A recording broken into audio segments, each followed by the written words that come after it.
You are now in the host room and can manage your callers from the calling studio web interface.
Fam, what's up?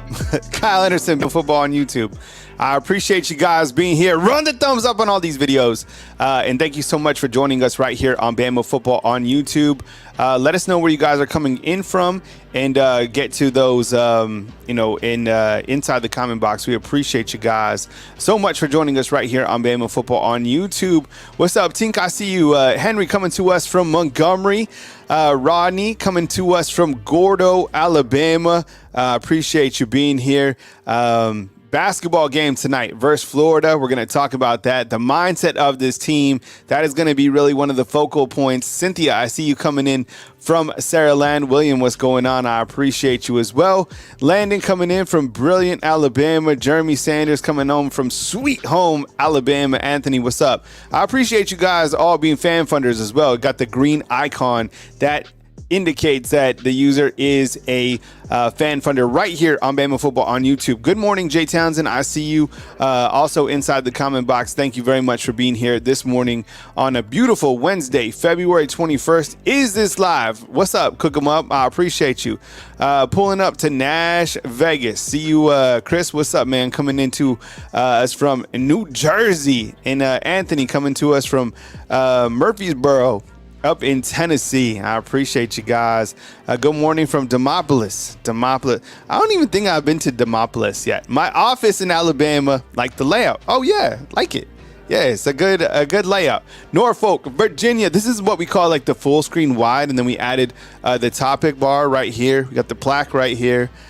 Which is cool. Health and wealth, what's going on? I appreciate you guys. I'm also going to take your calls too, and I got T behind the scenes. T, say what's up. Good morning, undefeated.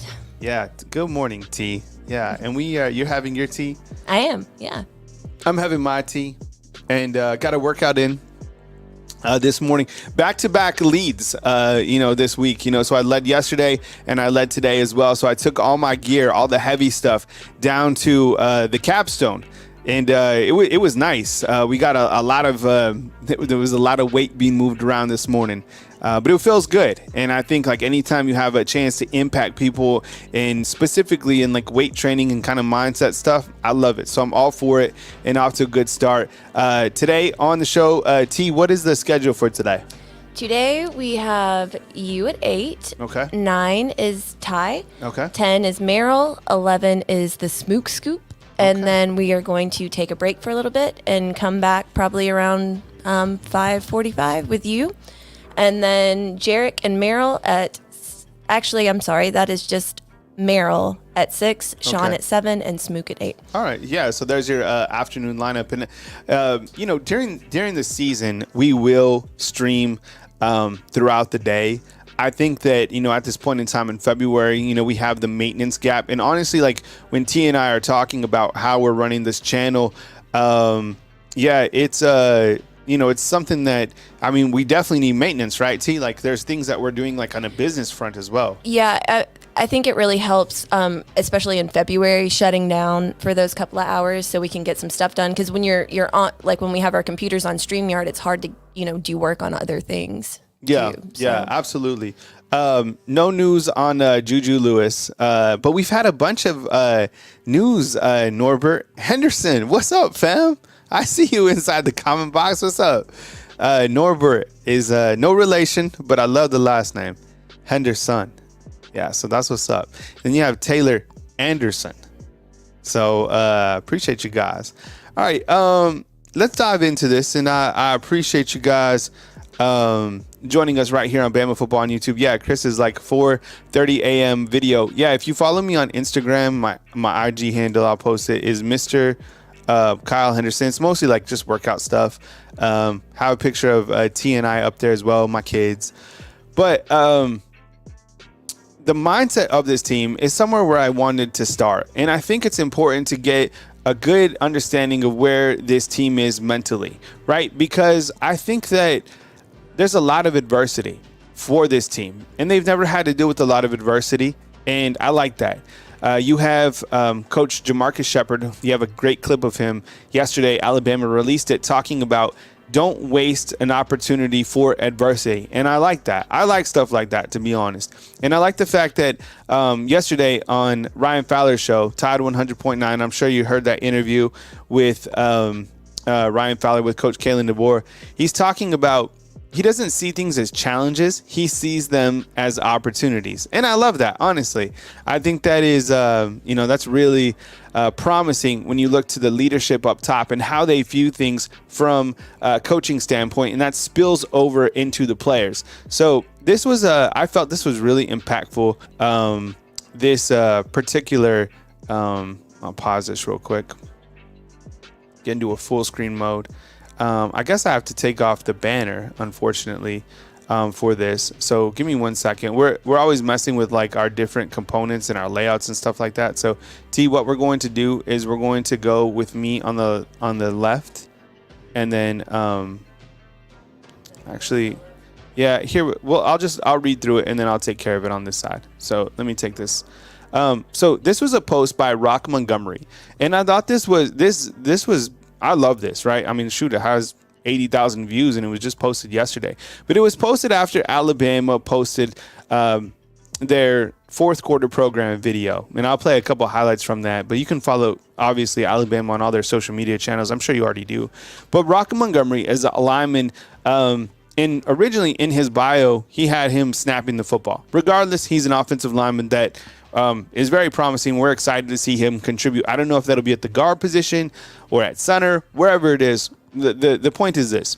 He posted this after the fourth quarter program and hearing from Coach Kalen DeBoer and working out with his teammates. Absolutely love the coaching staff. One of the most uplifting and positive atmospheres I've been in. Roll Tide. T, what is that? I mean, talk about like the mindset of the team. I mean, clearly these guys are loving the coaching staff and what's going on. Yeah, it looks like they're feeling really supported, and seems like they're happy. And I think that from a mindset standpoint, you have a lot of different components coming in.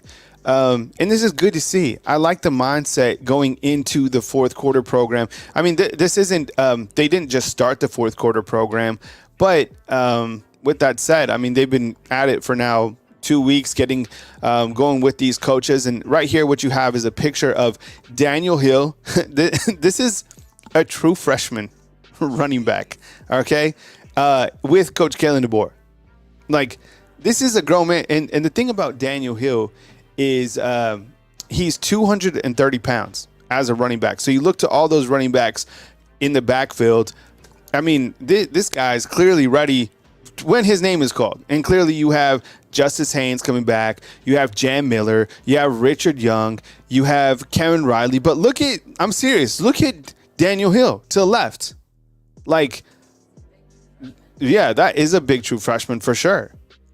So, they are going to start posting more of that, Dwight, 100%. You're going to see that. Jeremy's saying he's in at 5'11", 230 pounds.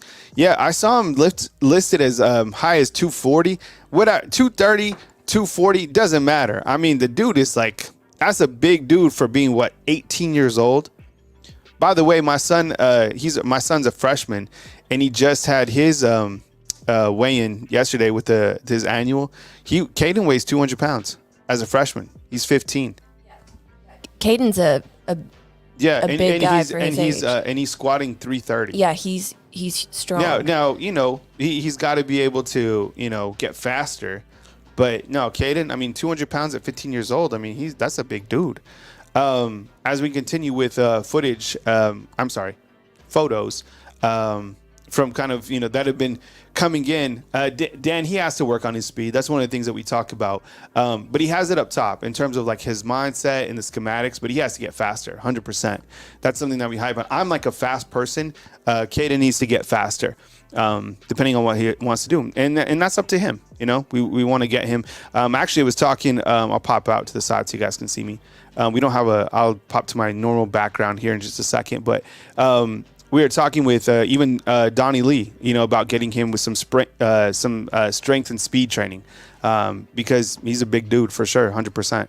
All right, we continue to look at more photos from the fourth quarter program. You can see some of the players. Up to the left, that is Jahad Campbell. Jahad Campbell, yeah, I mean, he's a beast, and I believe that is Quay Russo right behind him. We'll go through a couple more, and I think we have even. I took like a small sample. This is so you can watch the full video of this right here on Alabama's YouTube channel. But I'll kind of pause it right here. So who you have is Jamarcus Shepard to the left. He's the guy who's been kind of the rah. I like his intensity from the jump, honestly.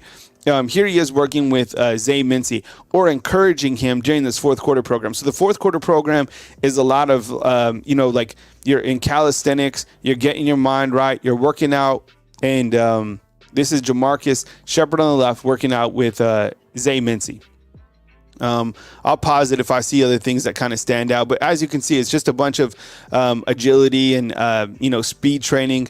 I think that was Rock Montgomery. I'll have to go back and check. But here you can see all the players here. You can see some of the names like Jeremiah Beeman. See, there's William Sanders right here with the white shirt to the right. Just kind of making out, names that I could see. This is Robert Gillespie. So Robert Gillespie, he has the title as running backs coach, but assistant head coach. Yeah, and Mincy, he's a five-star freshman. What's up, Chris? I see you inside the comment box, man. Says that he is watching every single day from Panama City. I appreciate you. Thank you so much, Relentless. I love that word.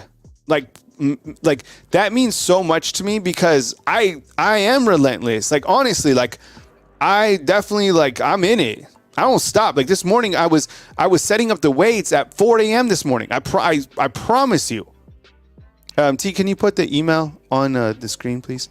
Yeah, so this is Robert Gillespie, who you had to retain clearly, and Coach Kalen DeBoer had a lot of positive things to say about him recently when he did retain Robert Gillespie and Freddie Roach. All right, let's continue with more footage, and I'll pause it if some things stand out. Okay, this is Jahad Campbell. Jahad Campbell, inside linebacker at the University of Alabama. Absolute beast. I remember seeing it, and I said this every single time I talk about it, but I remember seeing him at the SEC title game and the Rose Bowl. And why I mentioned those specific times is because you can literally get onto the field as a media member and watch them during workouts. They don't allow you to do that when you're watching the games at the University of Alabama. Jahad Campbell looks like an NFL player, and he did last year. You got to keep that pipeline from the IMG Academy, and he was that guy. So, and I think he has some ties to Keon Saab as well. So here's Jahad Campbell. Here's another I'll stop the footage right here, but this is Jamarcus Shepard working with the guys. And Jamarcus Shepard has an interesting title. Antoine, what's up, man? Yeah, he's got the hoodie on. Yeah, he's got the undefeated hoodie on. That's what's up, Antoine. Appreciate you, man. Showcase that. Look, undefeated. That's what's up. Email us if you want pictures of you and your Undef merch. We could put kind of like a yearbook style. Yeah, that's what I want to get something together. Yeah, hell yeah. That's what's up. Antoine, appreciate the support, man. Hell yeah, that's what's up. And if you want to buy Undefeated gear, which is the chat is called Undefeated, look for merch links underneath these videos. I'll drop it in the comments right now. All right. Did you put the Fan Funder link up top as well? Okay. Thank you so much. I appreciate you, T. Appreciate it. What's the email address, T? It's right at the bottom of the screen right now. BamaFootballOnYT@gmail.com. Jamarcus Shepard has an interesting title here at the University of Alabama. He is the, I think he's assistant head coach, co-offensive coordinator, and he's the wide receivers coach. So he has a lot of titles. So think about it. Coach Kalen DeBoer, this is interesting. He has two assistant coaches on offense. He has an assistant coach in Robert Gillespie and an assistant head coach in Jamarcus Shepard. And Nick Sheridan is your offensive coordinator. I don't know if there's like a hierarchy, but I don't know. Hey, Bucks is like a salute to Kyle for stressing the importance of fitness. Yeah, no, that's amazing, man. Like, honestly, I talk a lot about, my workouts and stuff like that.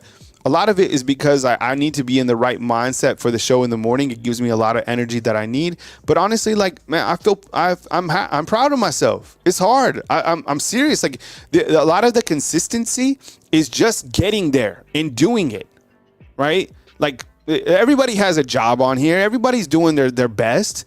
I'm trying to be better, just like you guys, every day.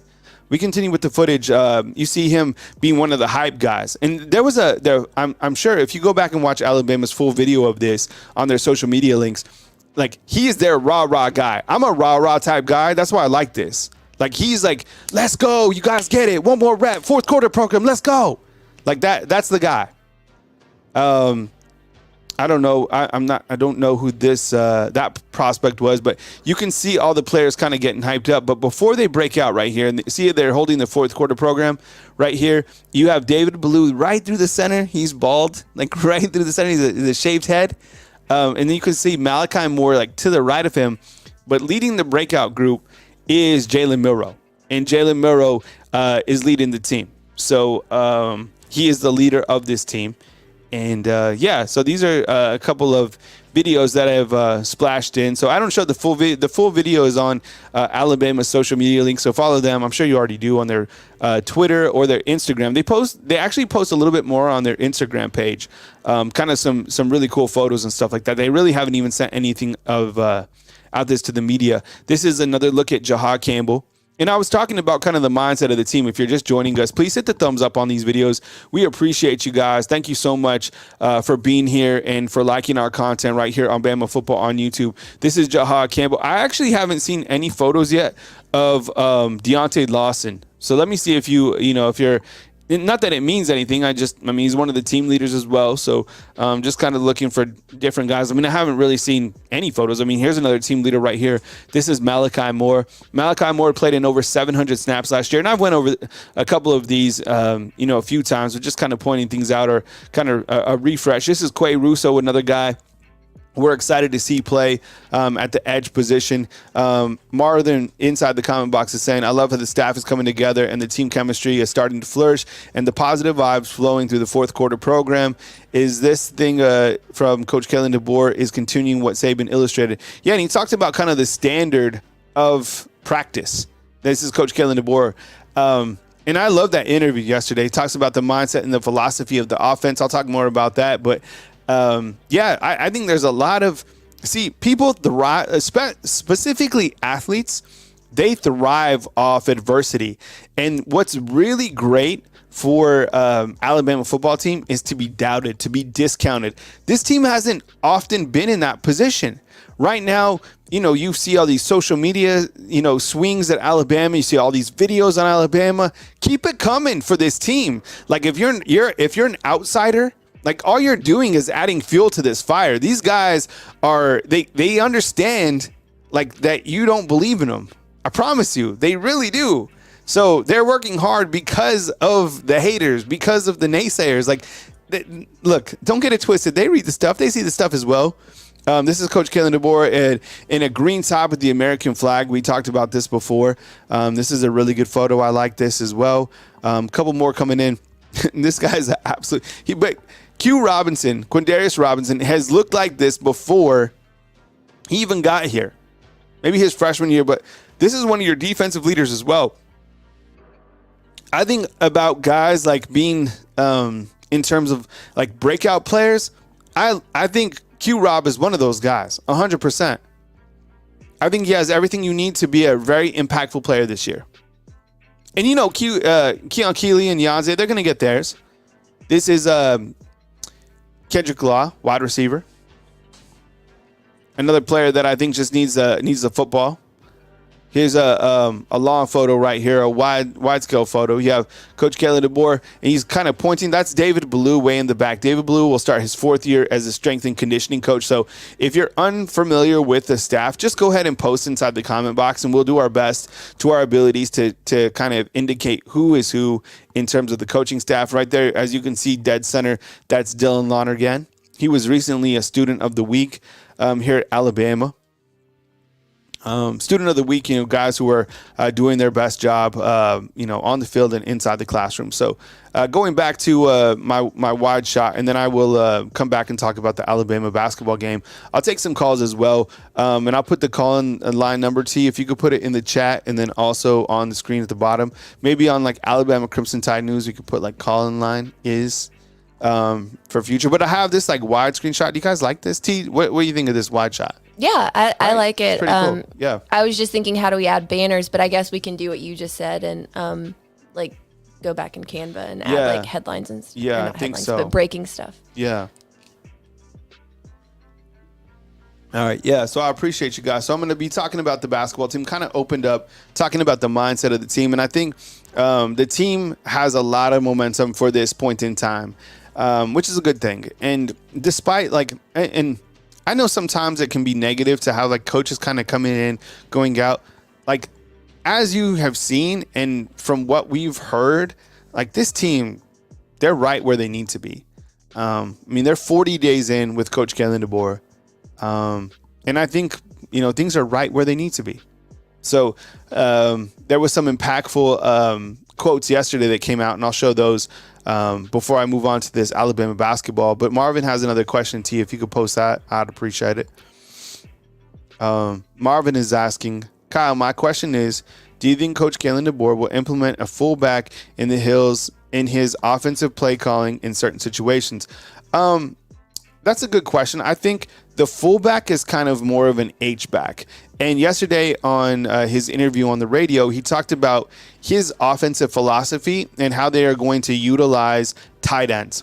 That's exciting. And I know you have Josh Cuevas, who just transferred to the University of Alabama from Washington, but you look to the tight ends that are already here at Alabama. And my last point here, as you can see under today's topics, talking about Caleb Odom, listed as a wide receiver now, that's exciting stuff.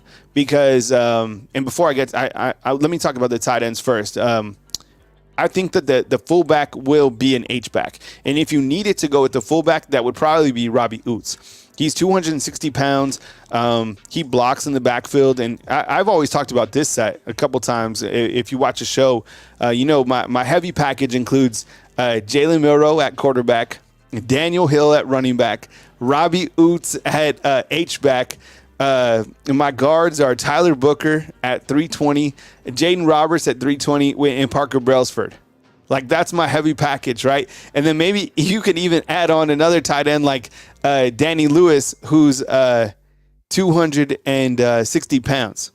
So those are the guys for sure. That's my heavy package. All right, hold on. I got a message from T. Do I screenshot or download? Oh, okay.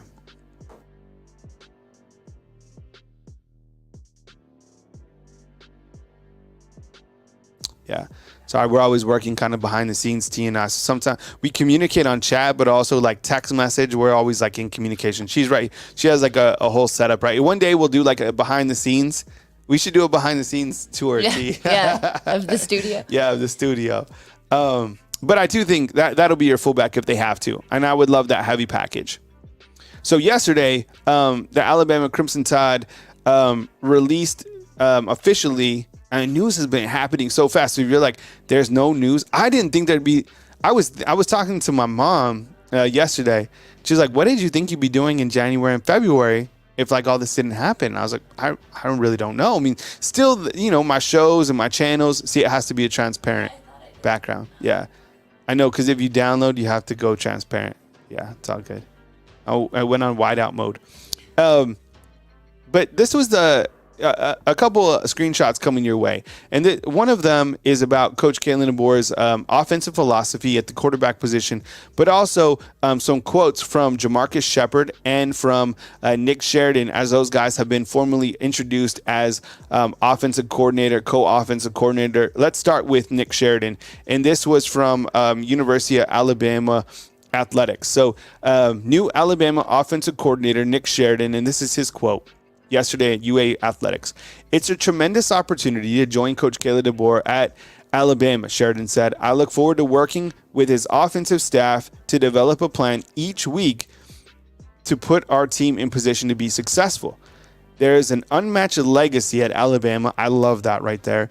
And I understand the importance of upholding that standard while developing our players.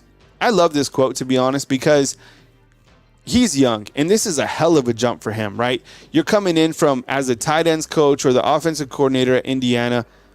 I think it's important for all these coaches, and I think this is one of the great things about Coach Kalen DeBoer. He understands where he is at.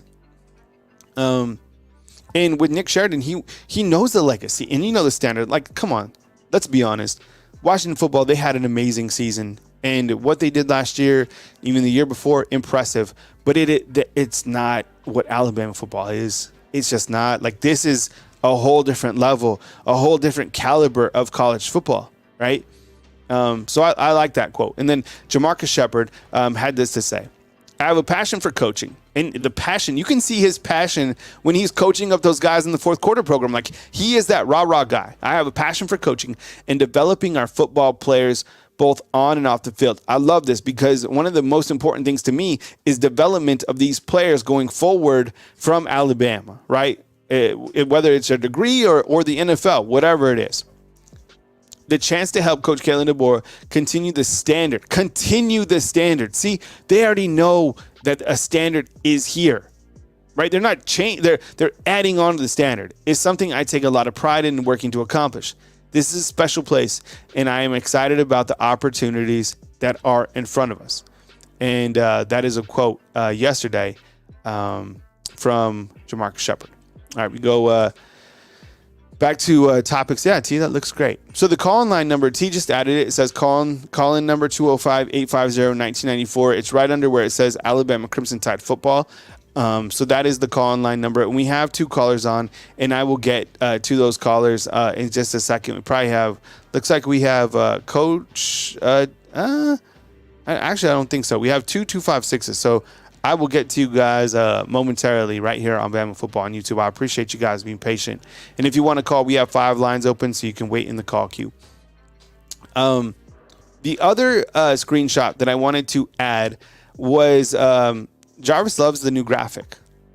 I appreciate you. Thank you so much. Yeah, kind of the full screen. I always want to continue to elevate and update. And I always look to some YouTube channels that are much larger than this one to kind of get an idea, because this channel needs to continue to grow, right? We want to continue to be the forefront of Alabama football. Had a call yesterday from an organization asking about the channel. What are you guys doing? What are you guys adding? Because people are interested to see what we're doing here at Bama Football on YouTube. I get it. And what we're doing, we're rolling. We are. Here's another screenshot from Ryan Fowler's interview with Coach Kalen DeBoer. It was regarding kind of the offense and the quarterback. We'll adjust to whoever the quarterback is. That's a powerful opening statement. We'll adjust to whoever the quarterback is. Certainly, someone who can deliver the football. Also important. What I hope we can be is a team that can deliver the ball to our skill position players. He had a lot of great things to say about Ryan Williams yesterday.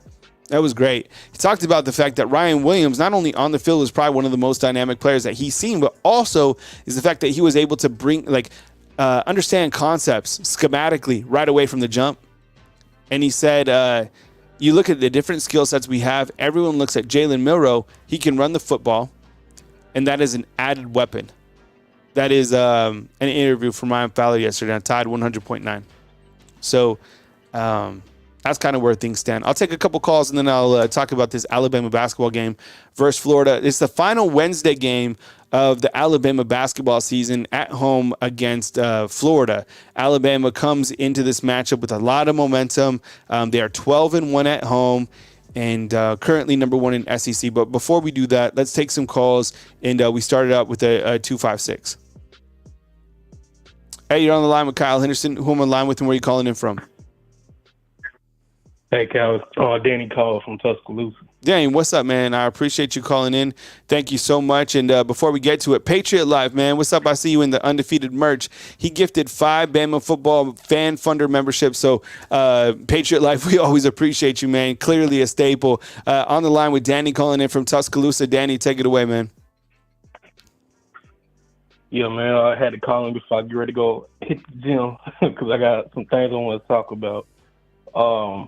Number one, man, I'm just trying to figure out, people just don't realize this team is going to be really scary on offense because now Caleb Odom just moved to wide receiver. Mm-hmm. And I'm just thinking, man, you put him, Ryan Williams, Kendrick Law, and then, let's see, at tight end, you probably put like C.J. Dupree or Danny Lewis. Then in the backfield, you got Justice Haynes or Jam Miller. Like this, it's not gonna be fair, man. And then I was saying in the rotation, you put Bernard, then you put Kobe Prentice, you put Jalen Hale, then let's see who else. It's just so many weapons you can put on the field, man. This is crazy. Yep. And like if Jalen, takes the next step, he's reading the defense, and don't let this man start throwing like Michael Penix 400 yards a game. This is not gonna be fair, man. This team is really loaded. I love the fact that you brought up my last point in Caleb Odom. So is he officially moving to wide receiver?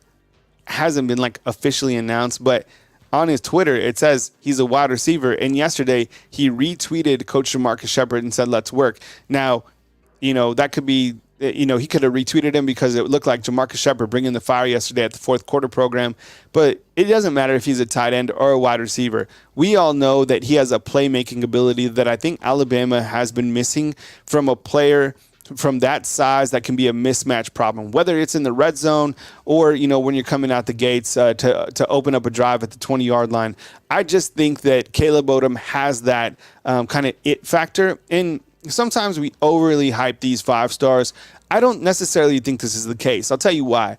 I spoke with Amari Niblack at the Rose Bowl. I was talking to him one-on-one, and he was like, look, he has it. And actually, Holman Wiggins, before he left, said that Caleb Odom was making plays. And Amari Niblack told me, he's like, look, Caleb Odom coming in, he's like, I actually think he could be better than me. And I figured like Amari Niblack could be that guy. He didn't get the football that many times last year. Thought he was a really good tight end. But Caleb Odom, he's an added weapon. You have him coming in. You have Ryan Williams, just as you said, Kobe Prentice, Kendrick Law, Jeremy Bernard coming in. So many weapons. And then, the tight ends, whether it's Danny Lewis or C.J. Dupree, whatever. And then the backfield. I mean, think about, like, that's why I'm not losing sleep over this offense. Like, that gets me super excited. You figure out the offensive line, let's go.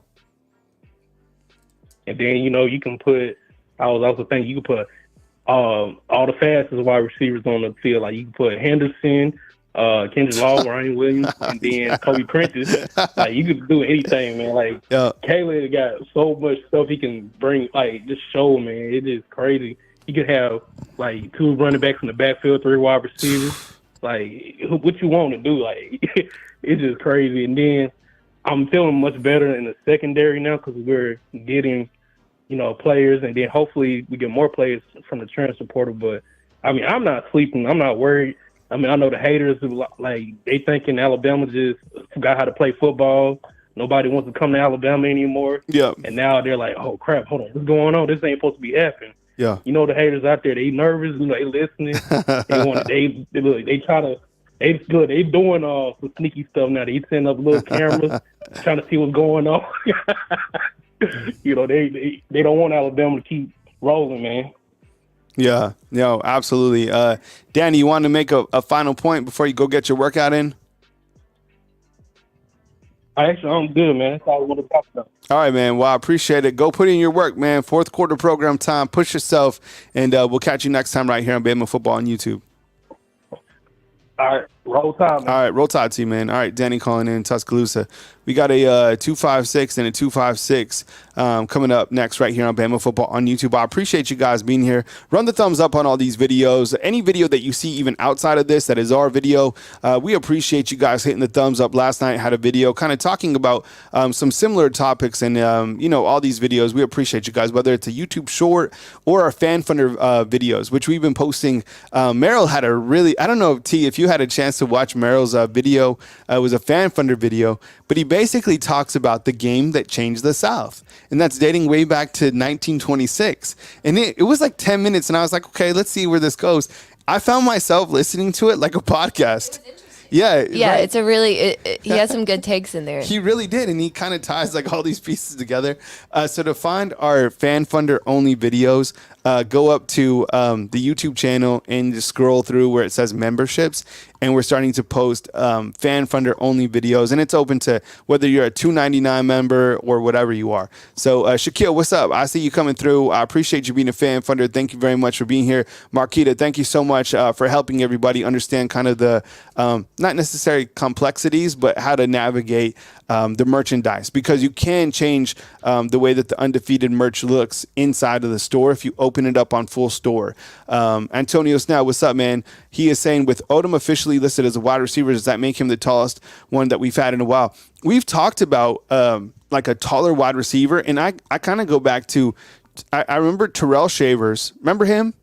He was 6'6", and then so I think he was the tallest wide receiver. And I also think that Cam Sims was like 6'5", I want to say, or is 6'5". I don't know. But Alabama, it's kind of interesting. Alabama hasn't really had tall, rangy type wide receivers, right? Honestly, who are some tall wide receivers that Alabama's had in the past? Undefeated? Go ahead, look it up. I don't know. I think it might be Terrell Shavers. I don't know. All right, we go back to the phone lines with the 256. Hey, good morning. You're on the line with Kyle Henderson. Who am I on the line with, and where are you calling in from? Hey, what's up, Kyle? It's Luke from Weaver. Hey, what's up, Luke? Sorry I missed you a couple days ago. Whenever you called, you caught me like right on the back end, man. But I appreciate you chiming in. I know you like to talk hoops, so I don't know if you have a football point, but please, before you get off, kind of give us a snapshot of this Alabama basketball game versus Florida. But it's your show, man, so I appreciate you being here. Luke from Weaver, man, take it away. Well, I had a question.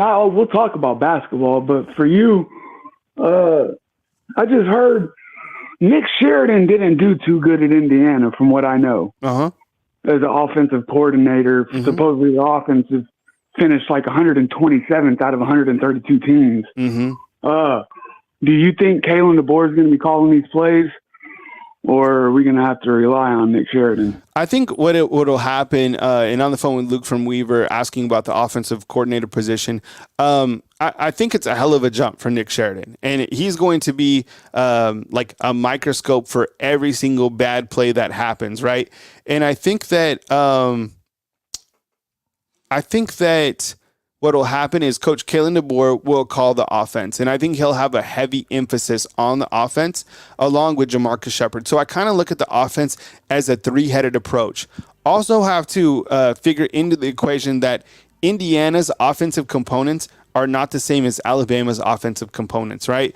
Like you can drive a car, but I mean, if you like get into a Porsche and you know how to navigate and you know how to drive and you know how to handle and, you know, kind of head down heavy on kind of the curves. Like, I think that these coaches understand what they're going to work with, and probably not actually.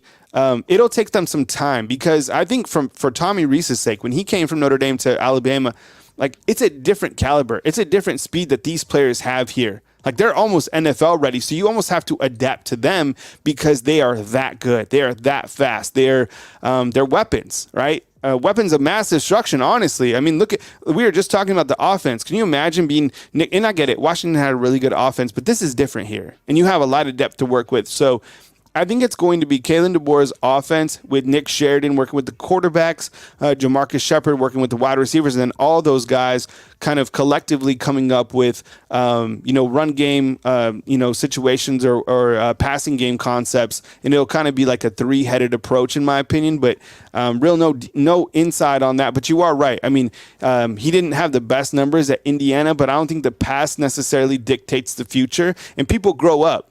But also, he's working with a completely different skill set of players. Not defending him, it's just like those are facts. Like you're walking in. Look, I'm not an offensive coordinator, but I feel hell of a confident that I could run. We probably all do, right? You got Jalen Milroe, you got Justice Haynes. It doesn't have to be overly complicated.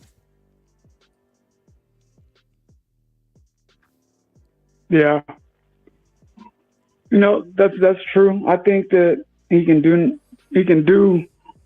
whatever DeBoer lets him do pretty much. I think DeBoer is going to be running this offense. Now the basketball, we got a big game coming up. Florida's real iffy. They've split with Kentucky. I think they split with Auburn. Teams that we blew out, they have trouble with. It's real hard to gauge on Florida. That's why they're number 24 right now. They're winning and losing, man. They're real inconsistent. But if we play our game, I think they just they just beat Kentucky. They just beat Auburn. They're on a little winning streak. The last game they lost was to Texas A&M, and that was by a point. And we're supposedly going to be ranked number 3 in the tournament, and I think we have a real chance. But our problem right now is our big man. I think Charles Bediaku left too early last year. That's why he's playing in the G League right now. We got Grant Nelson, but the dudes could jump around in the shower to get wet. You know what I'm saying? What do you think about? What do you think about Pringle's game? I mean, the guys. See, Pringle. I don't know. You're in the mix, so I don't know what Pringle did. I heard it was his attitude. Yeah. But if he can keep from fouling, he had some trouble fouling real bad in the beginning of the season. Yeah. He'd get into foul trouble. He was fouling out a lot. But he's big enough. He's not tall enough, but he's strong enough. Yeah, and I think Grant Nelson's not strong enough. No, I don't think so either. And I think that when you kind of look to Alabama basketball, the good news is this team is, when they get hot from the outside, you can't stop them. If they're hot, they'll win every single game. They've scored 100 points 8 times. The record is 9 times set by Kentucky back in 1995 and 1996. Mark Sears is unbelievable. But I think, kind of playing devil's advocate here, this team has struggled with teams that are really good inside the paint, right? They lost to Ohio State. They lost to Purdue. They lost to Creighton.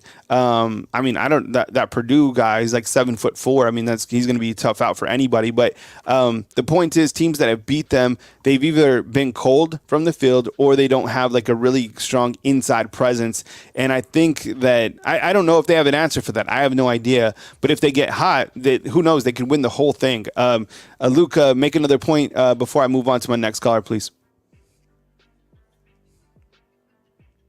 See, that's the hard thing when it comes to basketball and March Madness. You got to, with the small team, they play a lot like Golden State Warriors, where they run fast and they shoot threes.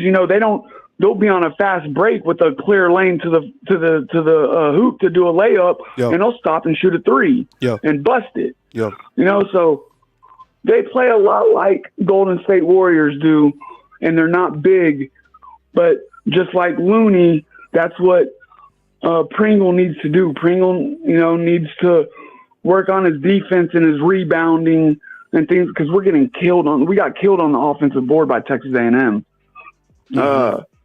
We're having a lot of troubles rebounding and defense, and I think that's where it's going to hurt us, and we're going to have a real hard time making a long run in this tournament without Pringle really stepping up, because that's about all we got.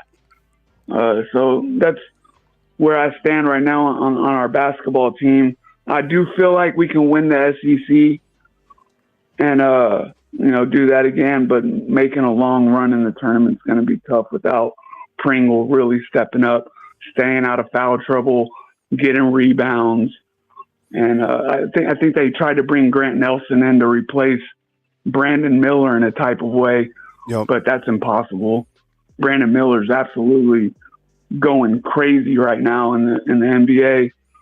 If LaMelo Ball gets his stuff together and stops getting hurt, Mikal Bridges, all them, they're going to be bad teams to deal with coming years.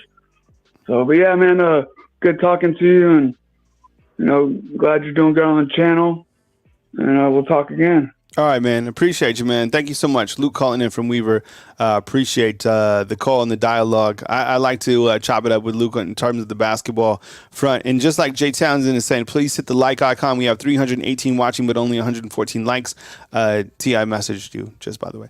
The Real Dynasty in with the $5 super chat. We appreciate you. Thank you so much. Alabama will be the most watched spring game. The views are going to skyrocket. I think so. And I think also I've been trying to kind of float out the idea to get them to do a night game. I don't think that has picked up momentum. But Coach Kalen DeBoer said yesterday that they're going to keep the format the same based on kind of the depth chart and what things are looking like. So I guess that's cool. I mean, we don't know anything else other than what Coach Saban is, and I don't even really watch any other spring games. To be honest, it's just kind of like the Alabama spring game. So curious to see what happens there, and I'm curious to see kind of the spring football schedule when you have your calendar out. Write down March 4th is the start date of Alabama spring football. At least that's what we've heard. But no official date on that. And then A-Day is April 13th. And then March 20th is Alabama's Pro Day. And that will be when you have probably 5 to 7 guys who played at Alabama last year will be performing in front of coaches here from all over. NFL GMs are here, coaches are here. That's kind of when Bill Belichick would roll through and Kyle Shanahan, guys like that would be here up in town. So I appreciate you guys being here. Please hit the thumbs up, and thank you so much, Real Dynasty, for the super chat. And earlier today, Patriot Life hitting us with 5 fan funders. We appreciate that. We'll get the super chat leaderboard going, and then also undefeated with the $4.99 spot. Thank you very much. We really appreciate you guys right here on Bama Football on YouTube. Let's go up to the phone lines and into 256. Hey, what's going on? You're on the line with Kyle Henderson. Who am I on the line with and where are you calling in from? This is Daryl from Huntsville. Hey, what's up, Coach Daryl? I appreciate you being here, man. Thank you so much for calling. I know we have a few things to talk about, and I know your birthday's coming up soon. But when Coach Daryl calls in, what we usually do is a player breakdown. So the last time he called in, gave him a couple players to chew on. He goes and reviews the film, comes back with the details. So the players that we have today, Cole Adams, Bubba Hampton, which I'm really excited to hear your thoughts on, and then Miles McVay, monster offensive lineman. So go ahead, Coach. Why don't we start with Cole Adams, a wide receiver that we don't necessarily talk a lot about, and there's so many wide receivers here at Alabama, but from the detail that you saw on Cole Adams, what are you thinking? I think we have a winner here. Cole Adams, he's 6 foot tall, 186 pounds, out of Owasso, Oklahoma. He's a track guy. I looked at the film. I consider him a faster version of Slade Bolden. Mm-hmm.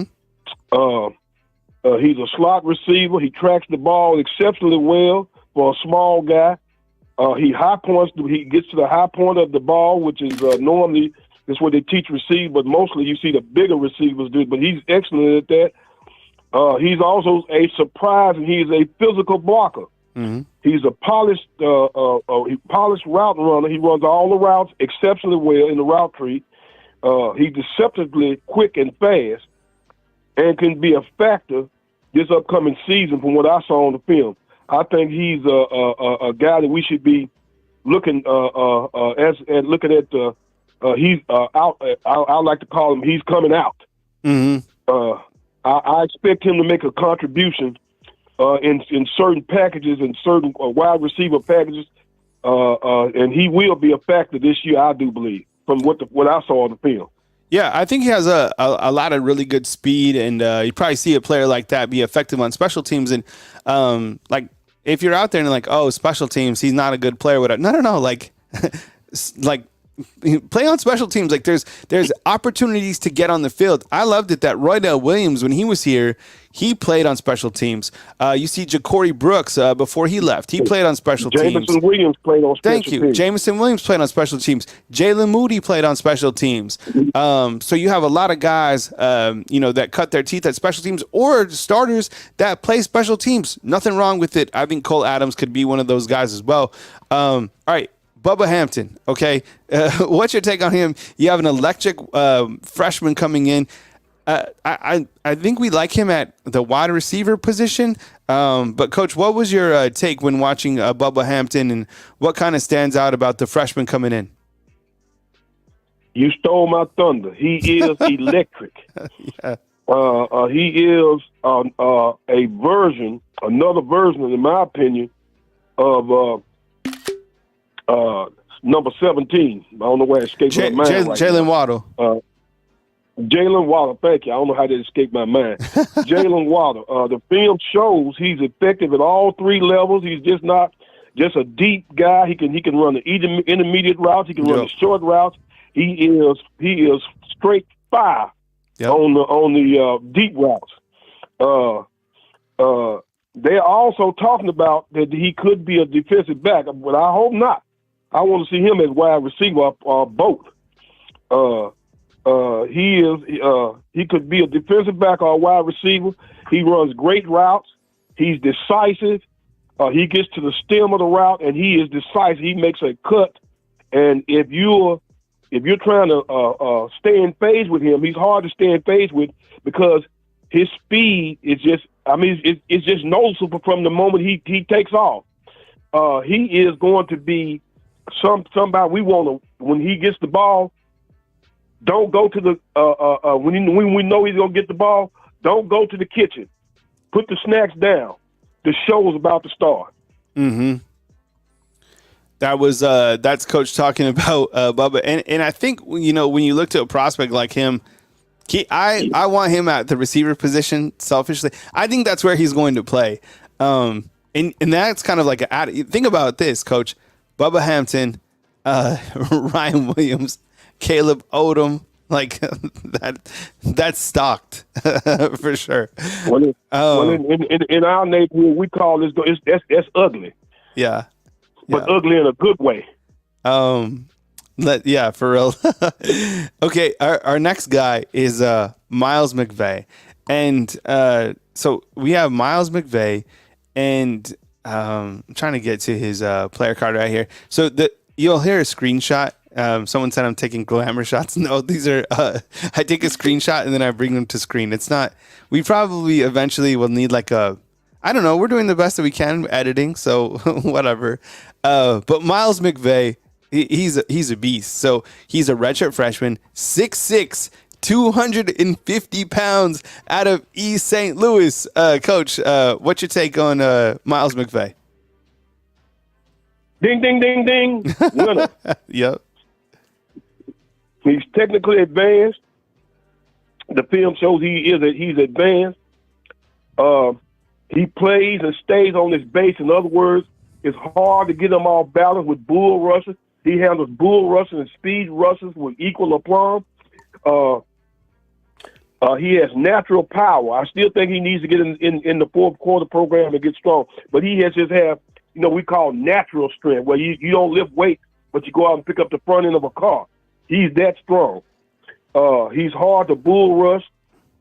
He's also, again, skilled at handling speed rushes. He needs to manage his weight. That's his problem right now is his weight. Because at some points he gets up to 370, 380. He needs to manage his weight. He needs to get more fluid with his lateral movement. Mm-hmm. But he has the ability, from what I saw on the film, to contribute immediately. In fact, if he comes to work, gets his mind right, gets in that fourth quarter program, gets strength and conditioning, I was not shocked to see him be a starter in September. Yeah, that's Miles. Wouldn't shock me at all. Miles McVay. Very, very talented prospect for sure. Thanks, Coach. That was good. Let's see. Who? Oh, is this the last one? Oh, this is ties. All right. We're doing. We both do like our screen sharing. So literally T and I hit the exact same button at the same time. So sometimes, we're always doing that. All right, Coach, before you go out, let's get a couple more players for you. And, Coach, you have the list. So if we've already done a player, just tell me next. And because we've done a hell of a lot of players over here. All right. I think we did Quay Russo before. Right. And so let's see. And I think we've done Richard. Coach, have we done Daniel Hill, the running back? Yes, we have. All right, we did Daniel Hill. I know we Yes, did we have. Ola Saline. All right. Let's see. I'm trying to think of other guys. Did we do Jahad Campbell? Yes. Okay, we did. Which one? Saab, Keon Saab. Oh yeah, Coach, do Keon Saab, the new guy. Great addition, T. Appreciate it. I think Rich came up with that one. Okay. Yeah. And then did we do let's see. Is there anyone else? I think we did Coot. Yeah, Jor. we did Cute as Or well. how do you say it? It's Coat? Coot. Coot. I think Coot is right. Yeah. Coot. I'm seeing Pierre. Keanu Cope. Yes, we did. Yeah. What about Beyonce Jameer? What Pierre. about I think we did Jameer and that. Lathan? We did not do Jamil Lathan. Okay, let's do Jameer and Lathan, and then one more. Let's do Lathan, Latham. Yes. Yep. Yeah, Latham. Latham. And then let's do. Did we do Red Morgan? Another incoming freshman. I think we did. Yes. Oh, We yeah. did. That might have been one of the first ones. Yes, we did. He's one of the first ones. Damn, we almost done the whole team. What about? What about Damon Payne? Did we do Jihad Campbell yet? Yeah, Jahad Campbell, we did him. Yeah, we did Yard Campbell. Damon Payne, we did not do. Okay. Okay. Put on Damon Payne. Thanks, Coach. Damn, we've almost done the Yeah. whole roster. And, Coach, send us the list again. We'll print it out. Yeah, I'll. No, I need a what we'll copy. do is we'll print out the roster And then we'll mark it Yeah, we'll off, just yeah. mark it off. That's smart. No, we did Yanzi too. Okay. What we should I got a question for. Go ahead. So we need Cuevas too, because Cuevas just joined. Oh, okay. All yeah. right, but anyways, go ahead, Coach. Yeah, what's your question, man? Yeah, I got a question for you guys. I'm having to get a head count. Hopefully, we'll see y'all. What's it look like y'all coming to the festivities? Yeah, I was gonna check the schedule and see if you had the kids that week. I don't think I did. Yeah, Coach. We'll get back to you on Today. We'll get- email. well, yeah, we'll give get you. back to you Yeah, we'll today. get back to you before Yeah, 12. just email me. Cool. Okay. Yeah, email me. Because we're trying to work out something with Full Moon anyways. So maybe we just post up and do like Okay. the show from Full Moon. But I don't know. We'll tentative. But we'll get to you during our next break at 12. We'll get back to you, Coach. So I appreciate you calling in and thank you so much for your continued support right here on Bama Football on YouTube. All right, appreciate you and T. Thank you so much, and thank you for letting me be part of your show, Kyle. Absolutely, man. Take it easy, Coach. Thanks. All right. All right, that was Coach Darryl calling in. All right, yeah. So good segment. I appreciate you guys joining. Oh, NT, I know something happened with Caitlin's account. Yeah. So I don't know. Can you saw put up that. the email on the bottom so she could Yeah. message us back because I know she's been one of our bigger supporters as well. Sometimes we've been able to help out people with this or that, but I don't know what's like going on here. So Caitlin, if you're out there and you're having emoji withdrawals, we'll definitely get back to you. So we appreciate you. Before Ty gets on, and while we have 330 on, wanted to say please visit Residence in Ocean City, Maryland. Guests can book at Residence in OC. Use the promo code LPR for special Bama football pricing. We're going to try to get Smook to be posted up from there. Looks like an amazing facility. I would like to get up there. I used to love living in that area. I lived in D.C. and I lived in Virginia. But Ocean City, one of our sponsors, we should have another sponsor announcement coming up. Soon. Maybe this week. And then if you want to become a fan funders are indicated with the green icon inside chat. T, can you tell them how to become a fan funder? Yeah, you can click on the link that is pinned at the top of the chat, and it will take you right there. Or you can hit on the top of on Kyle's homepage at the top of the screen. There's a link there as well. Yeah, so that is how to become a fan funder right here on Bama Football on YouTube. We are going to take just a quick pause, and then we're going to bring on Ty Hayes. Actually, we'll just stay with you, but can you get Ty's graphic up, and I'll add the banner on the back. Are we doing the overlay? No, not now. We'll just do kind of the regular for now. So we'll get. I think we should be able to go now. Just 1 second, fam. Appreciate you guys sticking with us. All right, and we'll add Ty. Ty, you ready to go? All right, Ty, what's up, man? Always ready, my man. Yeah, appreciate it, man. Thank you. What's up, Ty? How you doing, man? Oh, just enjoying the morning. There's a little bit of an echo. Oh, yeah. 1 second. Days. Ty, it's been cool to see kind of all of the kind of the spring football kind of material, or the spring football early material, right? Like fourth quarter program. And I love Rock Montgomery. Oh, you're already even leading off with that topic.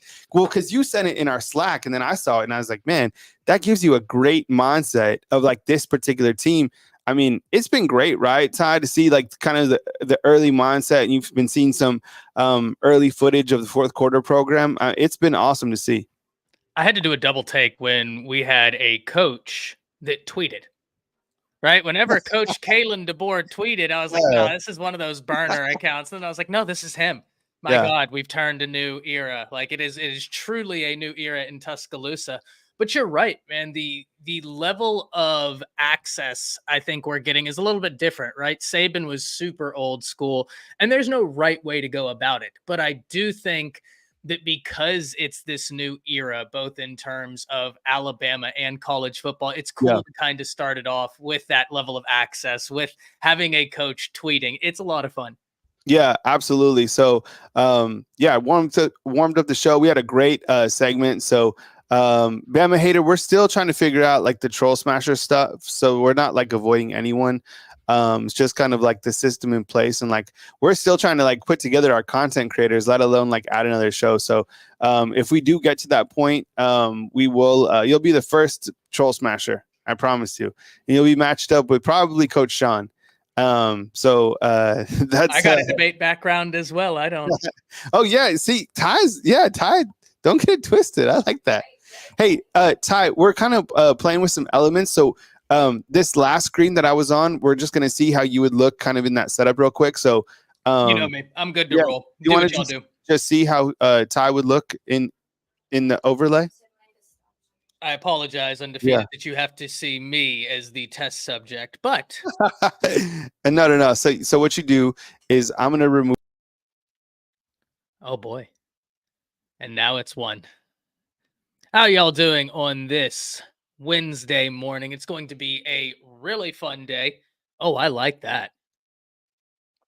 Oh, I like that a lot. That's really nice. That's really nice overlay. And I think, Ty, if you just move down your camera just a little bit, if you can, like just so you're in that lower third. There you go, right there. Yeah, there you go. Now sit. All right, Ty, you're rocking, man. Rock with it. All right. I love this. T, you did a phenomenal job on this. This looks fantastic. This looks really good. Undefeated. Let me know what you think, because this looks really nice. Kyle, T, absolutely killing it as always. I mean, this is clean. This is really, really clean. This is really nice. Oh, Jord, don't get me wrong. I'm not a baseball fan. I just, from where I used to travel in Moot Court, I would buy a cap from every city I would go to from Moot Court. So I just have a collection of hats. I'm not a baseball fan. I love hats. So I just have a bunch of hats. So that's what that is. Louis with the $1.99. He said, this is like $100 to a starving artist. Thank you so much for the $1.99 donation, Louis. Let me know what kind of, you do music. What kind of music do you do, Louis? It's awesome, man. That's awesome. Thank you for the donation. Thank you for rocking us with us. Moon Rocket. How you doing, my man? How you doing? Shane Brown, Vanna. So we got a lot to talk about. Doctor says it looks like Ty is. It does look like I'm at TMZ. It looks like we straight up made it. You know what I mean? We straight up made it. Look at us. Look at us. So a whole lot of my and I apologize about that, Jor. I apologize that I'm the test subject of this, but it is what it is. It is what it is.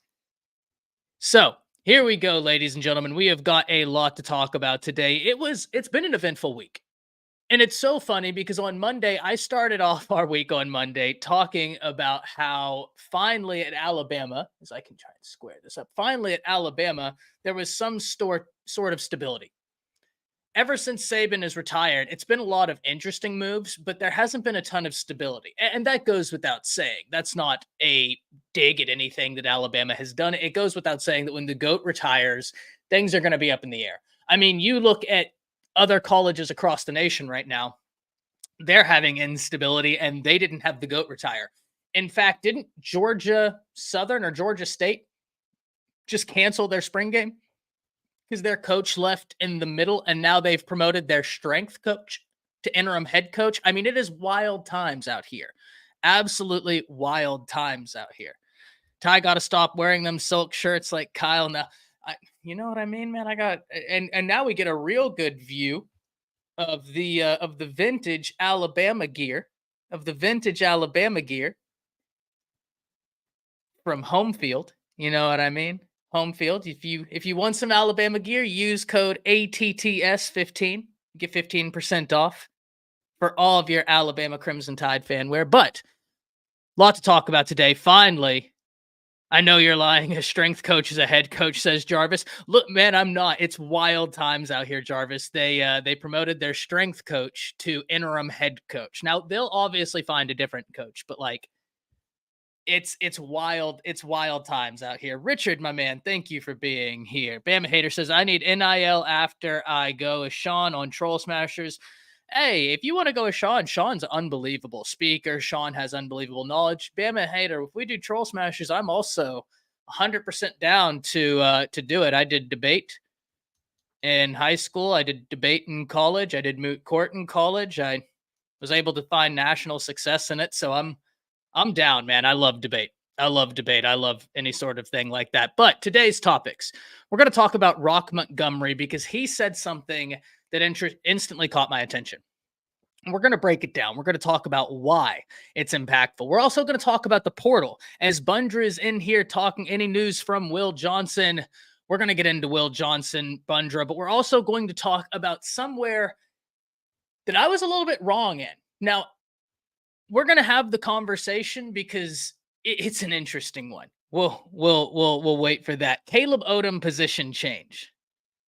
Caleb Odom is a freak athlete. We know this to be true. We've been talking about this. Heck, Kyle and I on early signing period went for about 20 minutes at one point talking about Caleb Odom, how talented he was. I don't think anybody in the Undefeated, I don't think anybody in Alabama Nation is disenfranchised into not knowing what a talent he is. But for a tight end to have the skill set he has to move to wide receiver, I'm very excited, especially when we look at who the wide receiver coach is, Coach Shepard, who the offensive coordinator now is, Nick Sheridan, who was a tight ends coach, and you're using DeBoer's offense. Not to mention, ladies and gentlemen, that one of my favorite hires Alabama has made this week, remember there have been 3 hires made this week.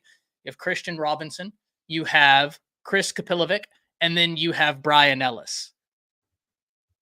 I love all 3 of them, but I love the Brian Ellis pickup.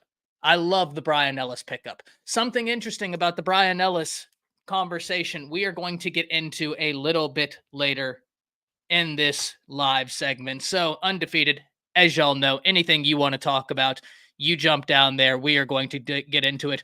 We're going to start off with an Undefeated question from Jay Townsend, one of our very own frequents here. Jay, hope you're doing well this morning. Nicole, happy to see you.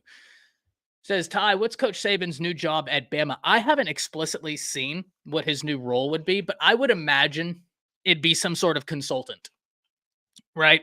Because one thing I've noticed in just like looking around, consultation and consultants have a wide variety of jobs they do and things that they can service, right? And I think Nick Saban as a consultant would allow him access to be able to do multiple different things at a high level. He's an advisor. Yeah, so basically I didn't even see Jor's comment and we're already talking advisor, consultant, right? It's very much the same thing. Jor, you are good, man. You are good. You're good. If someone doesn't know why I speak quickly, it's because I got to beat Jor. I got to beat Jor to the punch. So, getting into topic number 1. Ronnie Jones says, just say chat. I could say chat, but it's also the Undefeated. That's the name of the chat. It's a little bit of an inside thing, but whatever, makes y'all most comfortable. It is what it is.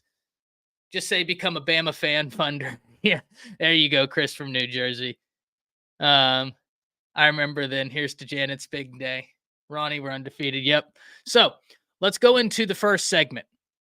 Rock Montgomery said what? Now, yesterday, as we're sitting here, as we're just kind of looking at the news as it's coming through, I'm perusing Twitter. I'm just getting done doing a little bit of film watching. I'm getting done getting some videos shot, and something pops up. Something pops up that got my attention. And it has to relate to the article that I wrote for Bama Football on YouTube with Kyle Henderson. By the way, if you're in here, go ahead and hit that like button. Subscribe if you're not already subscribed. Become a Bama fan funder. It is what allows us to continue bringing the content to you, and we've got big plans. But one of the things that I was talking about in that article that I wrote was there are 3 things that have really stood out to me. The first is the authenticity, the trust needed, right? All of these things stand up. But then whenever you hear players kind of start talking about their buy-in, how they view the authenticity, I think that's always a good thing. So Rock Montgomery tweets out, absolutely love the new coaching staff. One of the most uplifting and positive atmospheres I have ever been in. Roll Tide. That's one of the players. That's one of the players. Early reviews of this coaching staff are really good. And I would like to remind everybody of something.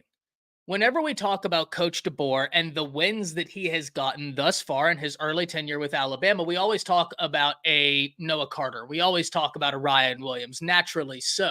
He had to re-recruit the entire 2024 class. He had to make sure that they understood he was someone that they could follow. He was someone worthy of being a leader to all of these guys in the 2024 class, let alone the roster. So after being able to do all of that, he's starting to win the trust of the locker room. He's starting to win them over. And at the point where he hasn't been there 2 months now, we're really starting to begin workouts. And as things are beginning to ramp up, you're hearing teammates, members of the team saying, absolutely love the new coaching staff. One of the most uplifting and positive atmospheres I have ever been in. Roll Tide. That is high praise. That is very high praise. And it comes on the day where Coach Kalen DeBoer, was doing a little bit of a media tour, doing some interviews. And one of the things you kept hearing is that there seems to be a chip on the shoulder of this team. They feel like not only did they not achieve what they wanted after having been so close, taking the national champions to overtime, in a game where you have multiple bad snaps, in a game where you had the win right in your sights.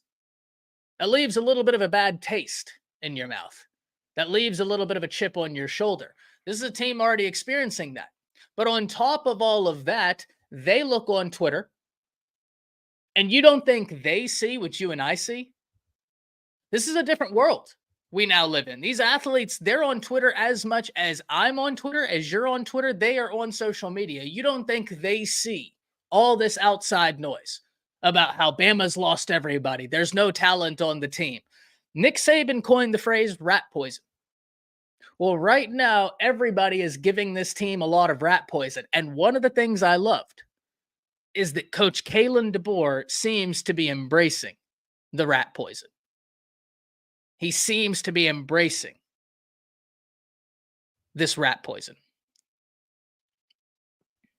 This is a powerful thing. Motivation is a very powerful thing. One of the greatest aspects of Nick Saban wasn't his X's and O's. That was an unbelievable aspect of Nick Saban. It wasn't just his ability to be a CEO, though he was the best CEO. But it was also how he was the master psychologist in college football. Nick Saban rarely spoke without a point. And the reason why I bring all of this up is it looks like Kalen DeBoer is embracing the things that made Nick Saban so successful, but he's not trying to copy them. You're not going to be Nick Saban. There's only one Nick Saban. Don't try to be Saban. You're going to fail. But what you can do is you can learn from Nick Saban. You can study. What did you do? What were the commonalities? What were the things that allowed you to sustain success? What was your foundation?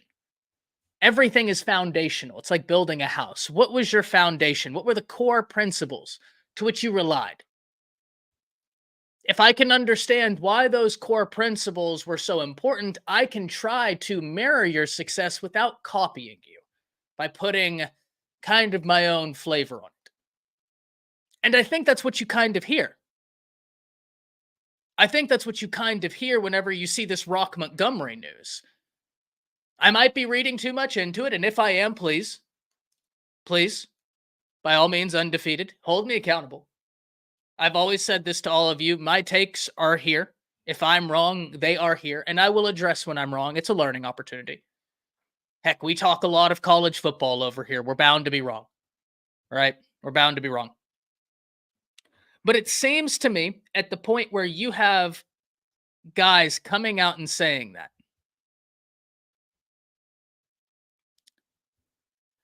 seems to me that that's almost an admission of, hey, we're locked in, we're ready to go, but it's a little bit different style here right now.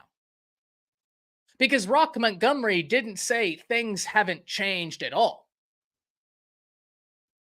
That's not what he said. He said that this is an incredible environment. So what that tells me is that this is a guy that is interested in what made Alabama successful and how he can mirror what he does to what it is Nick Saban did. And that's how you can try and find some success. But it's not about copying Saban. It's about trying to pave your own way. Nicole talking about, did I see the Scorpio vibes? Master psychologist for sure. He was. And that's the thing that's so fascinating about Nick Saban. And we've had the conversations, but we really haven't had them. And what I mean when I say that is we've had them in passing moments, in fleeting conversation. We've had a 5-minute interval where we're talking about the greatness of Nick Saban, what separated him. But I don't think we as Alabama fans have really taken the time to soak it in.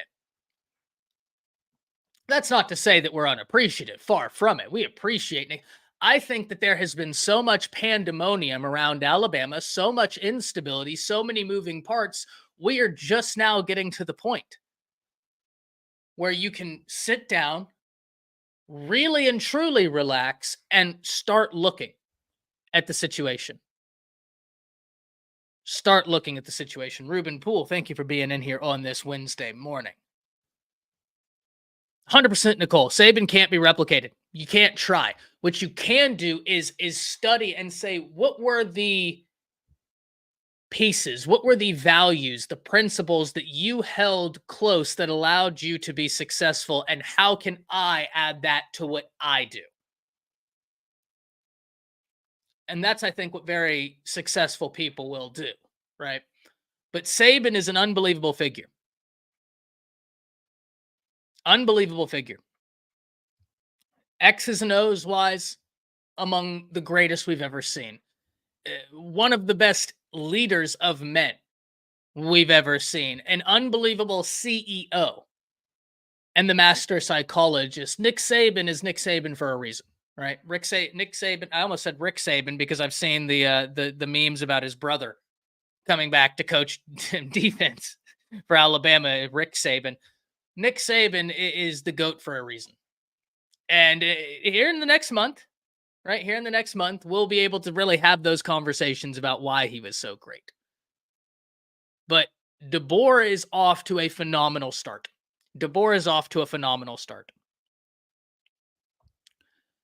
And I think that the Rock Montgomery tweet is just the cherry on top. Hearing players say that this is an unbelievable environment. This is an incredible environment. They didn't say it was the same environment. They said it was an unbelievable environment. What that means to me is that they've taken what was already there and said, how can we mix the pinnacle of what made you successful with what we do? And I love that. Xavier Barker, thank you for being in here on this Wednesday morning. Drop down some comments. Let us know what you're thinking on this Wednesday morning about all things Alabama football, as you know, over here on Bama Football on YouTube with Kyle Henderson. Not only do we do nonstop Alabama football, we like to be as interactive as possible. As you can see, the very last topic I have is undefeated chat talk, but that's not really the last topic. We interweave undefeated chat talk and topics through all of this. Yeah, Moonrock, I know. We're going to pretend like that B is a Q. And if I say it's a Q, maybe you'll think it's a Q. It's a Q. So next we need to go into some portal talk. Earlier, someone, we will pretend, yes. Hey man, the Yankee cap is in the bedroom on the hat stand. Like I said, I'm not a baseball fan. I just have caps from everywhere I've gone and traveled. I get a cap. It's just kind of one of those things I do. But let's talk about some portal talk. Because already Alabama got in a massive win. Keon Sabb. We've talked about Keon Sabb. We talked about it yesterday. This is a really big addition. Really big addition. He is a rangy defensive back that genuinely, in my opinion, can play 3. And I'm not limiting him to 3. I mean, like early on, I think he's very viable for 3 of those defensive back positions. The true safety, the Husky, and the Rover. Where do you want to put him?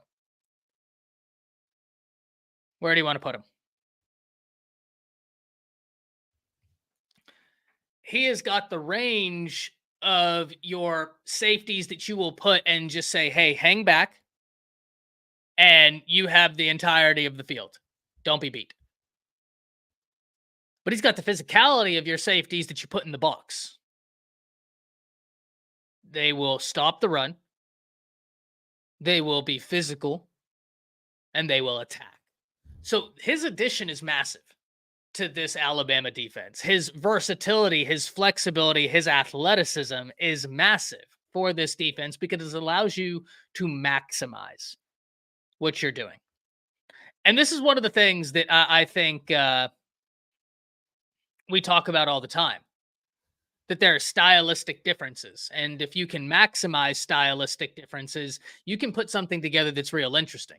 Well, Alabama has the ability to maximize stylistic differences, especially in the secondary, to be able to piece together the best possible secondary. And especially when we really start having the conversation of the youth that's located in the secondary. It's not a secondary devout of talent. It's a secondary that just doesn't have a ton of experience outside of a Malachi Moore, right? Outside of him, you just don't have a ton of experience. And that's not a terrible thing, but the talent is there. Shane says good size, 6'1", 210. Yeah, and he, I believe, has he's a really fast guy in the 4.47s, I believe, for his 40. Does not shy away from physicality. He has got a lot of ability. He has got a lot of versatility, and I love that. Especially when we think about Alabama having so much youth in the secondary. The fact that you have someone, first off, like a Malachi Moore, that's football IQ is through the roof. That's huge. Then you have a Smitty who was slotted to be starting if it wasn't for the injury. That's huge. And then you have Sabb, who has so much versatility and flexibility. It's like, okay, where can we put you to maximize everybody else? You're going to be on the field. But where? That we can maximize everybody else. That's a great problem to have. Country says, any word on No, why would he enter the transfer portal, Country? Why would he enter the transfer portal? He's going to be battling it out for the quarterback spot. And he has got a lot of ability. Michael says, any news on Will Johnson? So Will Johnson is interesting, Michael, because if I'm not mistaken, this Michigan window closes here in the next few days. And at the point where the window closes, they have 48 hours, I believe, for the compliance at the university to enter their name into the transfer portal. So we're going to be seeing some Will Johnson news in the very near future if he is to enter into the transfer portal. February 23rd. I believed that was the date, Shane, but I didn't have it wrote down. I thought I did.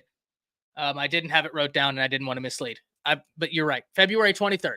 That's when the Michigan portal closes. The 30-day window closes, and you can see them up to 48 hours after, depending on the compliance at the university.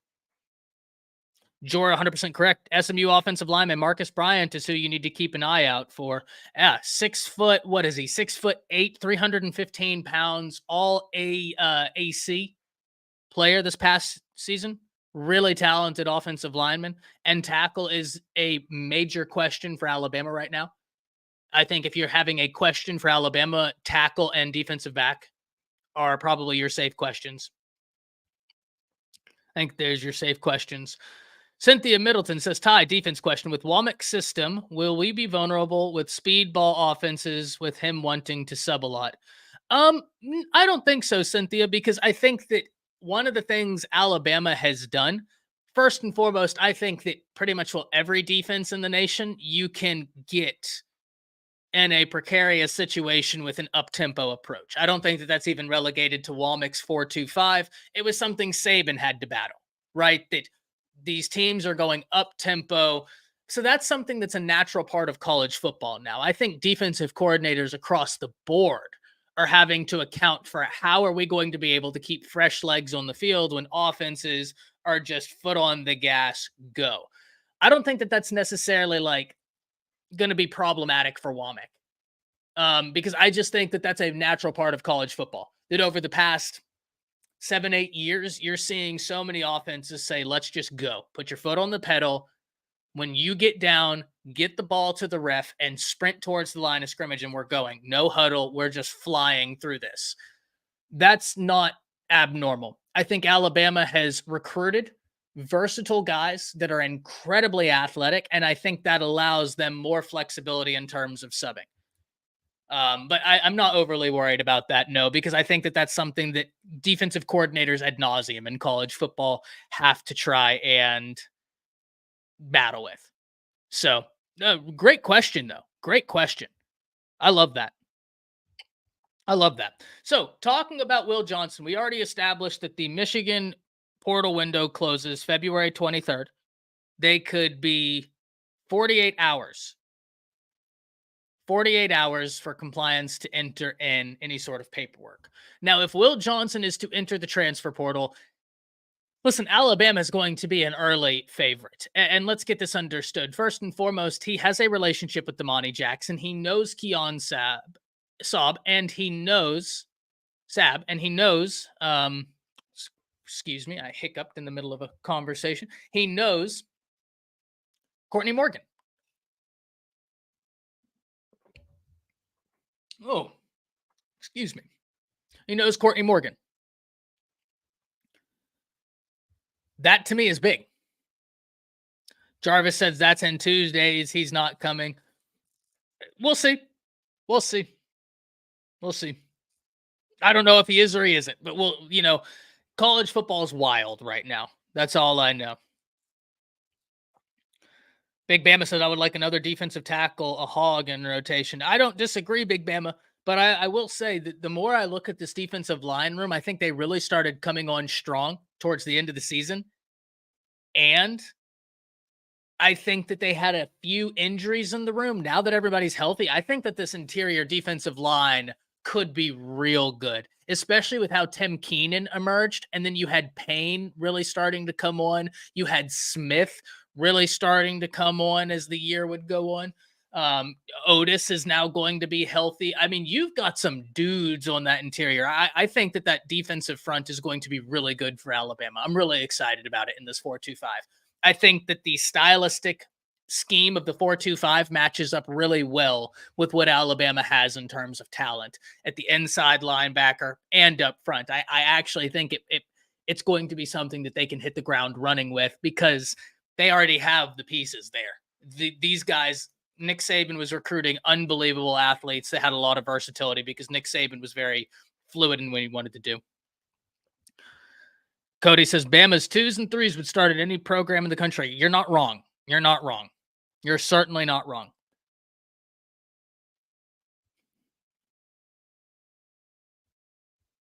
Moon Rock, a troll stay. Caleb. So we'll see. Will Johnson won't come until the spring transfer portal. And this is another thing, country, right? Good point. Because just because Will Johnson doesn't enter right now, that doesn't mean everything is all hunky dory. We have to remember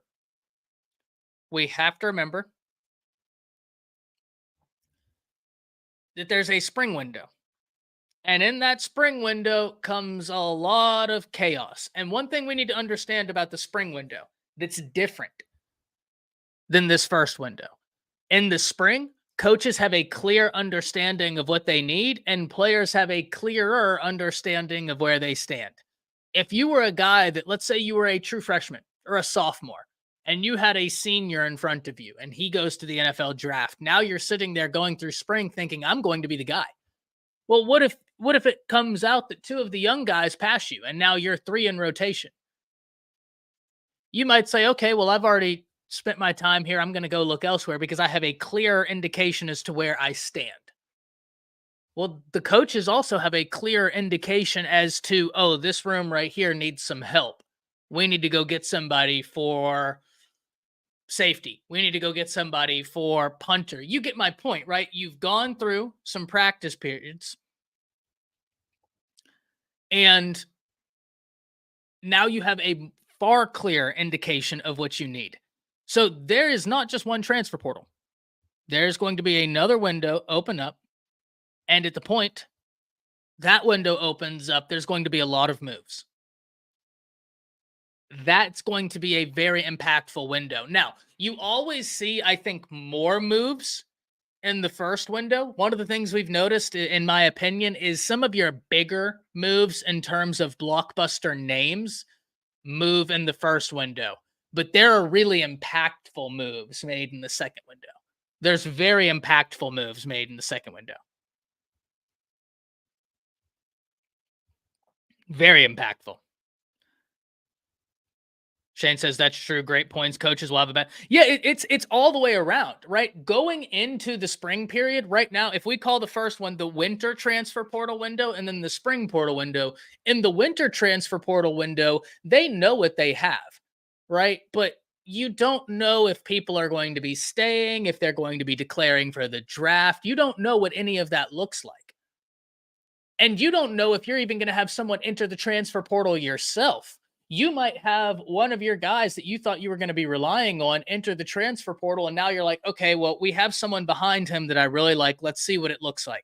You might go through the entirety of spring and realize I need help at that position. It's not going to go well. We are going to get torn to pieces. We got to hit the portal. Everybody has a clearer picture of where things stand in this spring window. And that's why I am always really interested in the spring window. I think your bigger names typically go in the winter window. I agree with you there. That's where you see so much flash. But I think there's a lot of impact to be had in the spring window because information is power. Information is power, ladies and gentlemen, and you have far more information in that window. You have far more information in that window. Jared says, Ty, do you know what the scholarship count is right now? So the last time I checked before Sab, I thought it was, I'm telling you, I watched more Michigan film yesterday, and Joel Klatt, I think he does great work. I got a bone to pick with Joel Klatt. He has messed me up so bad in this pronunciation. I got a bone to pick with him.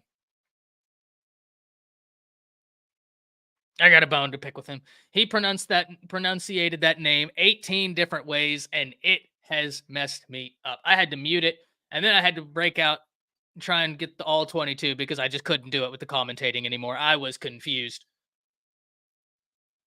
Dastardly. Downright Dastardly. Fox sucks, man. Moon Rocka, I'm so glad that you knew exactly what I was talking about yesterday, too, when I said that, because I guarantee, just seeing your comments, you went back and watched some SAB film, right? I have no doubt. The people in the undefeated, if you're new here, I'm gonna key you into something about this chat. I'm gonna key you into something about this community if you're new here. This community does their research, right? This community knows what's up. This community bleeds Crimson Tide football, but college football. They know what's up. So I have no doubt he says I def did. And you saw the same thing I saw, right? Where it's just like he's pronunciating it 1,000 different ways. Wade's World, you're not wrong. Do you know how hard it's been to try and stay composed and keep up with everything that's happening in there? Because it is like, what's that old soap opera? General Hospital? I feel like I'm watching a General Hospital episode over here on chat, and I'm trying to keep it together over here. And it's testing my abilities. This is why I love this so much. This is the best. This is the best. But no, Moonrock, I know you saw it's just all over the place in the pronunciation. Hattie May says, Will Johnson rumor, real or BS? Listen, people in the know feel confident that it could happen, right? We'll see. We'll see, but understand this. If it doesn't happen, the portal window for Michigan closes the 23rd. It closes on the 23rd. They have 48 hours for their compliance to get everything submitted after that. And so if you don't see it on the 23rd, if he has entered, you could see it about 48 hours later. And then there's the spring window. So we'll see. No, so Wade, you guys do not apologize. Y'all are in here supporting, having a good time. By all means, you guys make the show what it is. You guys make the show what it is. You and the undefeated are unbelievable. You know what's up. You know your football. You love and you're in here having fun. This is what it's all about. This is why people want to stay. Michael, thank you so much. I got distracted. Jared, I apologize so much, man.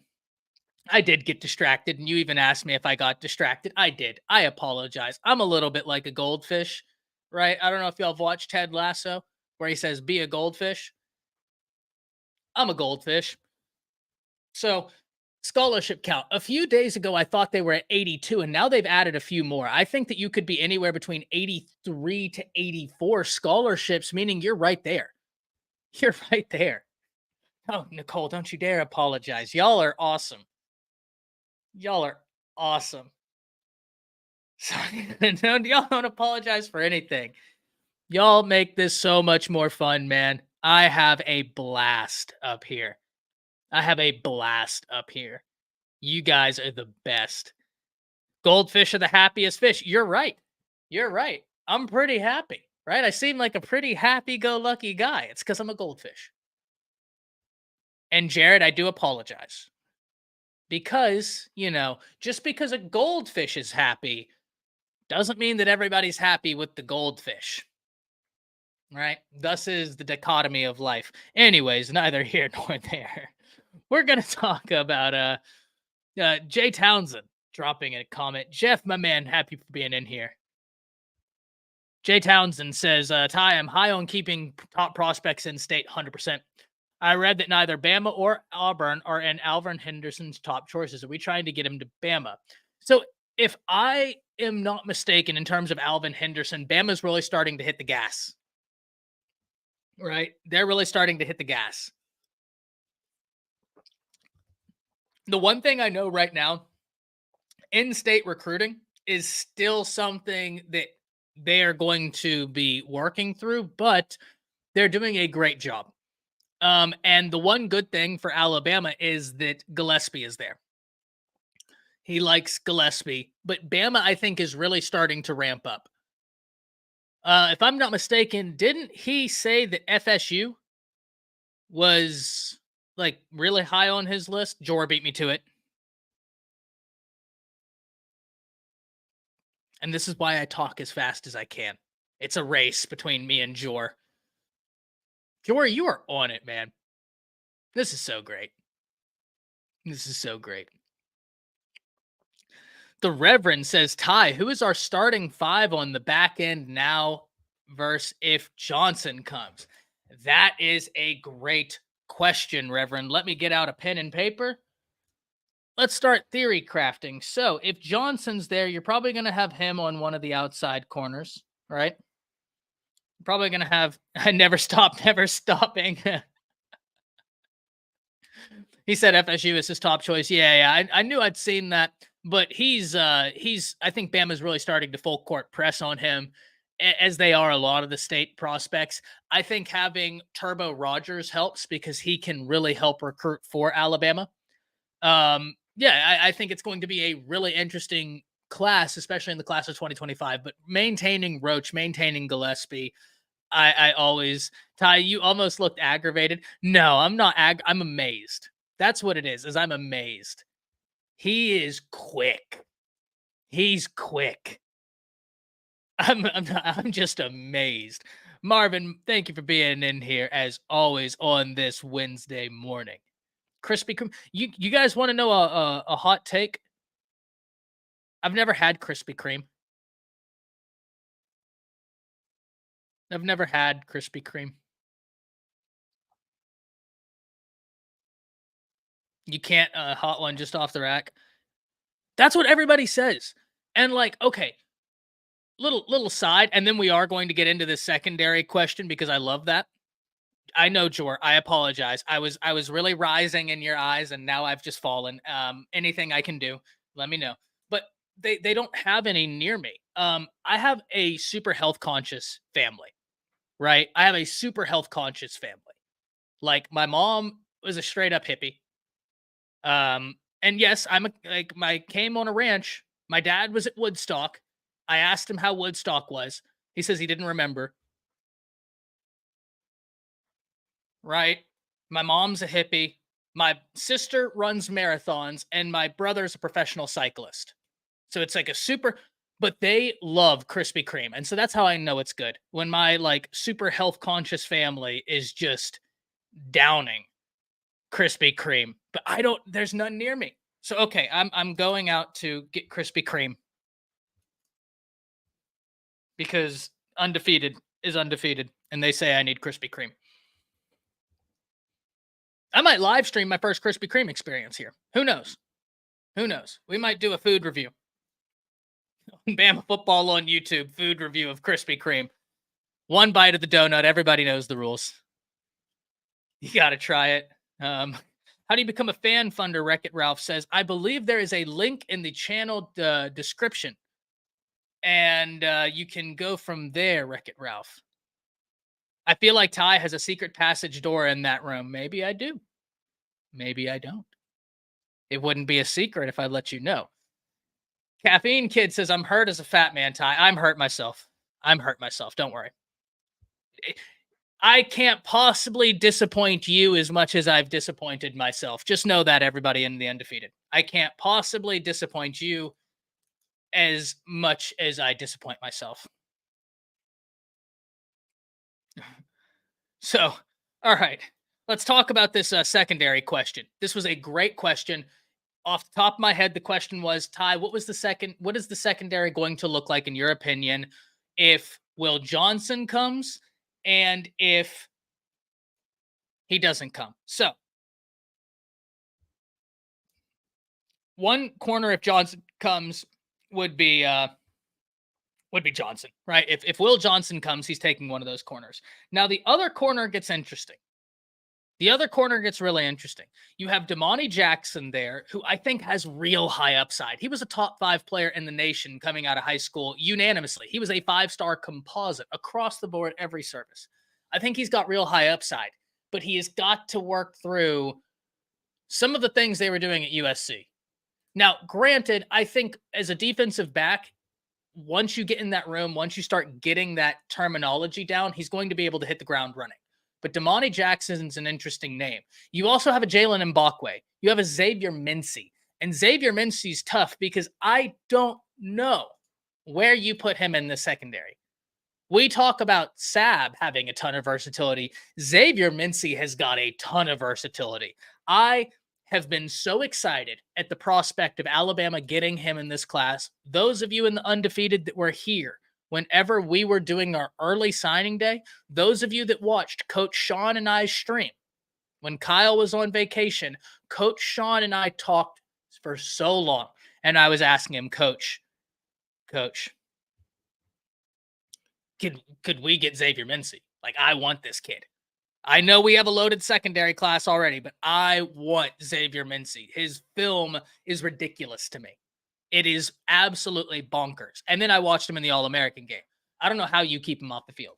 So you're going to have Johnson if Johnson comes at one corner. You're also going to have Malachi Moore at probably that Husky or Rover.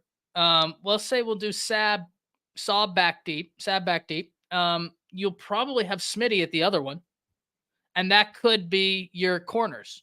That other corner position, I have no idea. That's going to be such a good battle between Hurley, between Mbakwe, between Zabian Brown, between Zay Mincy. All those guys are going to be battling, and Damani Jackson for that second cornerback position. Now, if Johnson doesn't come, this is where you're looking, and I think Damani Jackson takes one.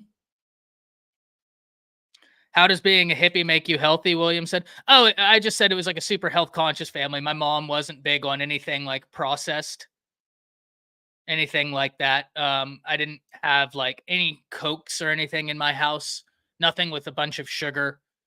Nothing like with a bunch of, anything like that. A bunch of preservatives in it. They were just very like clean food. Clean stuff like that, which was great. It was great. I think living on a ranch kind of did that though, because we had access to like, oh, well, we know the people who have eggs. We know the people who, you know what I mean? It was one of those. It was one of those.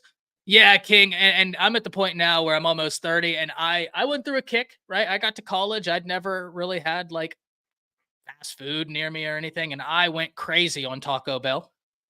But I'm at the point now where it's like I really, really like to try and be as health conscious as I can in terms of the food I eat. I feel like I missed something in the undefeated, and there's a lot happening right now. But I feel like I missed something. But regardless, so if Johnson doesn't come, Damani would be one. And then on the other side, you have, once again, Mincy, Zabian Brown, Hurley, Mbakwe battling it out.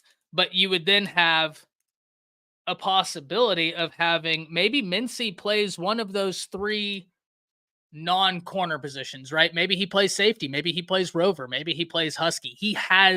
Mincy is interesting, ladies and gentlemen. Zay Mincy, I think, was such a home run win. Home run win.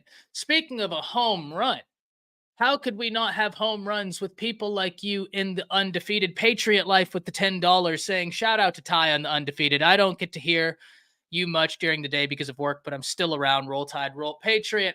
Your time is incredibly valuable, and we understand that. You giving your time over here, that's awesome. Thank you so much for being a part of the undefeated. Thank you so much for being a fan funder. Thank you so much for your donation. It really allows us to do what we're doing over here. And really, I know he's not in here, but I always have to thank Kyle. Kyle has a vision, and that vision is really awesome. Right? Kyle has a vision. That vision's really awesome. And you in the undefeated have gone a long way into making this a reality. So Patriot Life, thank you so much for rocking with us. Time and health are the two most valuable assets anybody has. And I don't want y'all to think that it's lost on me, the time that you give us here. It is an unbelievable valuable thing. And I do appreciate it more than you know. Do appreciate it much more than you know. Zay Mincy is the guy who can replace that. He reminds me of Zay Mincy is so good. Ronnie has issues, Ty. I feel like I missed something. Right? I feel like I missed something. But as long as everything is not messed up, just y'all chill. Y'all chill. We're all good. We're here to talk about Zay Mincy and how he is a home run get for Alabama, because he truly is. Every single one of those defensive backs are. Mbakwe, home run. Xavier Brown, home run. Peyton Woodyard, home run. Red Morgan, awesome. Drake Kirkpatrick Jr., unbelievable. Zay Mincy, home run. Oh, I'm just speaking about the of the new guys, Michael. Malachi Moore, I already have slotted in at one of the starting positions. If I didn't speak about Malachi Moore enough, that's my fault. It was under the impression, Michael, that he's got a spot locked up in the secondary. He's already got.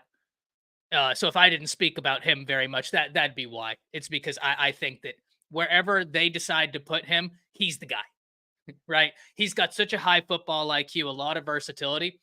That's the only reason we didn't touch on Malachi Moore a lot, because I just thought he's that guy. He's going to be massive for the secondary. Really, really good piece. Really good piece. Let's talk about Caleb Odom. So Caleb Odom put on his Instagram yesterday that he is switching from tight end to wide receiver. He could, Michael. He certainly could. I think he's such a willing tackler, though. That's the thing, is he's such a willing tackler. It's such a good problem to have. When I look at the secondary, I'm like, there's a problem, but it's not the problem that a lot of people think. You know what? I'm going to, if y'all will allow me, a 2-minute soliloquy on something that I think a lot of people are missing. Alabama has a problem in the secondary, but it's not the problem many people are thinking. A lot of people think that the problem in Alabama's secondary is that they're devoid of talent. That's not it at all. The problem is you don't have experience. The real problem in the secondary is, where do you put these dudes? And I don't mean that in terms of like, oh, you don't have enough guys to fill the position. I mean, you have so many super talented guys. What's the secondary going to look like? You have an embarrassment of riches even after all those people hit the portal. I'm not saying it's going to be the greatest Alabama secondary you've ever seen. My contention here is simple, that if you're rebuilding a secondary and you start with what they have, it's awesome. There's so much talent there. There is so much talent in the secondary. The problem is figuring out how you get all these guys on the field. Zay Mincy can play a lot of different positions in this secondary. Malachi Moore has got high football IQ. He can play different positions in the secondary. Keon Sabb can play different positions in this secondary. That's a great problem to have. It allows you to maximize the younger guys that you have because you have versatility. I love that. Wade's World said Ty Odom should stay at tight end. He would be more dangerous than Brock Bowers. That's high praise. Brock Bowers was an unbelievable player for Georgia, unbelievable tight end. Caleb Odom is a dude. Here's what I'll say about the Caleb Odom thing. Someone asked, did he really announce it? He put wide receiver on his Instagram, Kevin. He put that he's a wide receiver at the University of Alabama. But here's the thing. I trust this staff, especially when it comes to wide receiver. I have said, Amber says, I'm so happy Brock is gone. I'm fairly certain every team that Georgia plays is real happy Brock is gone. Everybody in college football. Is Will Johnson possibly transferring? There's a possibility of it. All right, country, y'all. Let's we're here to talk football, guys. Let's chill. Let's talk football. You know what I mean? Let's talk football. We're all good. Johnson is definitely a ball hog. Yeah, he's good. Agree with him about Caleb Odom. Believe he could have been as good as Brock Bowers. Yeah, I mean, Brock Bowers is so good. So good. But here's the thing. Oh, we have the Residence Inn, Ocean City, Maryland. Ladies and gentlemen, if you need to go to the ocean, if you need to go to Maryland, why not go get a crab cake? And what better place to enjoy your crab cake than at the Residence Inn in Ocean City, Maryland. Look at that view. You can enjoy your crab cake, drink you a nice cold beer, and look out at the ocean. And that seems to be a great environment. Proud sponsor of Bama Football on YouTube with Kyle Henderson. Thank you so much to Residence Inn. Thank you so much to all the people out there allowing us to do what we do, take on these sponsorships and continue pushing through. And huge shout out to them. Here's the last thing I'll say as we're about to bring on Jake for the 10 o'clock segment. My favorite hire that Alabama has made outside of DeBoer is Shepard. Shepard is a home run hire. Anything you can do to keep him is a really big deal. If Shepard looks at Caleb Odom and says, I want you in my wide receiver room, listen, I think he'd be an unbelievable mismatch at tight end as well. But if Coach Shepard is like, hey, I want you as a wide receiver, hey, Coach Shepard, you do what you do because I trust you as much as anybody out there on this. Now, ladies and gentlemen, Jake Merrill in here. Jake, give me a thumbs up whenever you good to go. Gonna add you to the stage. Let's play around with this real quick. Let's see. What's up, my brother? Oh, man, I'm nothing in. much. Let's see what we can't do because I'm a little bit hidden now. I guess we'll just rock out like this, and then when it gets into your segment, there we go. Yeah, is this a new layout? Isn't that layout so nice? Taylor killed that layout. It is so clean. So nice. Yeah. I just didn't know how to add that. I apologize, Taylor. I got excited to talk to Jake. I can't help it, man. I saw love him it, back man. there, and I was like, you know what? I got 5 minutes left on my segment. Instead of taking Jake's time, because Jake does such a good job with all of you, I don't want to take his time anymore. How about I have him, here a little bit early, and we can do that little 5-minute interval. Jake, how you doing today?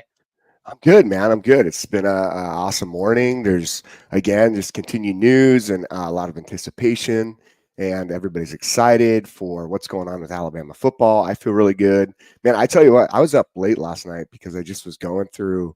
There's just so much going on, and you can feel the momentum. If you know what I'm talking about, and so it's interesting to sit here and be like, all right, like what's going to happen next?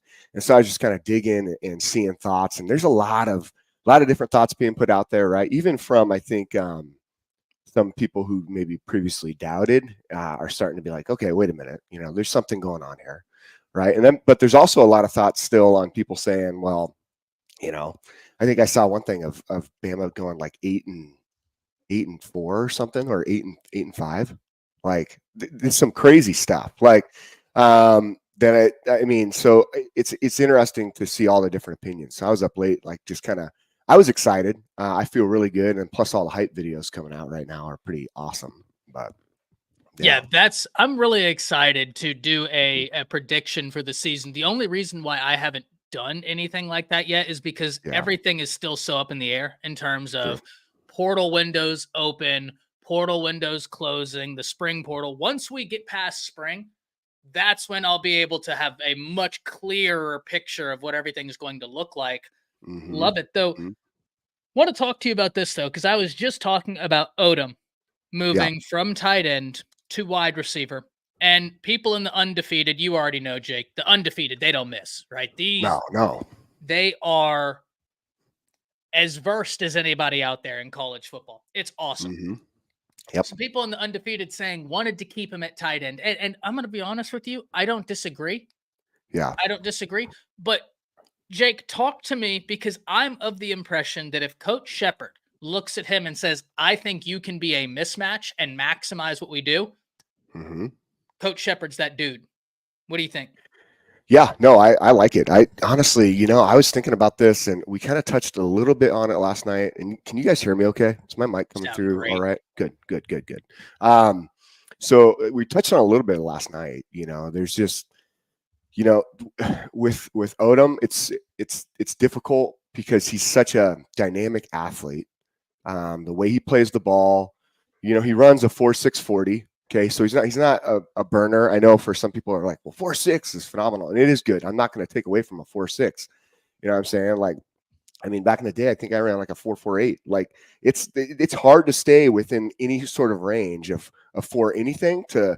I mean, like probably about, I would say 4.4 to 4.65. If once you hit 4.7, you're slowing down, right? But 4.6 is good, and that's electronic too. So that's phenomenal for him, right? And so I'd say, you know, for his size, he gives me this feel of like Kyle Pitts, right? From Florida.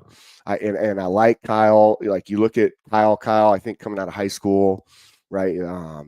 From Archbishop Wood from Pennsylvania, 6'5.5", 235, and he ran a 4.7.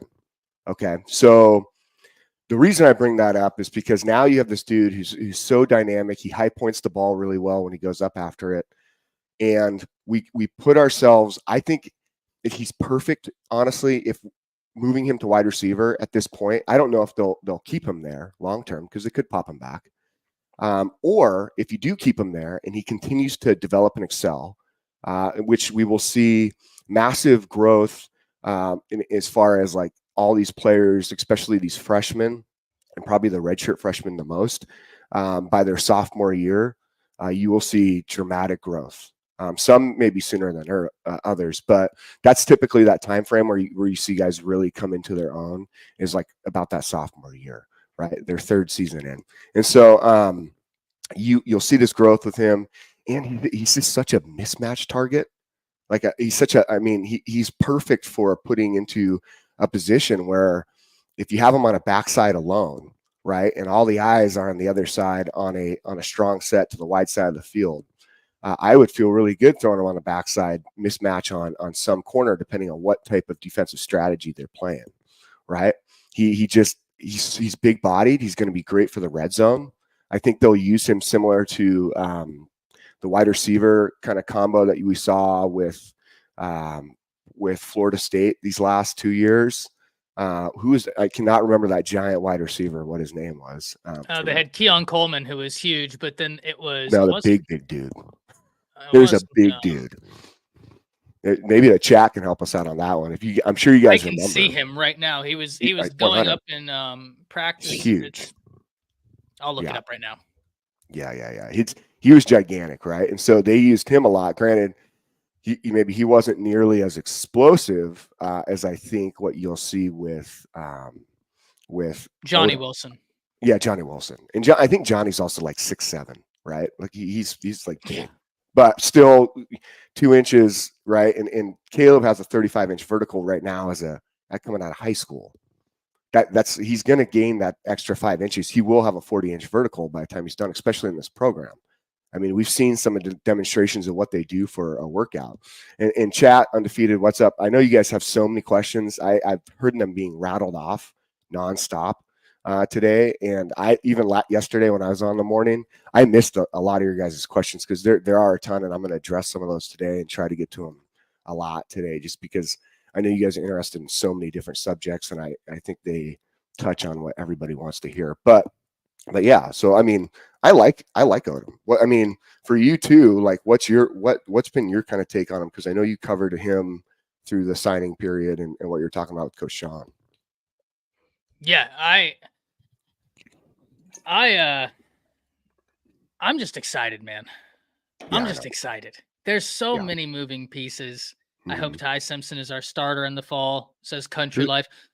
Country Life, I'm gonna tell you what, man. I'm gonna give you some facts here in a second, and you're not gonna have to worry about that anymore. Ty's gonna be good. He's gonna start, but not this season, and I'll tell you why in a minute. Yeah, I mean he's gonna be an interesting quarterback. I like Dylan Lonergan too. I really like Dylan Lonergan. I think he's got an interesting skill set, especially for this offense.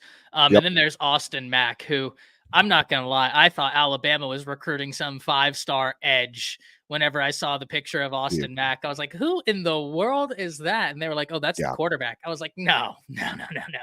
No, that's an NBA center. That's not a quarterback. I know, dude. Austin Mack in the future, for everybody who wants to complain about like Julian Sand leaving, look, Julian Sand, right now. Okay. Julian's saying he's a good player. I'm not taking away from like his skill set coming out of high school, but I'm going to tell you something also at the same time. Austin Mack reclassified, right? And so Julian's saying Austin Mack would have been in the same class. I can almost guarantee you there's a potential that Austin Mack could have been maybe one of the top quarterbacks, if not one or two in the nation. Like he was that good.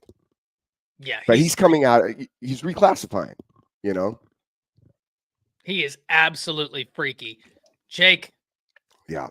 I love our morning chats as always, my man. Yeah, I know you've got a lot you need to get into. I don't want to take any more of your time. Everybody in the Undefeated, y'all already know. It's time for the Merrill Report. Jake Merrill's got you covered, as he always does, with unbelievable analysis and great interaction. Jake, always such a pleasure to get here, to sit here and chop it up with you, especially about some of the topics you're talking about, some of the topics I'm talking about, or any questions from the Undefeated. Until tomorrow, where we will have our normal rendezvous. I will see you next time. Everybody, thank you for the time and can't wait to see you tomorrow. Roll Tide. Roll Tide, Ty. Hey, everybody. Ty Hayes, Roundtable Sports. Awesome segment. I mean, and Ty always brings it for you guys, and I love that. Like, I know you guys do too. Ty's really exciting to listen to. He brings up some really good points, and I got to check in, right, with and listen to some of his segment today. A good chunk of it, actually. And I was loving to hear what Ty had to say about all these different subjects. We just hit so many different points, and you guys are already starting to throw in all the questions. So Undefeated, what is going on? Yo, what's up, everybody? Absolutely love it. Today's gonna be a good day. We got a lot of information to fill. You can see my topics. We got 25 recruiting buzz. There is a lot of buzz. I'm excited about that. I love the recruiting aspect. Honestly, my dream job I would love to coach like defensive backs, all right, or coach on defense. But on a side thing, for real, the dream job for me would be to be on the back end, similar to like playing like a role under Courtney Morgan and working with these kids and families, right, in the recruiting process and really setting our coaches up and a program up for success. That's honestly, that's the way I would like to roll someday. I love recruiting, so I really want to get into this. Players to watch for spring. I know I've had that topic up like the last 2 or 3 times I've been on during my segment, because we never get to it because there's so much we're going to cover, and we'll see if we happens again today. And can you feel it? Can you feel it? Right? Like it's happening, man. Like you can feel it in the atmosphere. We can feel what's going on, and I want to talk about that and all the different things that's been rolling out with University of Alabama football and how exciting the atmosphere is. We're not even close to the season yet. We're getting into the start of some workouts, getting prepared with the fourth quarter program, with spring ball. But dang, I'm excited, right? Because we can feel the energy. And there's something to be said about when you get that energy. Okay. So first thing first, right? Like I do want to jump to something interesting. Is while on here, there's a lot of people asking, mainly I think it was Country Life and a few others, on all these different subjects. And I'm going to get to that. But I do want to give a shout out to as well to everybody in the chat. Make sure you run the thumbs up. All right. Run those thumbs up, subscribe, come be a fan funder. There's been some great videos put out. Ty wrote an awesome article. There's going to be some more content put out that you can only see if you're a fan funder. So make sure you join up and enjoy some of that extra content behind the scenes. We love bringing it to you and want to keep bringing it to you. Okay. So I see some familiar names in here already. Sorry if I miss you, but I do see DR334. Nicole, what's up? Sean Williams, what's up? Byron, what's up, my dog? Nicole is in here. Oh, sorry, just got you, Nicole. Henry, what's going on? Makita, hey, how you doing? Ronnie, how you doing? Wade's World, what's going on? Shane Brown, what's up, my dog? Caleb King, how you doing, man? Hey, and Caleb, big shout out. I know you said you were getting married. I think now it's been like in 10 days you're getting married. Congratulations if that's the case. Really happy for you, man. And I wish you and your soon-to-be wife the best. Moon Rocket, what's going on? What's going on? Chad Campbell, how you doing? Let's see who we got. Beer Cans and Baddies, how are you, man? Jor, what's going on? Cynthia, how are you? Rodney, hey, what's going on? Michael, how are you? What's up, man? Country Life, I say what's up to you too, and you and me. We're going to talk here in a minute about Milroe and why he's going to be the starter.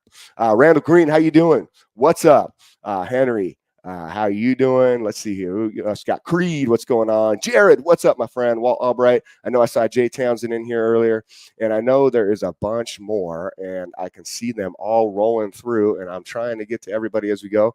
I could sit here forever and say what's up, but remember, again, hit those thumbs up. If you like this material, I want to keep bringing it to you and give you all the best stuff we can from news and more with Bama football on YouTube.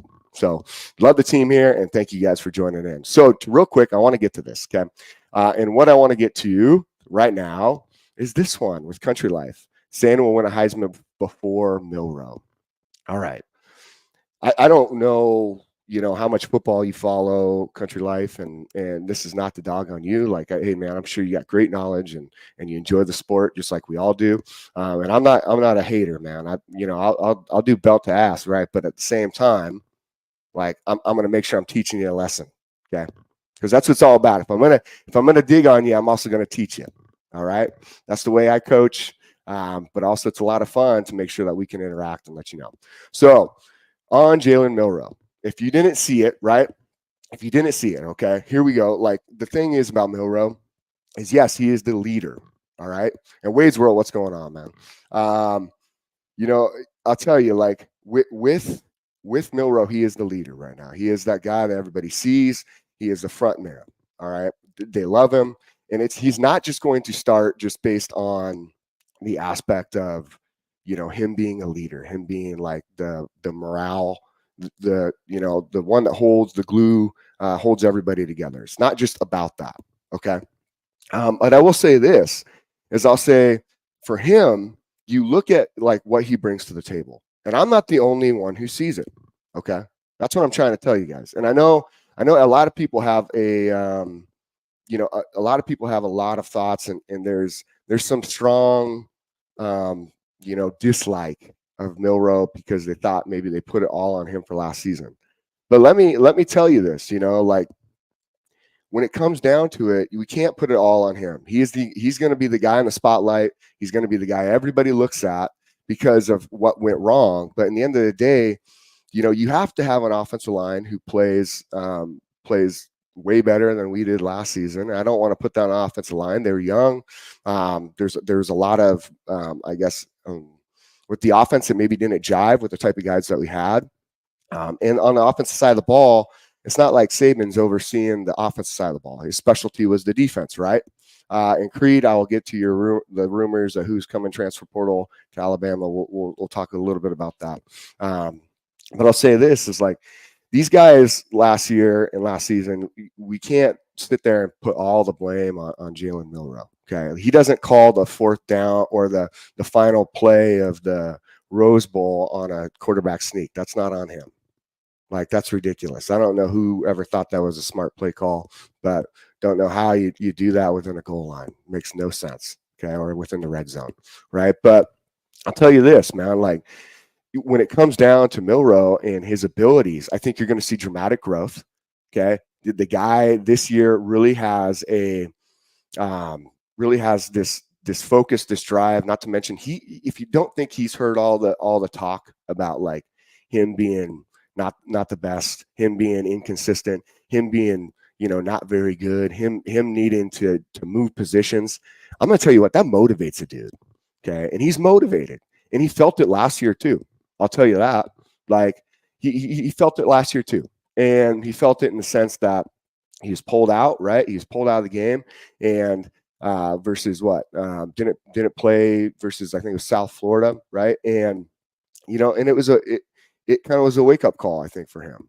But I'll put it at this is Milroe's now going to be in a system that is adjusted for him. Okay. And I'm not going to argue with some of you guys saying like, hey, saying better put some meat on. Okay, Brian Russell. And like, you're right. Like his technical, like his passing abilities, they are better. Okay. But and Shedeur Sanders is a better QB than Milroe. Okay. I mean, we're not going to disagree with like who's a better QB on maybe some of these guys who are more natural quarterbacks, right? I think with Milroe, though, I think you put him in with a group of coaches such as KD. Okay. You put him with Sheridan, who had a strong development in Penix. I'm telling y'all, you know what I mean? Like, this is going to be one of those things where we see his development really shine this year. Okay. He's in a system that's meant to be natural for a quarterback to read. All right. So everything's meant to come into the vision. That's the way we see it. And that's the way KD put it. And KD literally just said the other day in an article, and I can't, forgive me for, for missing out on who wrote this article, but literally KD just talked about the fact of what Jalen brings to the team and how, without saying it, he talked about how he's going to form that offense around him. The best part about this offense is it has key foundational aspects, right? They have the key pillars of the offense, and then he builds within those pillars based on the personnel. Okay. So it's going to be exciting. I know everybody's excited for the QB competition. I'm excited about that. And to get at you guys with some other stuff, I think like Simpson is going to be phenomenal. I think Simpson wants to compete. They all see it. All these quarterbacks see it. Lonegren's going to be very, very good. Okay. Like all the quarterbacks see this. If you are a quarterback, all right, and right now on this team, you want to sit. I mean, it kind of falls in line perfectly, right? Like I'll tell you this, like it falls in line perfectly from the standpoint of these guys. Who's up next? Who's up next? Who's up next? All of them want to eat in this system because if you are a quarterback, I think it was Deuce Knight just said it. Who's a recruit right now, right? And Deuce Knight, right? If I'm correct on pronouncing that, yeah. I mean, he literally says, man, like that. This system is meant for a quarterback to just thrive. Like if you're a quarterback, why wouldn't you want to go?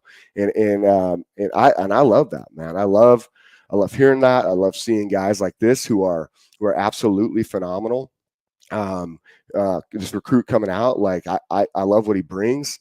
He's one of those guys who's a commit right now to I think it's Notre Dame, if I'm correct. Yeah, he's committed to Notre Dame, and he's one of those dudes who we're very excited for on the standpoint of like this guy's probably going to be one of these key guys who we can flip.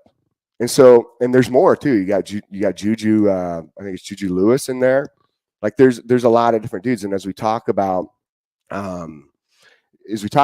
and we look at the recruiting buzz and what everything is being discussed right now, I mean, we have to be very excited about what is being said. All right. I know, again, Michael, you got question in here about a big offensive tackle in the portal now from SMU. Again, we got a lot of questions. I'm going to try to get to them as I go.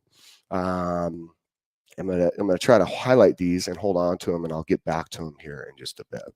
So, but I do want to bring up the aspect of this, is the recruiting and what's going on. So early on, right, from a recruiting standpoint, we all heard that we were maybe missing on a lot of guys. And what is the expectation for 2025 recruiting? What do you guys think on that? Right? Like, are you guys okay with a class within the top 10, or does it have to be within the top 5? And that's the honest question. So if we get a class within the top 10 and everybody's pissed off and they win, then how do we feel after that? Right? Like, do we start saying, okay, never mind? But is it the expectation every single time that it's top 5? And that's an interesting one nowadays, especially with the pay for play. Okay. That's an interesting one in general, from a standpoint of if we get a bunch of players who are just trying to get money, right? Then how does the classifications actually work? Like, how does that play from a standpoint, like these guys with these recruiting classes, is it I guess, is it legit? Is it real? Or are guys just going to play for money? Yeah. I agree with what some of the things are coming out, like Jor, you say it has to be be within top 10, any less the fan base will question. I agree with you. On that. What I'm saying? Like, I like it. As far as my perspective on this, I do believe that we will be in a top 10. And this is the reason I say it is because we look at the current recruiting buzz. It's kind of funny how the dead period hit and everybody's just like, holy smokes, we're losing. Like the recruits aren't talking about, Alabama. Like, is that negative? Is that positive? It feels more negative. It's easy to jump onto these negative aspects, right? And it's funny because it's almost in this way like the dead period. Well, guess what? They're not necessarily being contacted by Alabama at that time. And that's the thing about it, is because you can't say right here that this is a bad thing, but at the same time, like, we have to be a little more patient, okay? And here's what we look at from a standpoint. I mean, let's just look, number one, of the visitors, right, that we have coming in, I believe, for March. So let's see here. March 6th, we have Caleb Cunningham, 5-star wide receiver. He's been pretty high on Alabama. March 8th, we got a number of guys. We got Noah McHale, top 100 linebacker. We got Nashawn Montgomery, top 100 wide receiver. Zadarius Rainey-Sale, he's from Washington State. He's a 4-star linebacker, right? We got Ziari Addison, 4-star O lineman, okay? We got Gus Cordova, 4-star D lineman. Zamir Smith, cornerback. Andre Fuller, D line. Let's see. Then we got March 19th. I think we got Tariq Hare, March 23rd. Jordan Davidson, and Tariq Hare is number 5 cornerback. Jordan Davidson, top 100 running back. Jordan Parrott, top 100 linebacker. Dawson Moret, 4-star linebacker, and that's on March 23rd. And April 4th, you got Anthony Saka. He's a 4-star linebacker. Okay, so pretty impressive for who's coming in, and I was able to grab that and kind of see that list from Bama Online. So, like, and they do a phenomenal job too with some of the stuff that they come out with. But we're looking at some of these dudes coming in who are coming in for a visit, and I'm sure there's going to be a lot more. But we're also looking at like the camp, right, and who's camping where. I know we just had the Under Armour next. The next camp, and there was a lot of stuff that came out regarding that. There's a lot of guys who are very, very high, right, on University of Alabama, and I like it, man. Like, you had Jared Smith, number 5 edge, and that dude is all about wanting to develop, and he's a Bama dude. Like, that guy, I think we're going to see, right? You have Zion Grady, right, who we've all talked about, number 4 edge, decommits, but now I do think we're still on his radar. I feels good about that. All right. And then the one I really like from just a offensive line standpoint is Micah DeBose, right? It's either DeBose or DeBose, right? But that dude, if he had an article that came out, and with Micah, what was interesting was, I mean, he was basically sitting there defending DeBoer. I mean, and not in like a way like they were asking questions to attack DeBoer, but he was out there saying, man, like, I love DeBoer. Like, I love who he is. Like, this guy is awesome. I love the contact with him. Like, he's all about the way this guy goes about his business. And it goes back to the comment from Montgomery, Rock Montgomery. And I think there was a question about it earlier. Tyler Reeves, I missed what was said from Rob Montgomery. What did he say? Okay. So with that being said, Rob basically said on his end is that he was very, very, very excited to be part of this team. That basically, he said it was so good because the atmosphere was so uplifting and positive, best atmosphere he's ever been in. I mean, he was praising this staff. Coming out of those grueling workouts, he was, yeah, I got it. Yeah, Rock. With Rock, yep. And he was praising the staff, and that was amazing.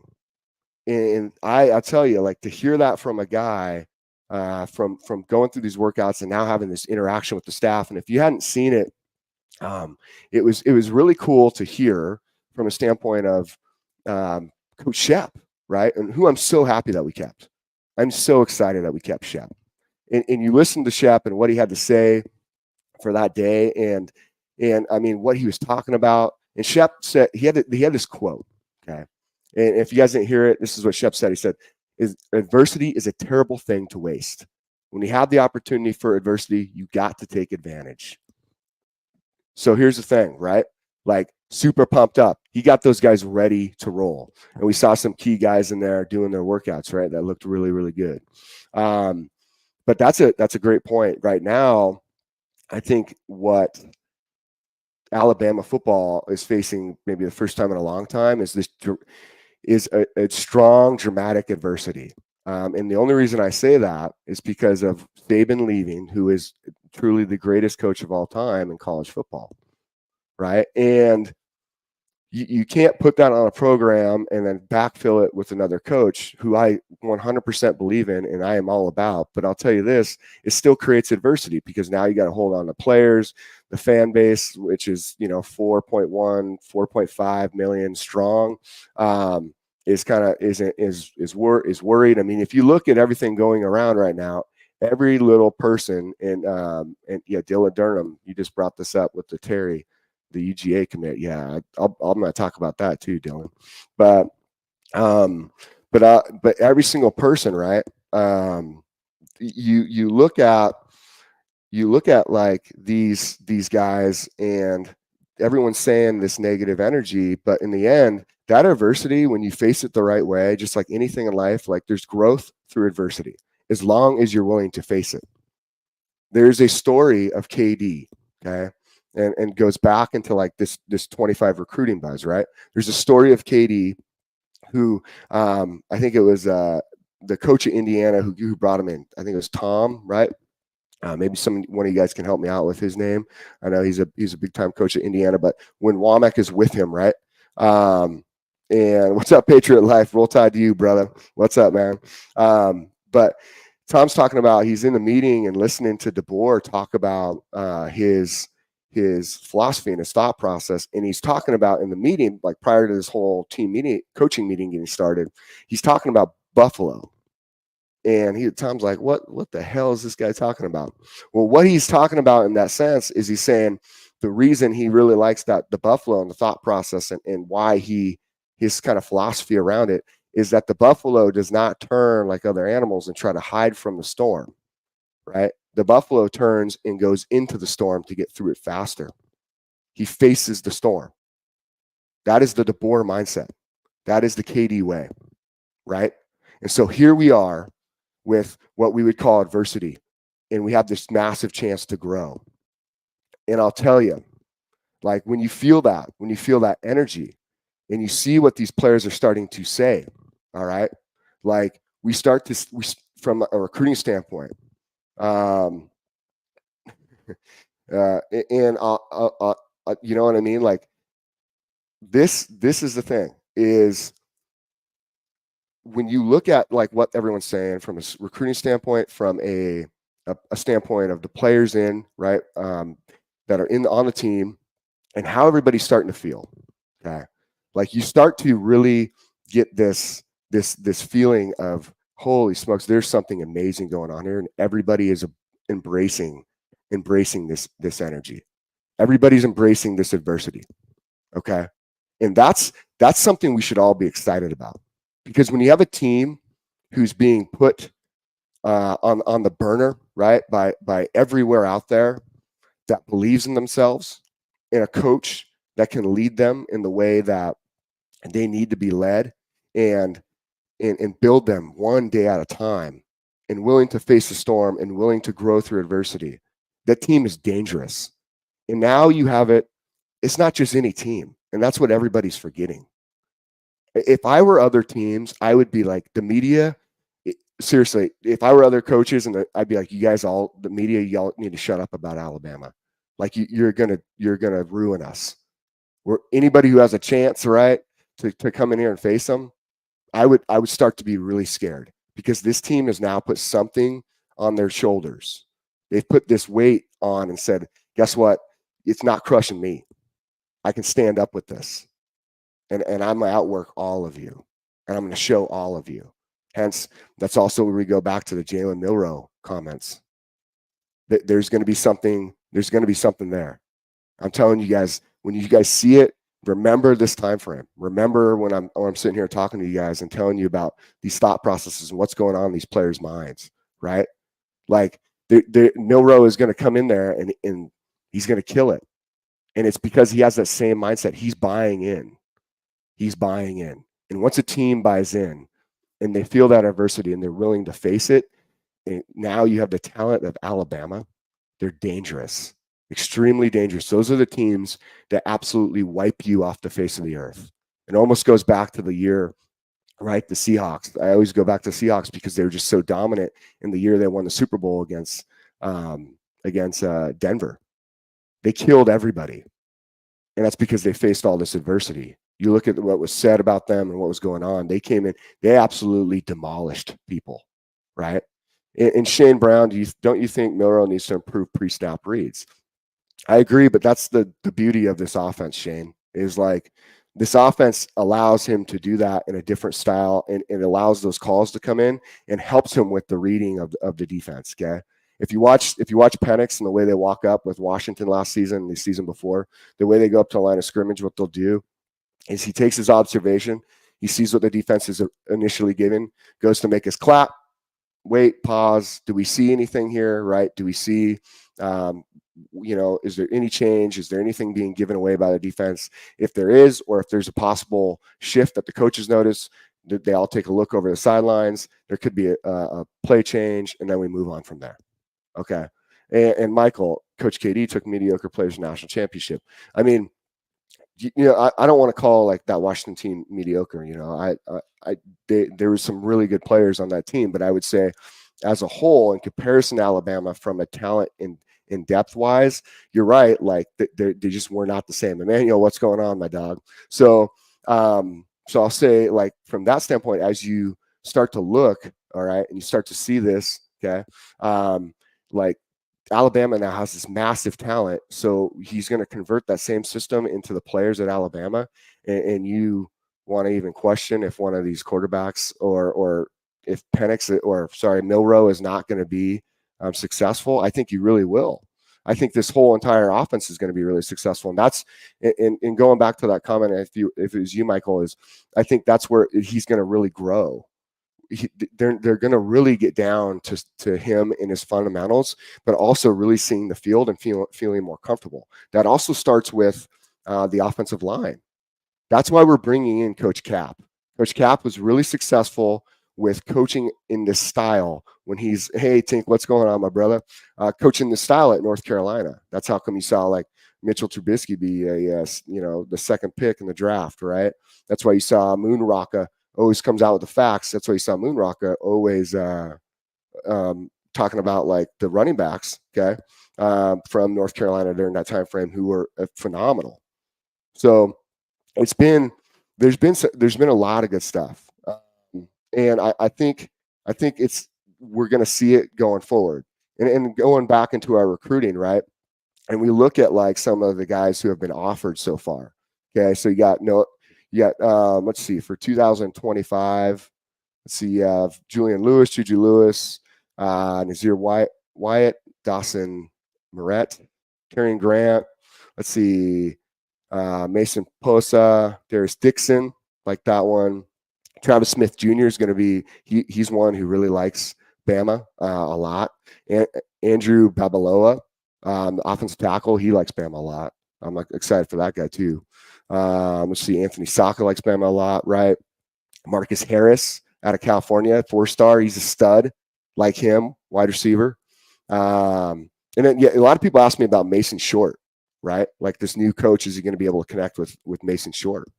And we'll see. I've heard that Coach Cap is a great recruiter based on his past, but now at Bama, having the ability to have all the resources that you have, the connection to KD in this staff, and it really helps whether Coach Huff is here or not. Right. What really helps is that KD in this system, you can go to basically say, hey, we've really thrived with our players on offense, especially our offensive line. If you look at the success we've had everywhere we've gone, and that wasn't just Coach Huff. You guys have to remember that the QBs, the running backs, the wide receivers do not achieve all this success without an offensive line. So it really, that's something that hasn't really been brought up, is that we're not thinking about the fact that from an offensive line standpoint, all these guys, different coaches. Well, Katie's had different coaches, the offensive line, almost different, all the different places he's been, right? And he's still been successful. And so there's so many guys out there right now talking, and that's what I absolutely love. I mean, I was big on Dejon Lee, who's a cornerback out of California. I think he's number 4, number 5 QB. I mean, he loves the coaches. I'm excited to see that. Again, I go back to Micah DeBose, right? That guy, I mean, I think that dude is coming to Alabama. I think he loves it. Yeah, he still has a list. And a lot of these guys still are. They're going to go and look. You know, if we don't get Mason Short, I'm not going to sit there and be all worried about it. It'd be great to get him back in the system. We have to see how he feels. There's still a long period of time. I know we're not even in his top 4. I get that. But when it comes down to it, you have to start thinking about, like, okay, over time, as they develop relationships, there's that chance that we can get some of these guys back as they start to see the success. They get to see the process, and they also get to see the fact that we get to,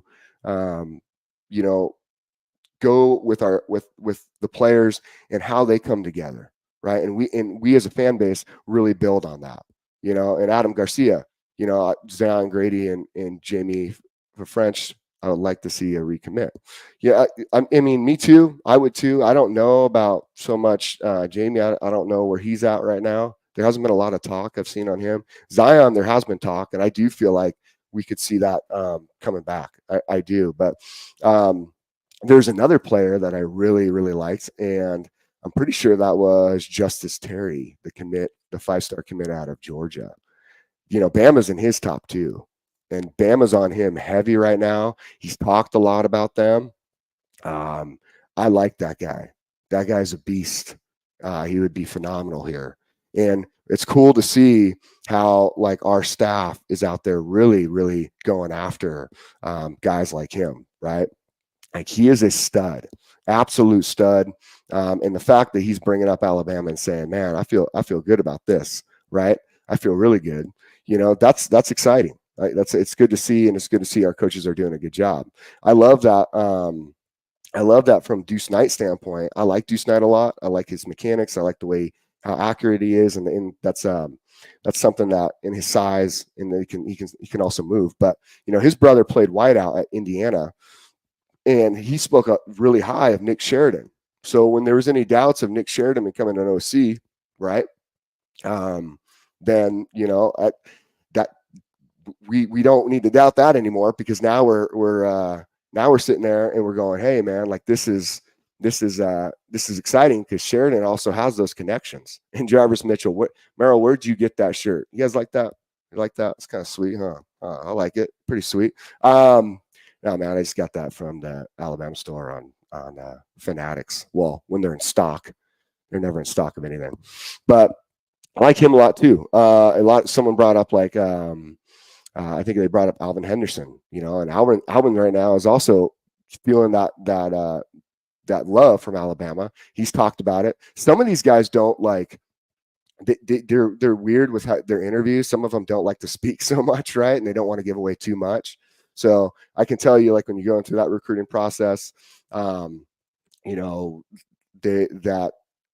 everyone wants to pull everything out of you, and sometimes there will be, depending on who's interviewing you and whatnot, kind of a twist of words, sadly. But I think the guys in this that are doing, kind of some of Alabama's guys are doing a really good job of keeping it real.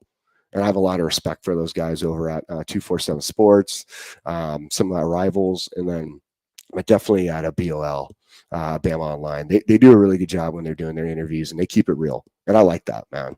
I'm all about that, and I respect that, because the players deserve that, so we get to see their kind of personalities and whatnot. Let's see here. Who else did we have that kind of got talked about? Ackland Deer.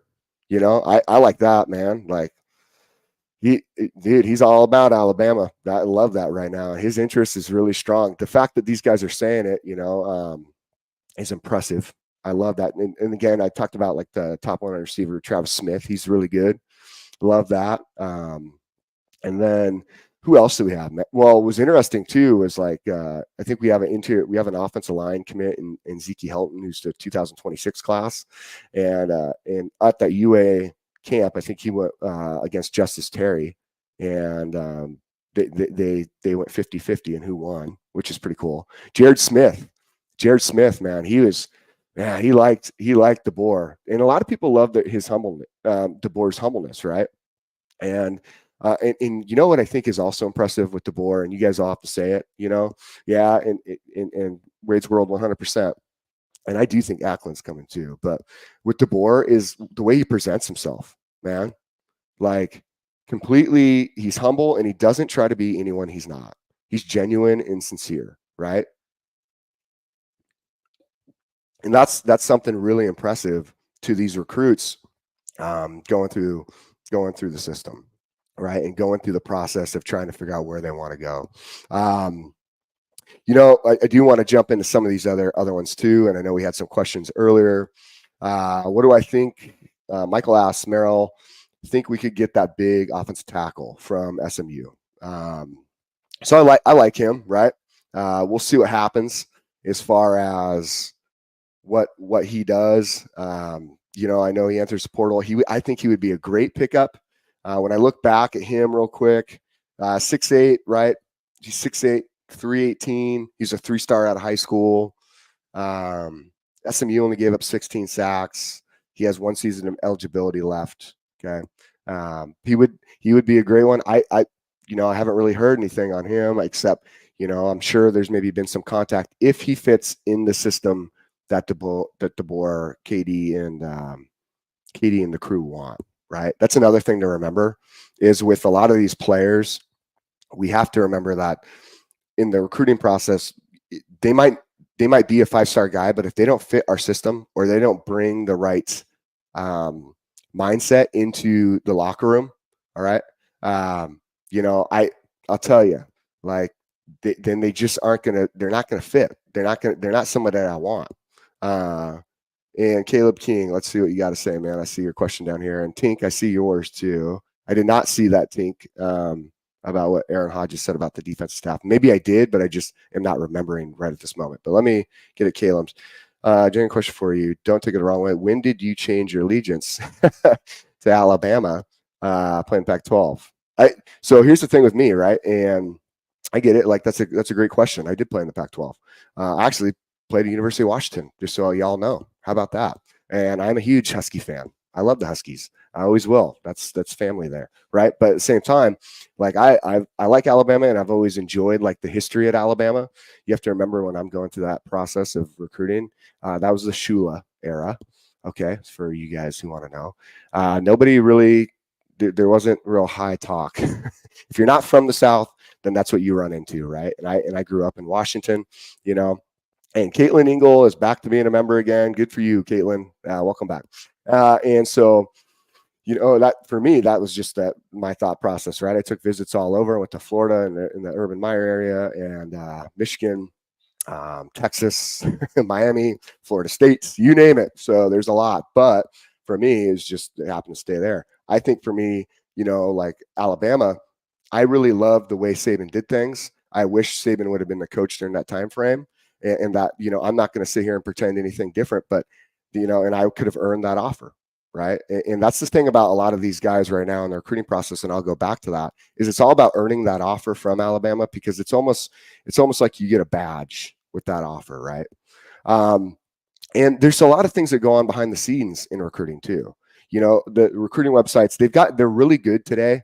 Like I really appreciate like all they do today, right? They do a phenomenal job. They get in a lot of detail today, and it's impressive what they do. But for back in the day, I will say when when I was going through the recruiting process, there wasn't so much detail. There's a lot of speculation, and I there's some people who did a good job, and there's others who just put out whatever they wanted.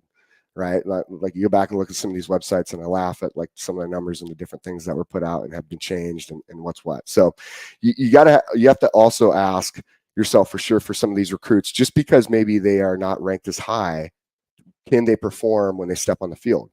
So a lot of people take away from the fact of let me see here real quick. I'm trying to Drake Kirkpatrick, right? All right. And Ebony, I played safety, Miss Carter. So, and so with Drake Kirkpatrick, right, he might not be ranked as high, but one thing I will say about him is what I'm really impressed with is his work ethic. His work ethic's phenomenal. And that's one of those guys like I would like to watch in the spring. And I can kind of rattle off a few because I got about like 15 minutes left or so. But we want to look at who is coming in, right? What are we going to see for spring ball? And how excited are we to see these guys? Everyone's ready. I think Richard Young's a big one. Okay. You look at Dylan Johnson, the success he had at Washington. He's going to be absolutely phenomenal. With Richard Young kind of having that same, he just wants to go hard. I love it. But you also got Justice Haynes and Jam Miller. How will they rotate? How will they find their groove in this offense? Okay. Another one high for me is Tony Mitchell. I can't wait to watch Tony Mitchell come out. I think he's about to go off. I think he is you can put him anywhere on the field with his size, but also his coverage abilities. Okay. I really like Tony Mitchell. Absolutely phenomenal. All right. Like the guy is a stud. Tony Mitchell is a big one for me. But on the same time, from a freshman standpoint, right? Like I can't wait to see, I want to see how Noah does in spring ball. That's going to be exciting. I want to see how he comes in and plays. And I also want to see, Xavier Brown. I really like Xavier. Xavier has his fundamentals are phenomenal for a freshman quarterback. Like he's a stud, absolute stud. That guy could see the field. But then I also am excited about Damani Jackson. And I know there was a comment last night and it made me laugh because I had to go through, right? I had to go through and I had to look back at some of the different things that were said, okay, as far as all the different topics I covered yesterday, because I was on in the evening as well. And I will be back tonight at 7 p.m. Central Time, so make sure you guys tune in, check it out, be a good time. And the rest of coaches throughout the day, too. I know Smook will be on here shortly. It's going to be a good time, right? And so I will say this is so when we look over and I think it was, let's see, who was it that said it last night? Jermaine Mims. He's like, man, the coaches weren't high on Damani Jackson. Well, I don't think that's true. I don't know who said anything negative. I like Damani Jackson a lot. I mean, I want Damani to be successful, right? And I love his tangibles. I love everything he did. And if you didn't get a chance to check out Coach Sean last night, Coach Sean did a great kind of breakdown, but he also talked a lot about Damani Jackson. Okay. And I have a lot of just joy for him. And based on especially on what Coach Sean said too, is just what he has to do. And then Ms. Carter, okay, so Noah's not doing the early enroll. Okay, so he'll be there for fall ball, I'm guessing then. All right. Hey Janet, how you doing? So maybe Noah won't be there for spring. All right, I got that. No worries. But that's okay. That's all good. So like I said, I'm really excited to see these guys compete from a cornerback standpoint. All right. And that's fine. Just tell them to watch a ton of film. And you're right. Like the next one to say, and you just highlight it for me, Michael, is Merrill, not to change the subject, but would like to see Ryan Williams punt return, kick return. And that's what I was going to get to next. They did a great job. Okay. I really truly think from a standpoint of bringing in Ryan and what he brings to the table, he's just so electric. And Coach KD just had an awesome article out about him, right? And it was awesome. And Janet, looks like it's your birthday in here, so happy birthday, Janet. But KD talked about how great Ryan Williams is, and he's so dynamic. I think he will see the field. We'll see what kind of role he plays. Ryan's definitely going to get out there and get those reps. It'll be interesting to see how they use him too, because you can only play a certain amount of time to not burn a redshirt year. So I wonder if they will play him in a style that they've done with a couple other guys in the past, right? Where he gets in, he gets those reps, he gets those looks, and gets to feel, hey, Linda, how you doing? Gets to get a feel for this offense and really come together smoothly. So he just has a breakout year the following year. And that's not saying he's not like a great player and couldn't play right now. I just think they want to also make sure that he's developing correctly in becoming the best he can be. And that's what it's all about, is growth. Step at a time, growth. I know we want to see a lot of these players touch the field ASAP, but we also have to be very patient and understand that there's a reason why they're not, and it's for their best. For a guy to come in who's a true freshman, right, and say I should start, I don't know. That doesn't work like that. You need to come in and work. I said this yesterday. When it comes down to it, if you want to play, you need to work. And that's what it is. I think there's also some questions in here yesterday I want to jump to too, right? Let's see, too much depth, quality, guys could leave during spring portal. And that was by Colin, right? And Colin Bellew, if you're in here today, like, you made some great points yesterday that I didn't see. And I apologize. I don't always see all the comments. So you guys, I try to get back to them maybe the next day, just recently, because I can go back and look through and kind of get to some of these questions. So I apologize if I do miss your questions or if I didn't see what you said. But I'll say this, is Colin had a great question yesterday with too much depth. No, here's the deal. You come to Alabama, right? You were coming to Alabama to compete. And in order to get to the NFL, you want depth. If you don't want to compete, right, and you don't want to come to Alabama from a standpoint that you're going to have to work your butt off to earn playing time, then this is not the place for you. Sorry. Like, you're going to have to go somewhere else. And I'm going to be honest with you, it's not going to make you the best player out there either. You go somewhere else where you don't have to compete as hard. What does that say about you and your character? What does that say about your thought process? What does that say about you to all these NFL scouts, right, who know that you left because you weren't seeing the field? Now, some of them, I understand. Maybe there are some really great circumstances where guys do leave and they see the field and they really excel. I'm not necessarily saying that. What I am saying, though, is if you're complaining so much about not seeing the field at Alabama and not maybe waiting your turn a little bit, then this is not the place for you, because this is a place where you have to compete. Now, I can understand getting towards the end of your career, right? And you need it. You're like, man, I don't know if I can break through this depth. Maybe you do need to go somewhere that's a little weaker, right, for you to get on the field and maybe show some skill sets or develop in that way. Okay. Because, I mean, guys do develop when they play. But in the beauty, I will say, about this offense and the defense is that in the end of the day, like, you do have an opportunity to play because of the way they rotate guys. I mean, we are going to see a lot of guys hit the field. It's not, you're going to have some core dudes, but you're going to see a lot of guys get some playing time. And that was one of the things that somebody asked earlier. I think it was Cynthia asked something to Ty earlier about Womack and the rotation, right? Are we going to get smoked with maybe some of these speed offenses? Well, there's that rule now where you can't just go. There's kind of like this breakage, right, for substitution packages. Okay. But I will also say this is that, the 4-2-5 defense, this is one of those things that a defense truly helps you play against that type of package, and play against the speed, right? And so that sort of, if you want a good example, hey, Miss Carter, condolences to you. But I'll say with this is in the end of the day, right, this package, if you watch, like, even Washington play against Oregon, who runs that sort of speed offense like that you had talked about, Washington's defense was not the greatest at all. There's so many key pieces you need, especially in the defensive line, to make everything else thrive behind you. And then you also need it in the secondary with the defensive backs. Okay, the center of your field has to be strong. Okay, so in Ephraim, you just hit the point. That's what I'm saying, dog. Is like, you have to be strong in your D line. Like, you have to have studs. There's a reason why that we took Freddie Roach and he's promoted, because he's going in there and he is finding studs.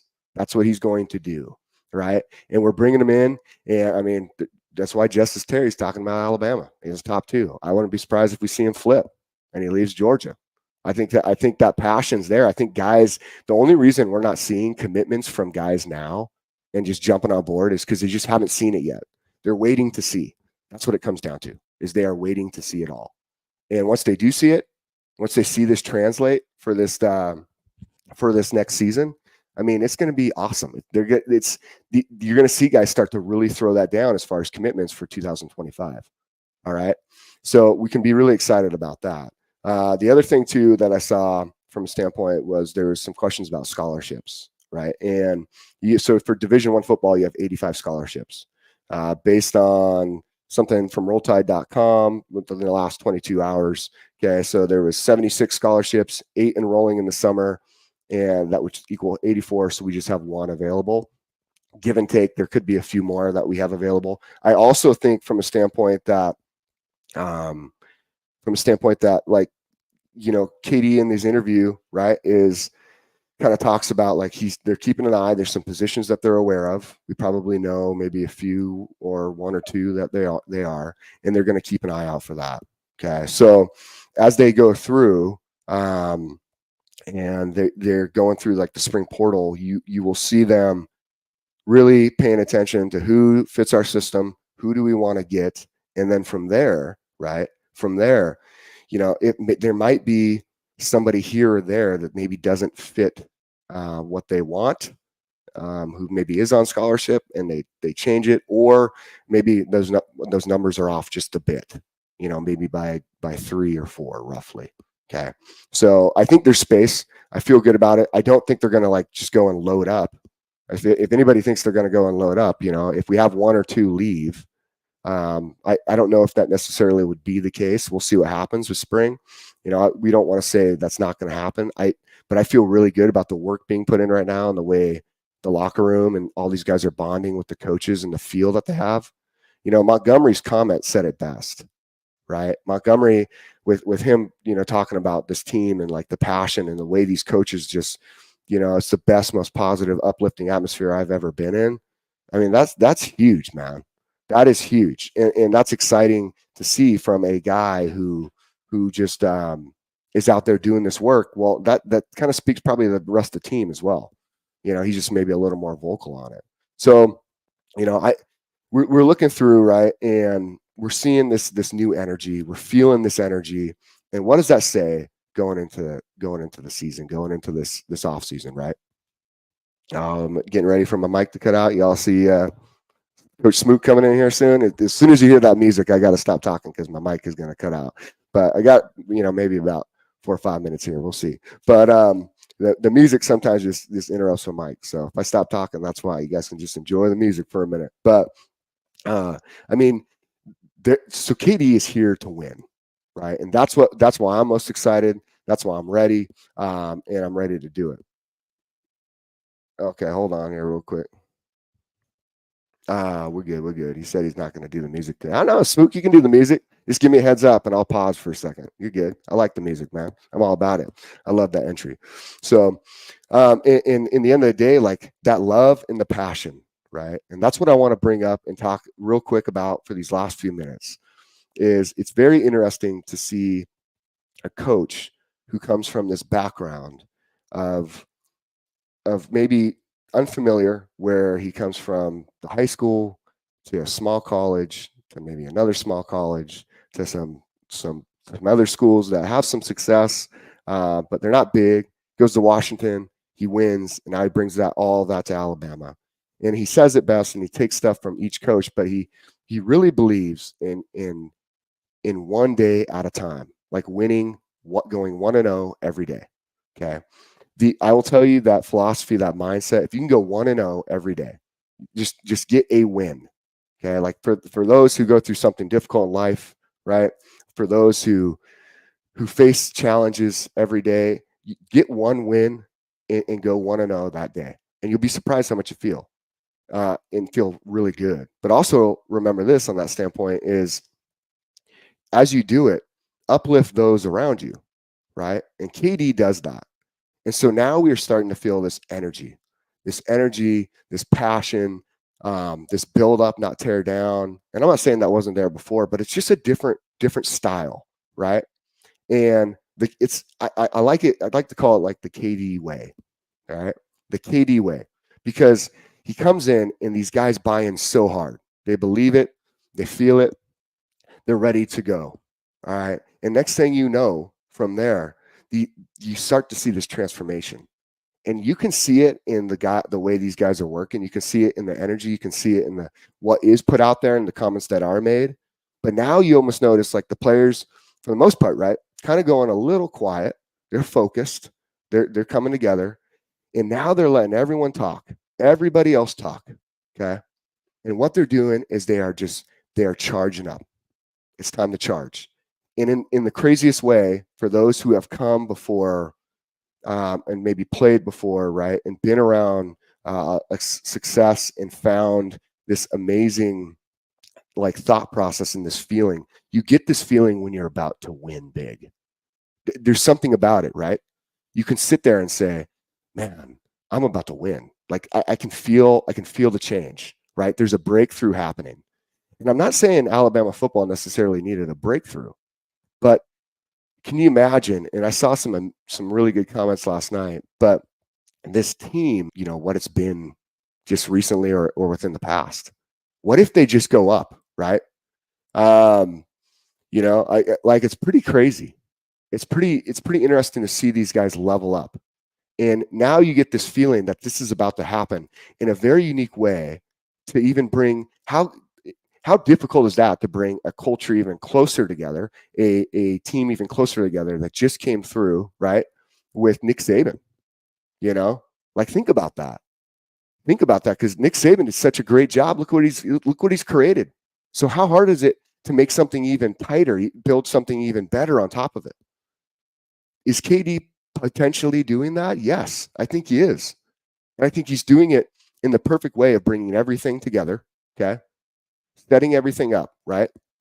Like setting everything up perfectly, keeping in place what Saban has done phenomenally in this foundation, this culture, and everything around it.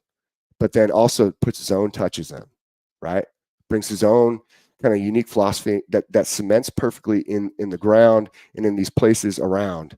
And he's just ready to go. And he's ready to have this success. And you can feel it all around. We see it in the articles being released. We see it in the interviews. We see it in the coach's energy. We're seeing it in the recruits talking. You start to know there's something going on, something big. And it makes you just so excited. Like, I'm ready. I wish I could step on the field and play again, man. I'm ready. Like, I see it and I feel it. And I know the players do too, because that energy is huge. So, you know, I appreciate you guys today. I know Coach Smook is about to get on here shortly. It's going to be phenomenal. We're really excited for that. And it's something that, you know, we get in here, we get to talk with you guys, we get to share all this information. We get to have these amazing mornings of getting in here and talking football, talking about the excitement, talking about the changes, talking about the news. And I'll tell you, you know, Coach Smook, it kills it every single time. And I love coming to you guys too. And I know Ty does as well in the morning. And so does Kyle. You see Coach Sean and Coach Jay as well this afternoon. So I love it, man. I love being here with you guys. I know that music's about to come in. So here we go.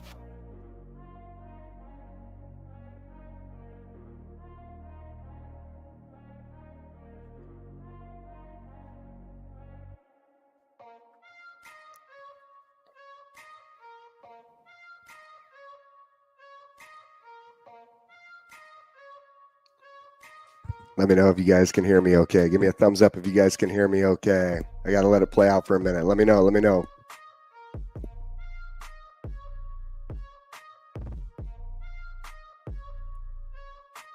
Yeah. Here comes Smook, everybody. He's coming. He's coming. And Jermaine, if you can hear me all right, man, I addressed your stuff a little earlier. And I'll tell you this, is I was addressing that Damani Jackson. Hey, man, I'm high on Damani Jackson. I love Coach Sean's segment last night, but I'll tell you even before, man, I like Damani Jackson. I really do, man. Yeah, Michael, no worries. Moonrocker, thank you, man. Tink, thank you. Rich B, you guys got Smook will get in here shortly. But if you guys got any other questions, throw them out real quick. You know what I'm saying? Like throw them out. I'm chilling right now for the last part of this segment, and I can sit there. And thanks, Janet. Appreciate that. Much love. You know, Tell you, like, I appreciate all you guys to come in here, ask the questions, that we can have these conversations, that I can try to address some of your concerns, but also give you kind of like a further breakdown. I know there were some questions about Will Johnson, right? And Will Johnson potentially coming in. I know we have thanks, Tim. I appreciate you, man. I know we got probably about 48 hours, 36 hours. All right. And then, Tink, I will check that out. Maybe I just missed it, or just not hitting the top of my head right now. I read a lot. And Tony Jones, Roll Tide Roll, man. Tony Jones. Appreciate that, man. The Tony Jones from that you hired at Alabama. I'll tell you what, man. Thanks, Jared. Dude, I tell you, like, he comes from Michigan, so there's a lot of connections there, along with Courtney Morgan. Could we potentially see Will Johnson? We will see. I think Smook has probably some really good information on that. Kind of going back and forth. I know, like I said, 36 hours before their portal closes. But if that we don't see it during that time frame, maybe there's a potential we see it in the spring portal in April. So we will see. We will see. And if you guys who do come in here and every day just bring it, I appreciate all of you. And for those who tune in, thank you very much. Who are new, welcome. We love coming here and talking football in general. You come in here, man, you could be an Alabama fan, 100%, like this is Alabama chat. But at the same time, if you're not, and you want to come in and listen to football and hear what we have to say, man, like, just please come on in and enjoy it. This is probably one of the best channels you can get on and check out, like, anything as far as off season for football stuff. And we can bring you a lot of good information, and it kind of touches base with all different fan bases, because Alabama, right, impacts it all. We love it. So I love it. I love coming to you guys every single day and bringing this, man. And again, I'll be on tonight, 7 p.m. Central Time. For those who are on the east side, that's 8 p.m. And for those on the west side, that's going to be 5 p.m. So, but yeah, 7 p.m. Central Time. Get back on. I'll be back on tonight. We'll talk some more Alabama football and see what news rolls out, right?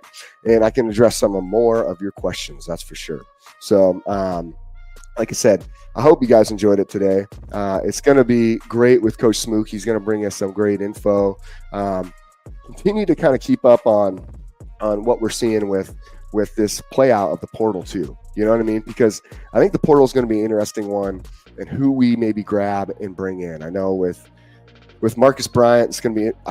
I don't know with Marcus Bryant. I wish we could say, like, hey, he's a for sure grab, right? Offensive tackle, the guy from SMU, but we'll see, So, and then the Will Johnson news, we're all excited to hear that and see what happens. But everybody, here comes your dog. I know he's coming in here any minute.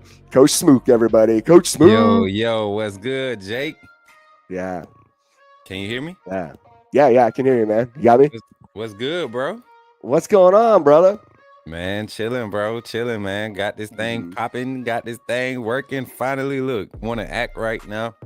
Yeah, man. I love it. Dude. Dude. Look, man, before you go, I always got to come in. I always catch like your last 25, 30 minutes of your segment. So I think this is what the chat was getting at. Mm-hmm. The other day when I was talking to Damani Jackson, I was very critical of Damani Jackson for this reason.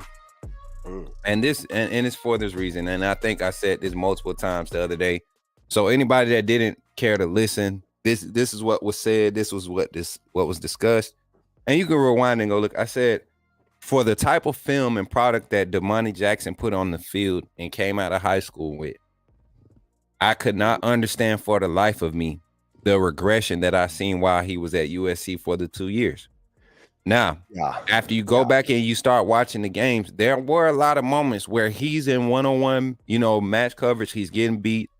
But like Coach Sean was saying, you go look at the rest of the defense. Now, I'm looking at this, what he's doing, right? Go back and look at it literally 10 hours later, and the game and the defense, you kind of feel sorry for the safety in that defense. You kind of feel sorry for the middle linebacker in that defense. Is like anytime strong side coverage had to be sorted out or communicated amongst the second level, USC was getting scorched, right? Oh, yeah. They were getting torched. Oh, yeah. So it was, to me, and to a certain extent, it is coaching, right? But then also to a certain extent, as an athlete, and you play you play safety. To a certain extent, some things just shouldn't happen, when the opportunities are there. And Damani didn't do a good job of capitalizing on the opportunities last year or the year before. But I feel like with a new system, being in a new scheme, and if get with a guy like Mo Linquist, a guy like Scott Hisler, those guys are in your ear in the secondary every day. Yep. I think we see the Damani Jackson that I was ready to, that I had committing to Alabama out of high school. That's the Damani Jackson I want back on the field, not the one that was at USC. So if anybody in the chat was misconstrued, nobody was doubting Damani. We just saying USC Damani can't come to Alabama and expect to be able to get on the field or even have an impact in that case. Oh, 100%. And I think where it was, I think it was Jermaine Mims. He was like, man, there's a lot of doubt on Damani. And again, you kind of broke it down perfectly, right? I think we're more so looking at like his style and what issues he ran into. And I will put it at this too, is with Damani in that USC defense. And Miss Carter, I did see your comment. Like I would love to come over and say what's up. Oop, that's not Miss Carter. My bad. Sorry. There we go. I'd love to come over and say what's up to the UW boys coming over to Bama, man. That's a dream come true for them, I'm sure, and really happy for them, 100%. 100%. But maybe I'll try to do that here when we get closer to A-Day and the coaching clinic. So, but I'll say it is with Damani too, man. Like, a lot of people, and you sit there and you look at him, and it's hard to to critique a guy who's so young in that defense where the pressure is garbage. Like USC's not putting pressure on anybody. Now you got a one-on-one with some of these. In the Pac-12 wide receiver wise was loaded last year. Even though like everyone's like, hey man, like only Washington had those wide receivers. No, like Cal had great wide receivers. Cal, Oregon State, UCLA, Oregon, all of them had nice receivers and quarterbacks. Man, it just the trenches was horrible. Yeah, and you can't put that on it like a DB. That's why you. As a defensive back, you want to be a technician and you need to be fast, but you really want to pray to God that they recruit studly defensive linemen because it makes your job way easier. And I thank God in this defense with Damani, and we'll see what happens with the portal and because there's that can move around which position he would play, whether it's a field corner or a boundary corner in this defense. But yeah, with this defense, I think we'll really get to see him like step up and meet those expectations for sure. So undefeated, y'all see my face, right? So y'all know I'm scrolling. What happened? Look, who is Dave? Who is Dave? Oh, I found the Dave Bryan. I was about to say, I know they ain't talking to McMillan. That's our guy. 10-1 that the board doesn't even make it. Oh, dang. What was this in the chat? Yeah, this guy Dave Bryan in the chat. They on his neck. You know how, bro. I don't know. Even pay attention to that stuff anymore. I don't know why like trolls come in this chat anymore. It's become one of those. It's dangerous. It's dangerous. Yeah. Shout out to the Smookinator. Man, if you don't get with the Smookinator, Patriot Life. Hey, appreciate the $10 super chat. We're gonna fight, Patriot. We're gonna fight, bro. The Smookinator. Come on, dog. I thought we was homies, bro. I thought we was bros. Thought we was didn't give piss about nothing but the Tide, and you calling me Smookinator. Come on, man. Appreciate the $10 super chat though for Patriot Life. All love, man. Mm-hmm. Yo, that's crazy. Man. Dave, what's your problem, Dave? I want to talk to you. Hold on. Hey, Mero, you got to sit around for one of these for just let's go, man. Hey, Dave. So I got my brother Mero, you know what I'm saying? He kind of like the little brother. I'm trying to teach him how to act up sometimes. Yeah. Yeah. So Dave, what's your problem? Dave, do I need my fan diagnostic device to come out again? I'm gonna keep this thing handy. Yeah. I'm keeping my fan diagnostic device handy, bro. It will be within arm's reach. ETA, everybody. Oh, he gone. Oh, he gone. Okay. I guess I scared him away, man. All my facts. You did some. Look, some people, you know, some people they leave on facts. Mostly these trolls though, nowadays they withstand facts. COVID has trolls getting extra strong. They was hibernating, getting strengthened. Yeah. They was working on their crafts, you know, researching irrelevant information and creating irrelevant information that hadn't even happened yet. Like Florida fans talking about Billy Napier was going to Billy Bags it and take Florida back to the top. And yeah, we all remember that, Florida fans, Auburn fans. Yeah, we remember when y'all said Harrison was going to turn it around. Y'all thought Harrison was going to do, Kalen DeBoer was going to show you what Harrison was supposed to do. That's what's about to happen. What Auburn's about to be so sick about, man. What Brian Harrison wasn't able to do at Auburn when he came from up there doing his thing. Yep. Kalen DeBoer is going to be able to come out of conference, supposed to be one of the weakest conference, and literally do the same thing he's done everywhere he's went, and that's win. That's right, man. That's right. Like in the end of the day, like hands down, easy. Yeah, man. Like Caitlin Ingalls says, love y'all. Roll Tide undefeated. Hey, appreciate the $10 super chat, Caitlin. Much love, sister. Hey, y'all crazy, man. Y'all be having folks running up out of here, jumping on Twitter, talking trash to us and stuff. I like it, man. I love it, man. Now, that's another thing too, is make sure if y'all don't follow us on Twitter, like jump on there. Like between all the coaches, everyone's putting out good stuff. Coach Smook's put out some awesome stuff within the last, gosh, I'd say week, if not longer. You know, he keeps putting out good stuff and it keeps getting better. But all of us, you know, come check us out on Twitter and give us a follow and continue to stay in touch. That's for sure. Hey, I know it's time, man. Hey, what if chat undefeated? What if Jake Merrill end up moving to Tuscaloosa and him and Coach Smook is on grounds at the campus? Just imagine how crazy that's gonna be.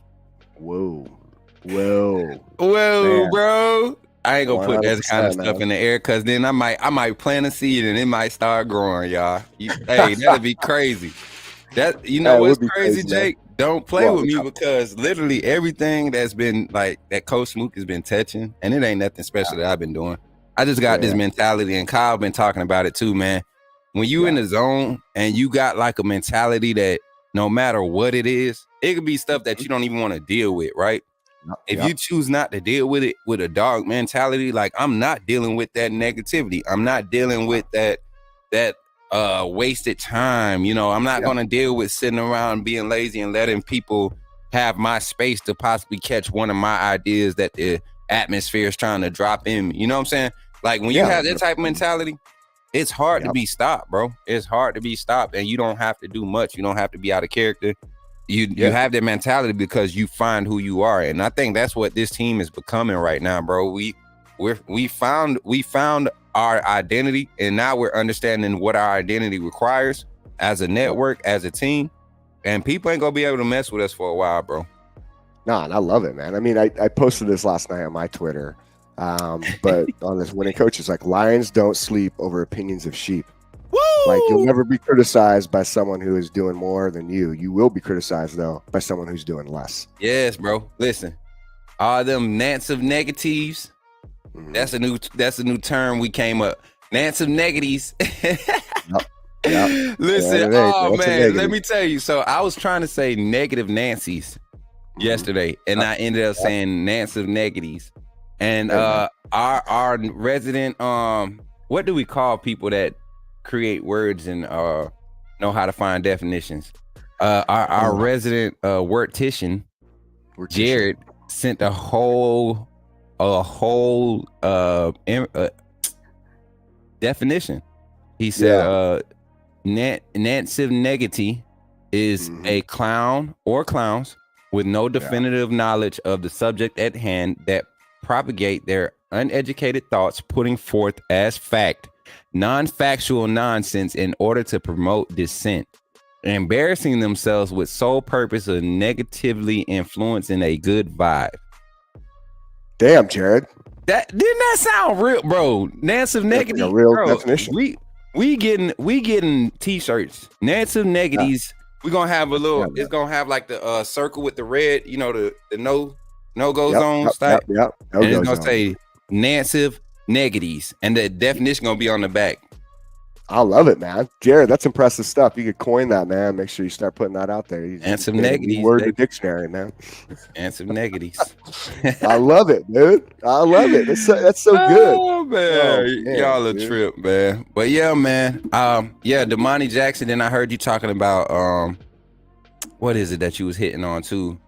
Like the whole setup of Coach DeBoer and how he's possibly going to be like the next Saban. I did a video, man, on my YouTube channel before, I came over here, and I really like started diving in. I never got around back to making part 2, part 3. And it's probably something that I'm going to see if Kyle wants to bring over, because it's a good storyline to carry over, man. Yeah. And I was talking about the early stages of Coach Saban at Alabama. 2007 was the first year. He comes in, nothing really changes. He comes in and just kind of assumes the role. But 2008, when they finally gave him control, it was like the same exact thing he did. Secure the side of the ball that he was a specialist in by having people around him that he fit his style and his scheme that was going to be prominent, right? Set a new tone. Coach Saban was the defensive mind. Let me get defensive guys who can help me solidify their system that I'm building. And then he went out and he goes and hires an up-and-coming offensive coordinator in Jim McElwain, and he gets a whole bunch of experience around McElwain, right? Wide receiver coach, running back coach, offensive line coach. All of these guys had experience and could have been coordinators at a different school and at their different position coach. So you see the kind of the same connections. And then he goes out, he gets Julio Jones. He gets who else was in that class? Courtney Upshaw. I mean, that class was crazy. His first Studley, man. He did the same thing with this class. Ryan Williams, Jaden Mbakwe, Zay Mincy, Peyton Woodard, Xavier Brown, Kevin Riley, what's the other kid's name? Hill. What's his name? It's not Dion Hill. Daniel Hill. Daniel Hill. I mean, Caleb Odom, Noah Carter. Like, this is a class where Kalen DeBoer just kind of just knocked it out the freaking park without even lifting a finger, bro. He just showed up. He didn't have to do no extra work. He showed up and he was himself. So I'm gonna be diving into that today a little bit more. But I found it funny that you started alluding to that, and I was about to jump in and be like, hey, stop, pump your brakes. You're taking part of my segment, and I can't have that. So hey, man, it's all set up for you in the end. Like, in the end of the day, like this, it's all making sure that we line it up. It's funny how all of our thought process, though, because just you guys don't know, team or undefeated. We don't sit there and plan like rolling topics into each other's segments. So, I mean, maybe we could, but at the same time, like I will say this is like, I think all of our thought process and why you see the consistency on this channel and why we're bringing you, I guess, that really bringing you that heat and trying to drop these facts and really setting you guys up for that mindset of ready to be successful with this season coming up is because we really go from a team standpoint, tag off of each other really well, just the way we all think, here at Bama Football on YouTube. So it's something to think about. And it's something to think about because not every subject do we agree on. We have multiple differences of opinions and angles of approach, but it's all football related because people know football. And before we continue to keep going, I need my auntie Janet to the center stage, y'all. I need auntie Janet to the center stage because guess what today is? Today is Auntie Janet's birthday. And because Auntie Janet is such a consistent supporter and a very lovable spirit in the chat, a loving person, a contributor to this, just everything that this community is about with the undefeated. Auntie Janet is in the house, and it is her birthday. Auntie Janet is turning 27 today, y'all. So y'all wish Auntie Janet a happy 27th birthday. Kyle ain't here to do our duet, but I'm gonna pass the mic to Jay Murray after, I'm gonna see how he feeling. I'm gonna see how he vibe with it. All right, Auntie Janet, it's coming. me. You want the Michael Jackson tone or you want the Smoop tone? I want to do this one special for you, Auntie. You want Michael or you want Smoop? Cause I could do both. I could mix them together. Whichever one, I'm stalling because I didn't practice. So what you want me to do, Auntie? Is your choice Michael or Smoot? You want to mix? You know what I'm saying? Hey, bro said this. She make me feel old. Auntie Janet ain't 27. I won't allow myself to set her up like that because y'all gonna be out there looking for 27-year-old Auntie Janet. Now she look 27, but she ain't. Do your mix bet. All right. Me. Happy birthday to you. Happy birthday to you. Happy birthday. Happy birthday. Happy birthday to you. Auntie Janet, that's for you, girl. That's you, girl. That's for you, girl. I had to take it in for you, girl. I had to take it in for you, Auntie Janet. I heard Jay back there trying to be my background too, y'all. I heard you. It's hard to keep up when you're that good, man. That's too good, Smith. I'm not. Look, man, I just know how to tackle people and run. That's about it, man. Look, my wife gets so mad. She be like, if you tried to sing for real, you probably could. I be like, babe, no, I know my grace. Put a keyboard in front of me, I can do that. Don't make me sing, because then I'm gonna mess it up. I'm gonna always mess it up. Auntie Janet, appreciate you for showing up and supporting. This was our moment for you to show you a little love. You know, today is your day. Definitely happy birthday. Everybody show Auntie Janet some love in the chat. Happy birthday. Yes. Auntie Happy Janet birthday, always Janet. giving the vibes, man. She always showing love. So yeah. Now add to Jackson. Woohoo. Yeah, I love it. Well, hey, Spook, I gotta let you man. do your thing, man. I know this is about to be good, dude. And these people are waiting for it, man. Man, They're look, waiting for it. I like the small talk, man. It makes it easier to transition, man. I appreciate you for hanging out, bro. As always, you be killing it. Yeah, man. You picking up some ground, man. It's like all the space that we needed filled is like you just feeling it, bro. So we ain't gotta worry about you not being no good run gap fit. You know what I'm saying? I know, man. I come downhill real smooth. Real smooth, baby. Real smooth. Violence. Yeah, man. I love it. I love you guys. And Undefeated, thank you all very much. Run those thumbs up. Thank you guys for having me. See you back tonight, 7 p.m. Central Time. It's going to be a good time. All the coaches. And enjoy Coach Smook. I know I'll be watching in the background. Yes, sir. All right, love yes, you all. sir. All right, Roll roll Tide. Brody. Coach Smook, brother. Yes, sir. Let me see. Is it D Swan? Yes, he's D Swan. What's good, chat?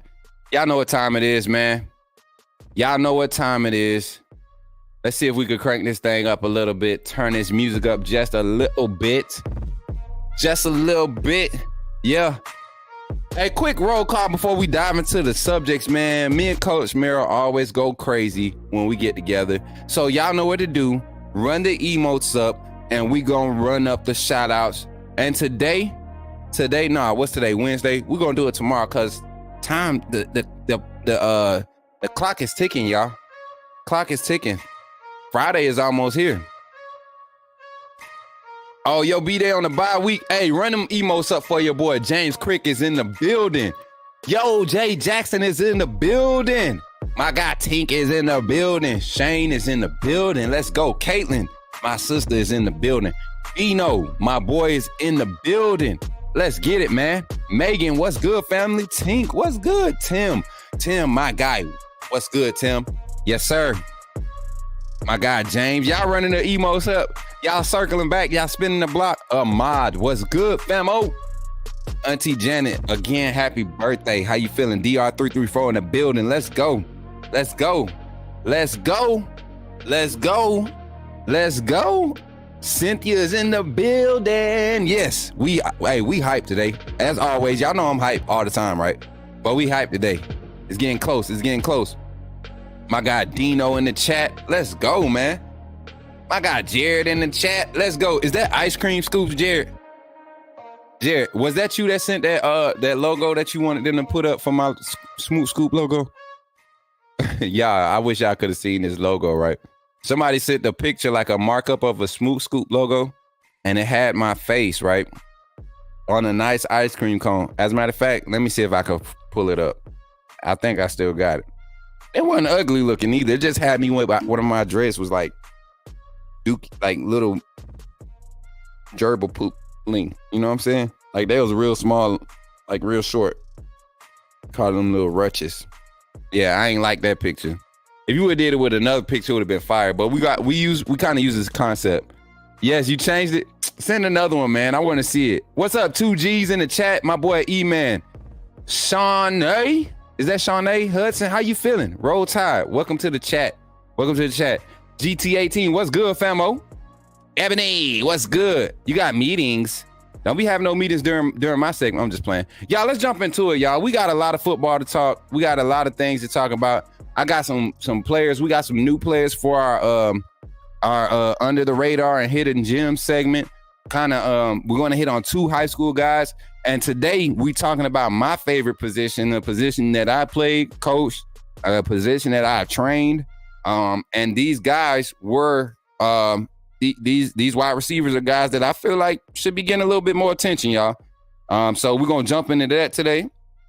Let me send out a message real quick. Okay, I sent that one out. Boom. So yeah, it's crazy that we get into this today. Looking at the breaking news, not really breaking news no more. You know, with the coaching hires, we just gonna touch up with everything that everybody's been talking about today. Ty Hayes had a lot of good segments today too, man. I was really talking about. I was really happy that he touched on what Rock Montgomery was saying, and how that mentality is in that locker room right now.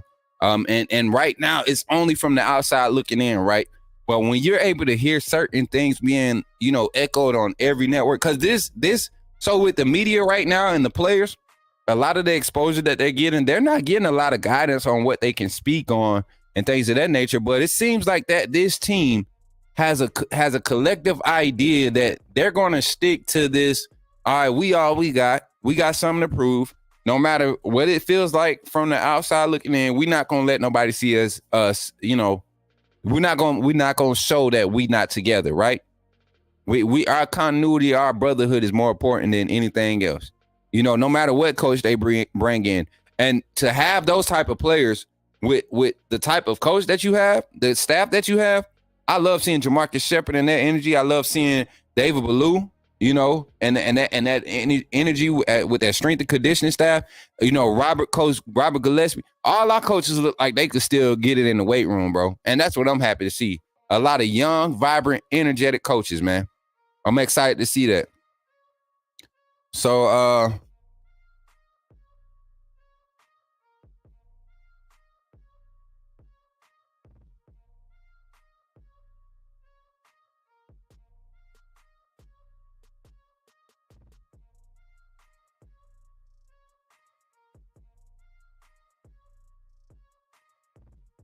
all right, y'all.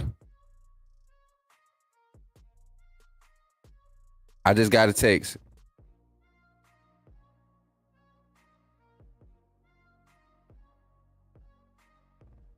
Okay, I'm excited. All right, bet. All right, y'all. I'm sorry, y'all. I'm sorry. I had to go check that message. But yeah, so we was talking about Rock Montgomery, the attitude of the locker room, all of that. That's good. All right. Then he always you know, Ty also touched on Caleb Odom switching positions officially, going to wide receiver. And yes, we had a whole debate. Yeah, I remember I talked to the troll, the Arkansas fan that became a member. Can't remember his name, but yeah, we was talking to him last night and yesterday about, you know, he was a tight end. Now he's officially moved to wide receiver. Got confirmation and even got a text message. Yeah, man, they moving me to X. So that was cool to get that conversation yesterday. And hopefully we have Caleb on here in a few weeks. Hopefully we're able to get Caleb on here in a few weeks. So that'll be cool. What else? What else was on the list? Who else came through? Jake came through. And y'all know Kyle always popped the morning off with his energy. And then Jake came through. He started talking about some of the 25 recruits. I'm actually not going to jump on that because I have some hidden gems and things that I want to touch on. Some receivers. One is a 25 recruit and one is a 26 recruit. All right. And then he kind of just started, you know, segueing into what I want to jump into, which I think I'm going to spend a little bit of a time on, maybe about 10 minutes here, on Kalen DeBoer has the it factor, right? He has it. For some reason, I'm getting these vibes with Kalen DeBoer. And shouts out to, first of all, I just want to give a shout out to Ryan Fowler. He's the host over on The Game on 100.9, the radio show in Tuscaloosa, right? And he covers Alabama football, and he's done multiple interviews with Coach Saban. I mean, all the coaching staff, anybody, anything that has to do with Alabama or he's plugged in. And yesterday I was privileged enough to receive a follow from Ryan Fowler. And also this morning, I got a retweet from Ryan Fowler because he liked one of the takes I had about Miro and this offense and how he's going to be able to phase into this offense, how he's going to be able to grow. And me and Ryan Fowler had some nice dialogue, man. So shouts out to Ryan Fowler.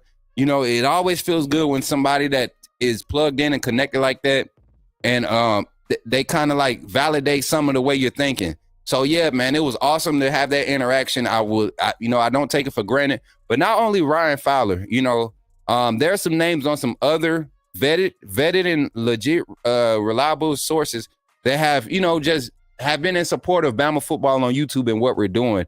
The likes of Clint Lamb. Shout out to Clint Lamb, man, a straight up down to earth guy. If you want any real Alabama news or insight or perspective on something, go talk with Clint Lamb. Me and Clint Lamb dialogued about Keon Sabb coming in, where he would play it. Clint truly believes he could play Rover or Husky. Me personally, I know he can play it, but in this style of defense and the skill set that we have available, you know, I explained what I felt would be best for him at the free safety. And he was like, wow, that's a good. So it's not, this panel knows what we're talking about, chat. We know what we're talking about, the whole panel, you know. So when we're saying stuff and that's why we laugh at trolls like, dang, what's the kid's name, man? He became a member. Y'all remember who it was? What's up, Kenneth? Y'all remember what's the dude, man? What was the dude name, y'all? I forget the dude that be in the chat. He be trolling all the time. I forget his name. But yeah, so it was good to, you know, hear some of the same things. And I want to dive into the interview that Ryan Fowler did with Coach Kalen DeBoer on his radio show yesterday. It was two quotes in particular that got highlighted from the whole interview that I kind of want to touch on, right? And they were some bold statements. First one, this is kind of one that everybody is kind of like up in arms about and kind of like still having this debate about. And I want to give my perspective, but also I want y'all to hear what Coach Kalen DeBoer says. So for everybody that's been listening to us for a while and understand what's going on with Jalen Milroe in this system, you're gonna understand why I feel the way I feel. So Kalen DeBoer was asked his takes on what it takes to play QB in this system and in his system. And his answer was, we'll adjust to whatever. And this is a quote from the Ryan Fowler interview on 100.9, the Tide Radio. It was, we'll adjust to whatever the quarterback skill set is. Certainly a guy who can deliver the ball to the skill around him. There are 11 players on the football field on both sides of the ball, and I think you want to maximize each and every position. So you look at experience and all of those things that matter to, you know, quarterback play and being successful, and you look at what we have available, just based off of that basic answer right there, there's only one quarterback in the quarterback room right now that fits that mold, and that's Jalen Milroe, right? He's the most ready right now. Doesn't mean that he has to be the starter, but talking about being the most ready, he is the most ready. Now, here's another quote that we was talking about. They talked about his offensive philosophy. He said, he said, what do you consider your offensive philosophy? And this is what I was saying. People look at how he ran the offense with Michael Penix. Kalen DeBoer is a great coach. He's a great offensive mind. He doesn't need you to do what, you know, he wants you to do. Kalen DeBoer has the ability to adjust what he likes to do so that you can be great and be efficient for the overall production of what the offense needs to do. So these are some of the things he said about his offense. He said, whatever our strengths are, receivers, tight ends, running backs, I would consider it to be more of a pro spread identity, right? A pro spread identity, meaning that's the look of it. But there's so many concepts in place that you can label it a spread offense. You know, if the running back room is the catalyst of the team, if they establish themselves as the catalyst and the most productive and consistent group, Kalen DeBoer will scheme up his offensive play calling style to highlight the run game. If he has a team that the passing game doesn't work at a high rate, with your best option available, he will scheme up a run game, a RPO game, quick pass game to progress that quarterback. So Jalen Milroe, Kalen DeBoer is about to be a match made in heaven. Nick Sheridan's responsibilities. He made it clear he's going to be the guy that's going to be directly in contact with the quarterback. Nick Sheridan, great extensive experience, quarterback coach, pass game coordinating, play calling experience. Everywhere that Kalen DeBoer has developed quarterbacks, Nick Sheridan has had a hand in developing the quarterbacks. May not have been direct quarterback coach, but he's had a hand in some type of development on that level. So I'm excited to see that. I think Kalen DeBoer has it, man. A couple of things, a few more things that was said in the interview. Let me go back. Where is it?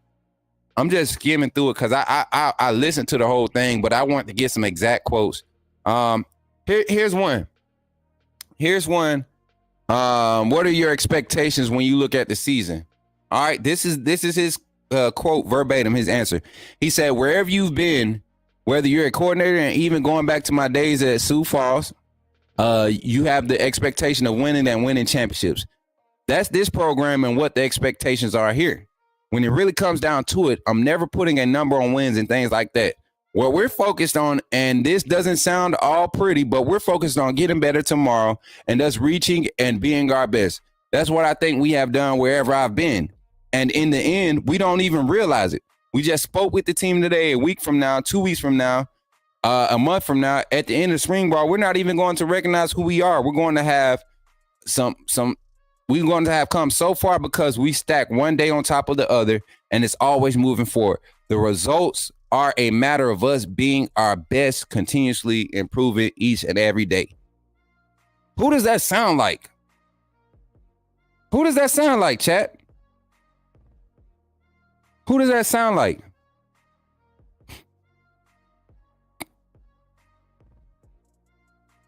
Who does that sound like? That sounds like Coach Saban to me.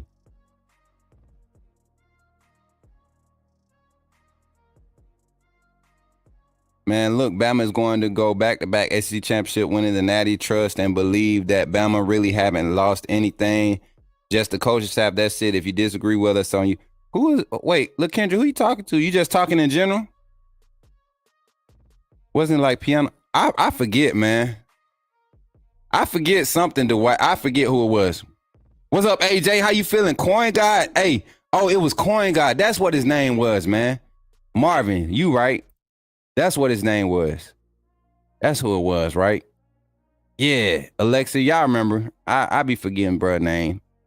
But that interview was fire. This is another statement. This is what I'm saying. Kalen DeBoer is it. Listen to all those, that answer right there lets me know he has the right mindset. Another thing people are curious about, and these are his answers. I'm not trying to quote it. I'm reading his verbatim answers and I'm reacting to them. Right? Same way I did yesterday. Listen to him and reacted.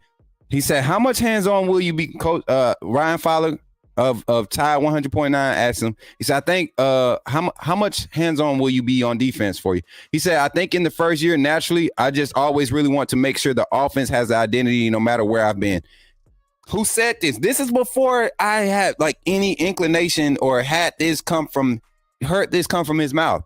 Literally, everybody on this panel has had the same thing. So with this first initial statement, I just always really want to make sure the offense has the identity no matter where I've been. Coach Kellen DeBoer will be calling plays, Coin God. Yeah, Coin God. Listen, Coach DeBoer will be calling the plays for the offense this year. He's literally just said this in the interview yesterday. He said, I've been, no matter where I've been, just heading in the right direction, and the detail that we're installing, the footwork, just all those things, the concepts, the install schedule, the tools, and the weapons that we need from an installation standpoint to be able to get through a season.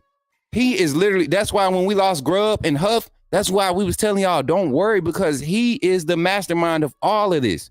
He is going to take his time and make sure guys understand what he desires from them. He's going to set it all in place and get it started up. And then the rest of these coaches will have their opportunities to grasp and continue to develop within the schematics of his system. Right? See, that's he said that's where having some guys that are familiar with that schedule, meaning Guys like Nick Sheridan and Jamarcus Shepard, he said, like Nick Sheridan and Jamarcus Shepard, they understand and get that. Meaning they're not expecting to come out and have full play calling duties, pass game coordinating duties. It's a progressive thing. You get what I'm saying? Yeah, man.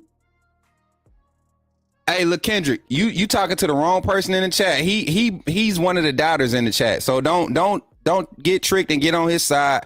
You won't be very well accepted in the chat. I'm gonna just save you right now. Coin God ain't the one to be getting in cahoots with. I'm gonna just let you know right now. That's all I'm saying. What's up, Getbox? Yeah, what's up, Getbox? How you feeling? Yeah, Cynthia, don't pay attention to him. He a troll. I don't even care to even acknowledge his stuff. That's why I was giving him the whole little thing. What did it do, chat? Hey, Mario, what's good, famo? But yeah, Kalen DeBoer is saying all the right stuff. His mindset. Oh, this is the one, y'all. First question. This is the one, and this is one I'm gonna kind of paraphrase so we can get out of this segment and get on to the highlight of the day. I want y'all to see some of these young kids that I was able to come across. Shouts out to some of my people back home. They reached out to me, showed me some film, and I'm not just gonna be doing film just because, y'all.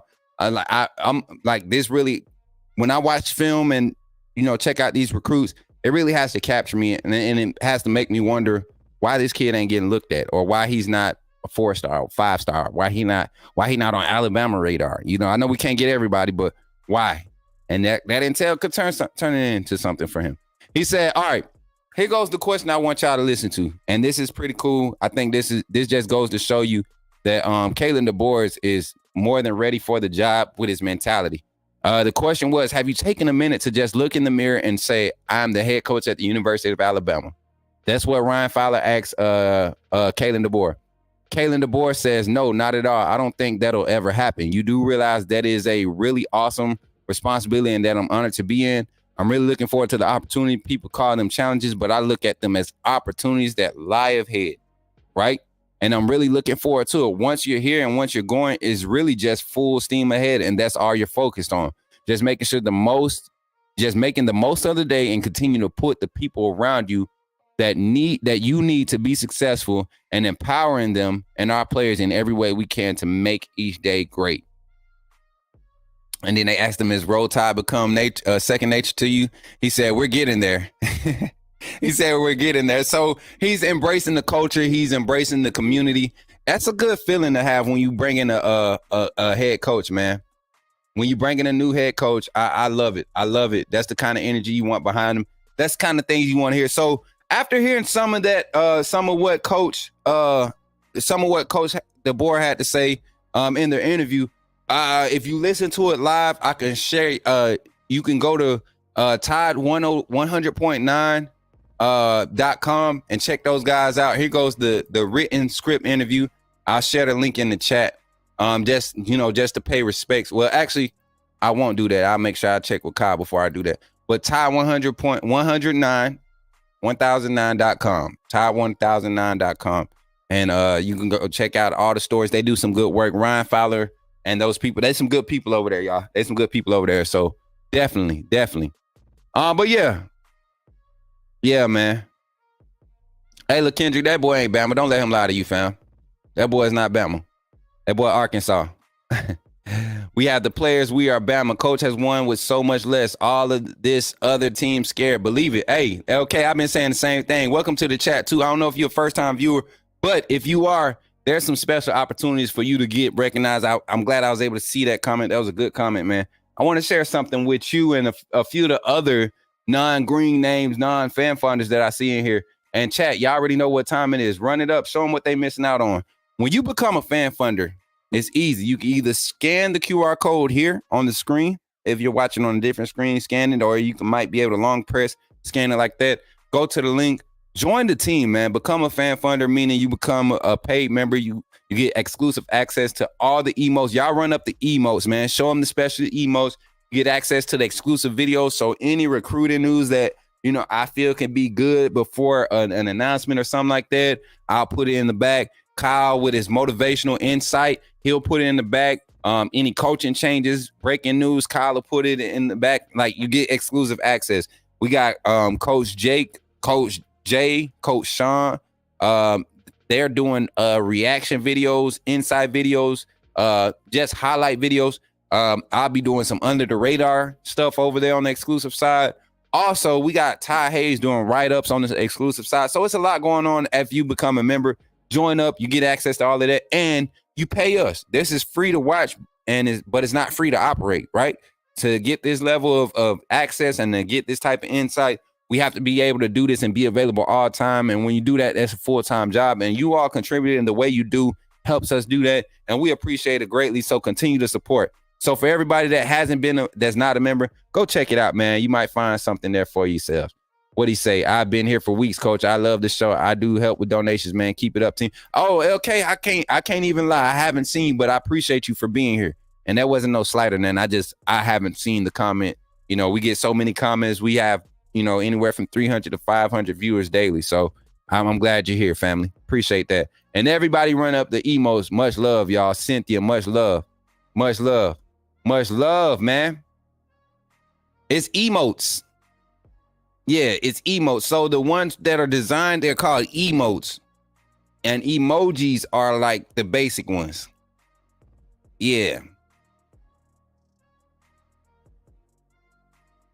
Yes, sir. Let me see.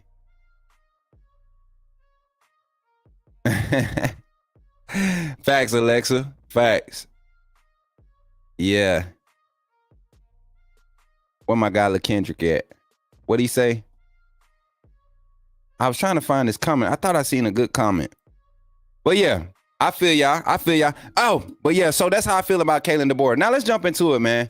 Let's jump into it. I want to get into this segment. I'm excited about this segment because we kind of got to flow with it now.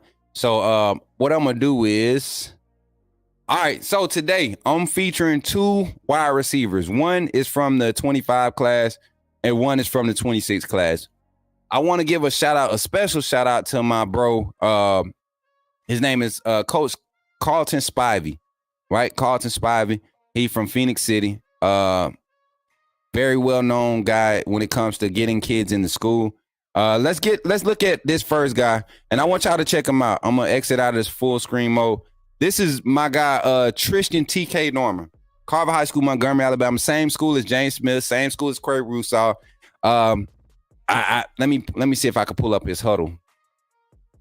His huddle, John. Let me see. I mean his 247 profile.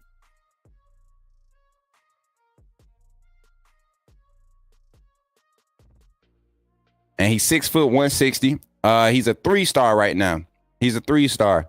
No major looks right now. No major looks. No major offers right now.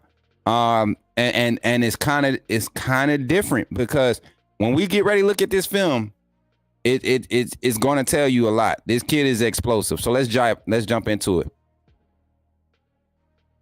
Check him out. Check him out. Go up and get it. And this is 7A football in Alabama. This ain't for the weak and faint at heart.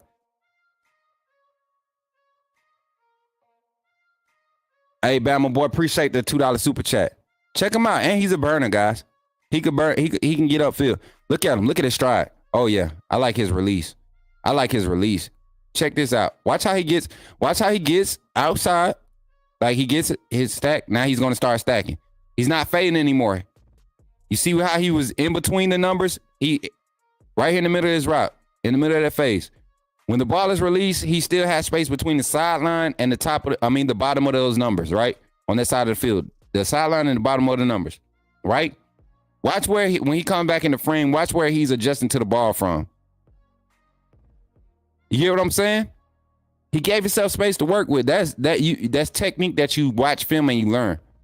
Most kids try to get space and try to beat the guy to the sideline instead of beat him to create space. I love when wide receivers understand the concept of the 9 route. You see a lot of guys put a lot of fade routes and post routes on they film, and a lot of times they're able to do that is because they know how to position themselves. They know how to create separation. If they're not burners, they know how to use their body. They know how to set the route up, set the 9 up. Like every 9 don't have to have the same release. Every fade don't have the same release. Change up your releases. Check out this play right here. Keep working through, right? You don't give up on the play. Just because it didn't come in the first window doesn't mean it's not coming to you. I like this young man. TK Norman, I like you, son. And he looks bigger than 160. Says he's 6 foot 160. I'm thinking maybe 6 foot by 180, 175, 180. I like this kid. Yeah, he only a 3-star, Shane. Able to adjust to the ball, and he's fast. He's fast. Look at him. Just slicing the defense. Balance. I like this kid, man. TK Norman. Oh my God. Did you see how fast he, oh my God. Look how fast he climbed this boy's, look how fast he coming. Bro, that's 2 steps. 1, 2, 3. 3? 3 and you already, if he's even, what's the saying, chat? What's the saying? All my wide receivers, all my quarterbacks, all my safeties and corners, all my DBs, if he's even, he's leaving. That ball better be in the air. Look at him. Can adjust to the ball. Who said that in there? Yeah, man. Rich B, that's why I'm saying he couldn't have camped much. And this is a class of 25 kid. He's in the same class that was with, in the same class. Originally, Ryan Williams, Jamie French is in his class, Travis Smith Jr., somebody else that I'm very high on. He's not under the radar anymore. Wonder why? Y'all remember when I was talking about Travis Smith Jr., what? About 5 months ago, and people just now, you get what I'm saying? Coach Smoot, I think I know what I'm doing a little bit. And it's literally like, it's nothing hard to it. Oh my God, come on, son. Why are you still backpedaling? That's embarrassing. Body control, strong hands. Oh my God. You see how he leans into him? Gives him that last, and it's not a push off. That's all lean. Look how he just knows how to create space. Hey, that's messed up that they using my old school. This Russell County. And what's crazy is, highlight of the day, the next player that we gonna be talking about, the next receiver, is at Russell County. So it's gonna be funny seeing this. He's at Russell County High School in Alabama. Still Alabama. That was my high school I started at before I graduated from. This kid is nice, man. Uh-oh.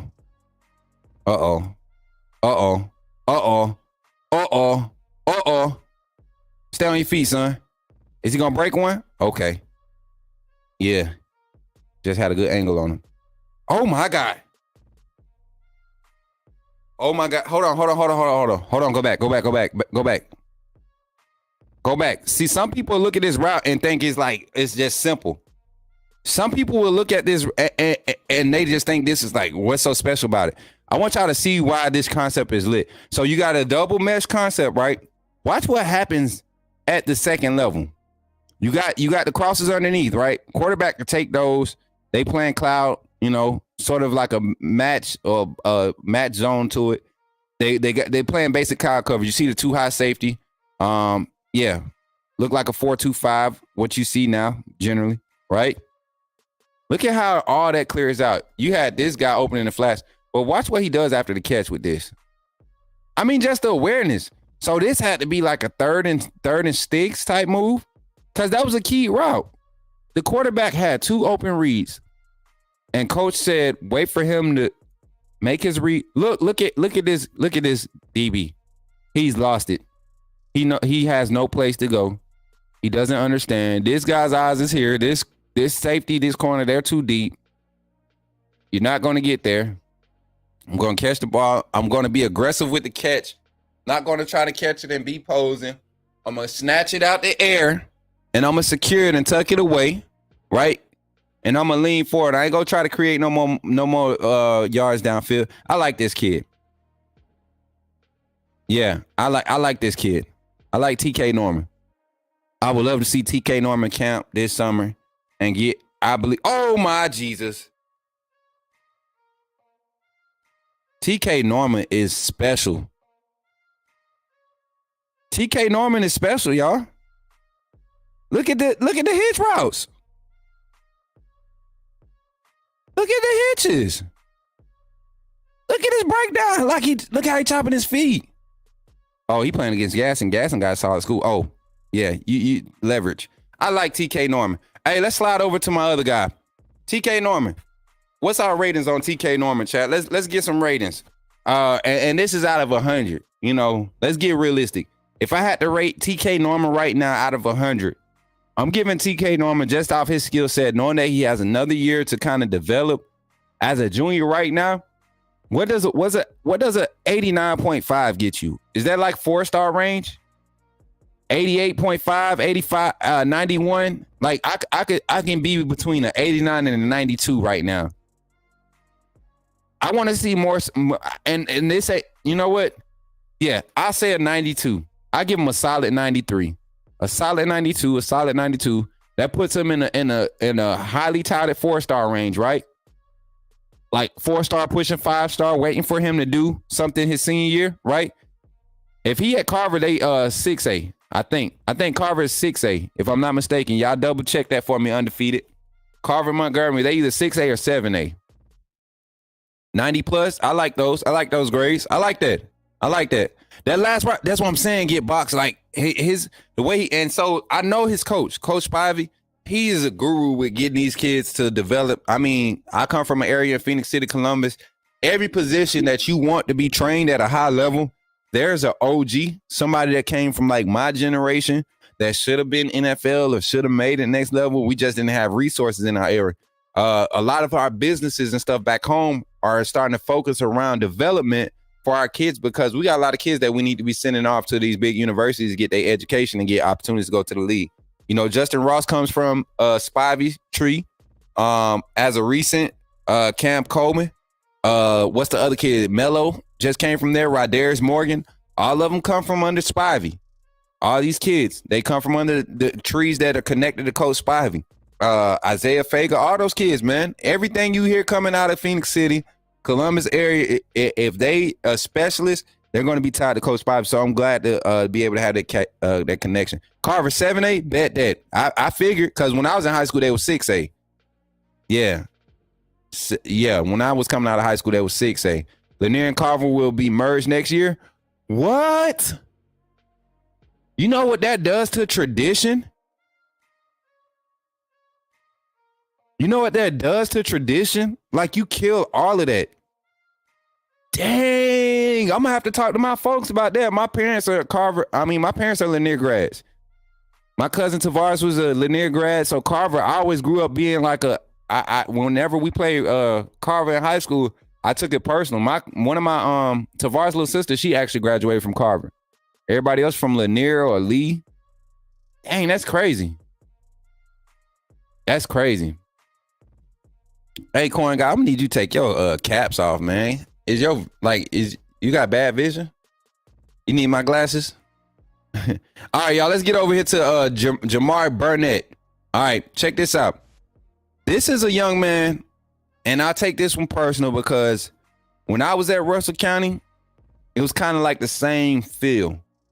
And the coaching staff there was part of that field where you had a lot of athletes there, a lot of guys that should have been getting looks, but resources, a lack of resources, a lack of exposure.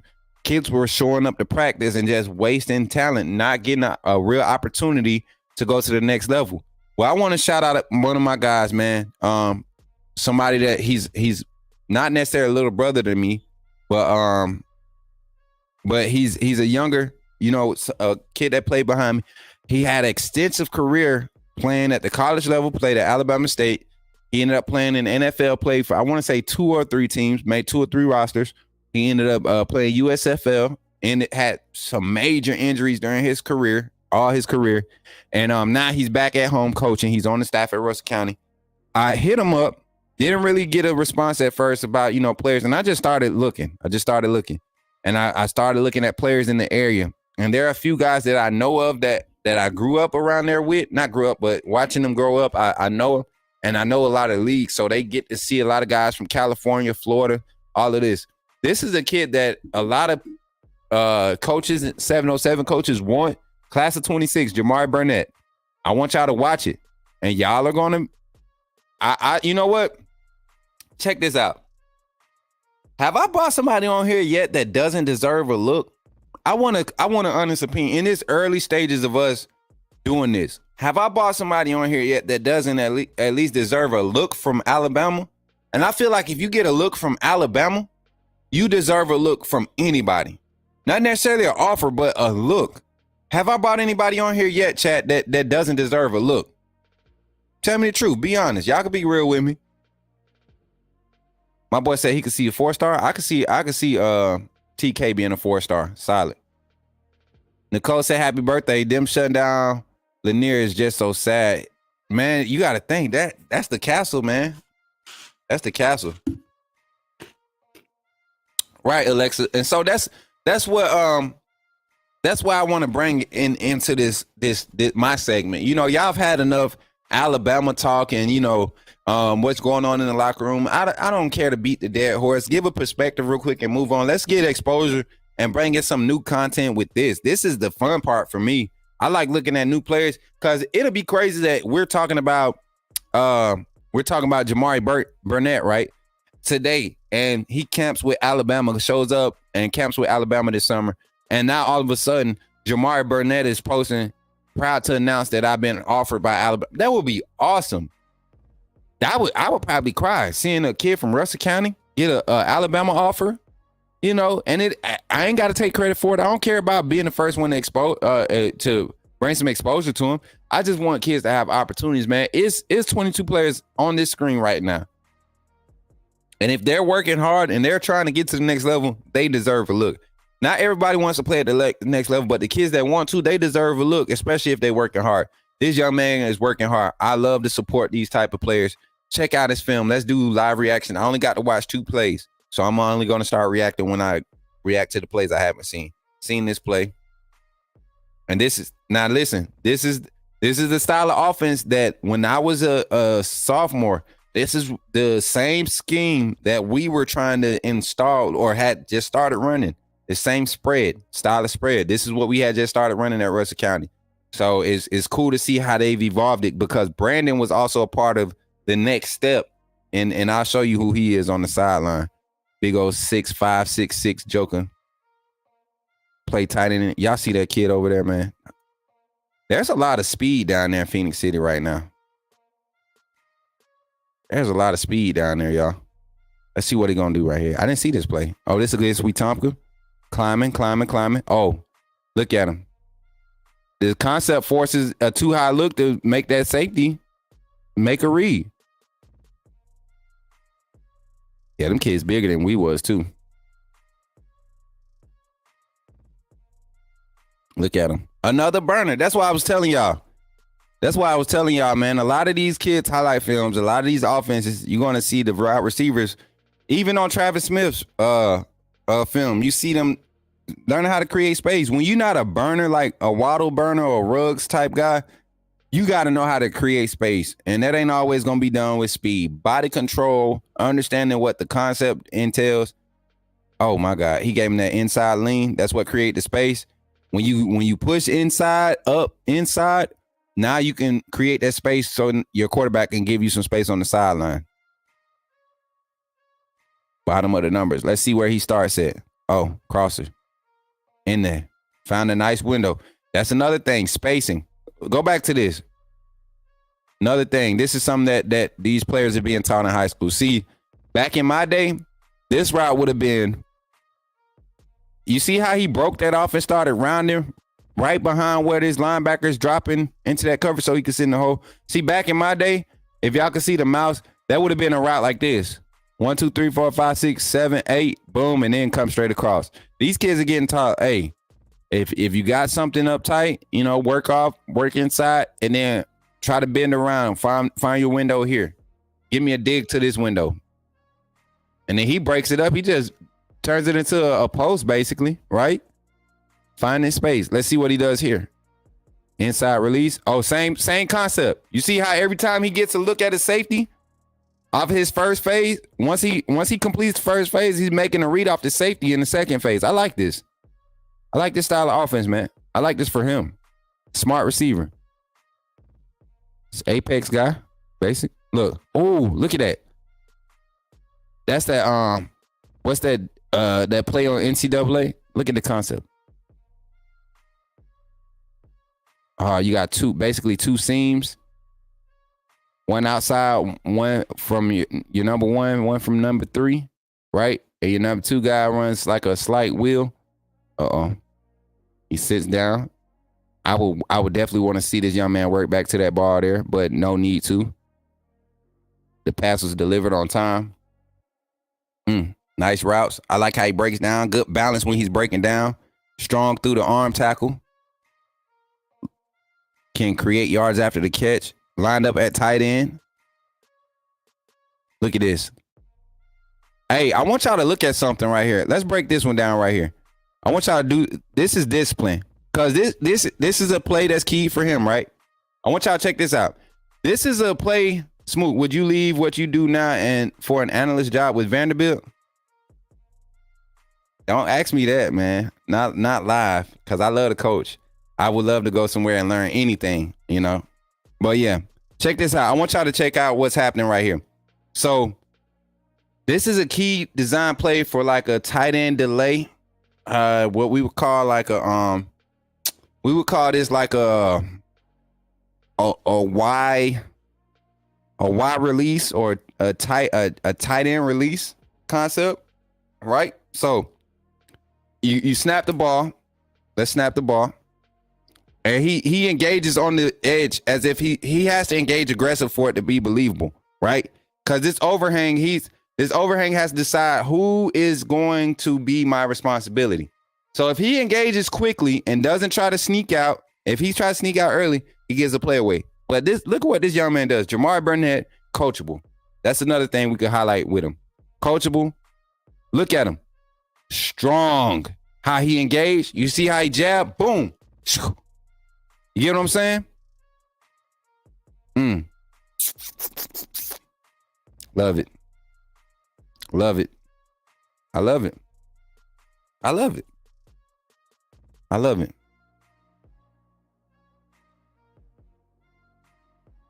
Yeah. Yeah, I love it. Jamari Burnett, I don't think he's rated right now. Let's see. Is he not rated? Let me see.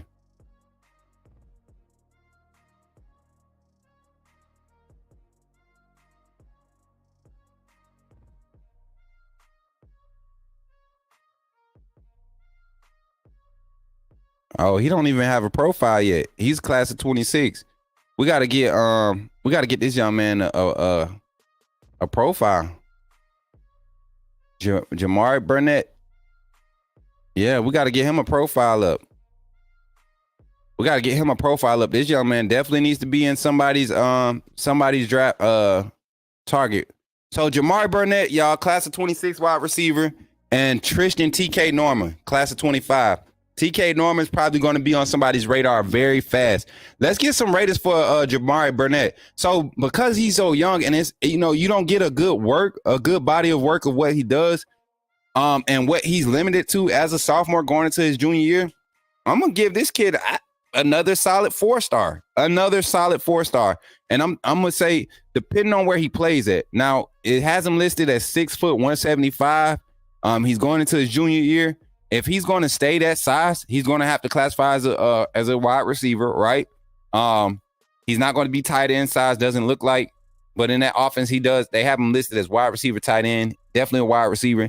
So you look at his skill set as a wide receiver. Definitely want him to continue to work on his working back to the ball, coming out of his breaks. But his route running is not horrible. It's not bad at all. The kid has great route running. So overall grade, hands are strong based off the highlight film. I'll be able to get around. I'm gonna be able to get around to see a lot of the in-state recruits this upcoming high school season. So that's going to be fun.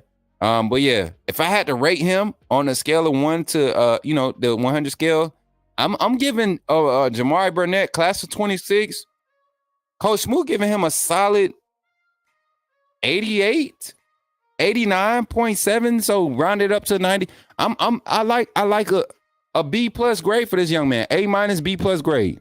I like a solid grade for him. And he's young. He's going into his junior year. So let me think, because I didn't see nothing negative. I didn't see any blocking. So if I want to pick, right, this is what I do want to see from some of these wide receivers highlight films that I didn't see, which would help them create value for themselves for a system like Kalen DeBoer's.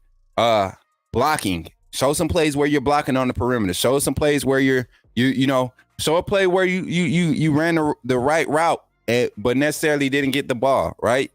Show your route running ability. Give me one or two of those clips. I'm telling you what creates value. When coaches can see that you care about blocking, coaches you see care about, running out of play, regardless if it's coming your way or not. Those things matters in these type of systems. I could speak for this Kalen DeBoer and his culture around there because that's the type of things that you hear the coaches preaching, finishing. So you look at that, that's something I could add. I think Barnett possesses the ability to be very physical. He kind of gives me Kendrick Law mentality, how he's not scared to go across the middle. You could put the ball in his hands, watch him be electric. So I'm gonna stick with like an 88, 89. I'm gonna stick right there. Yeah.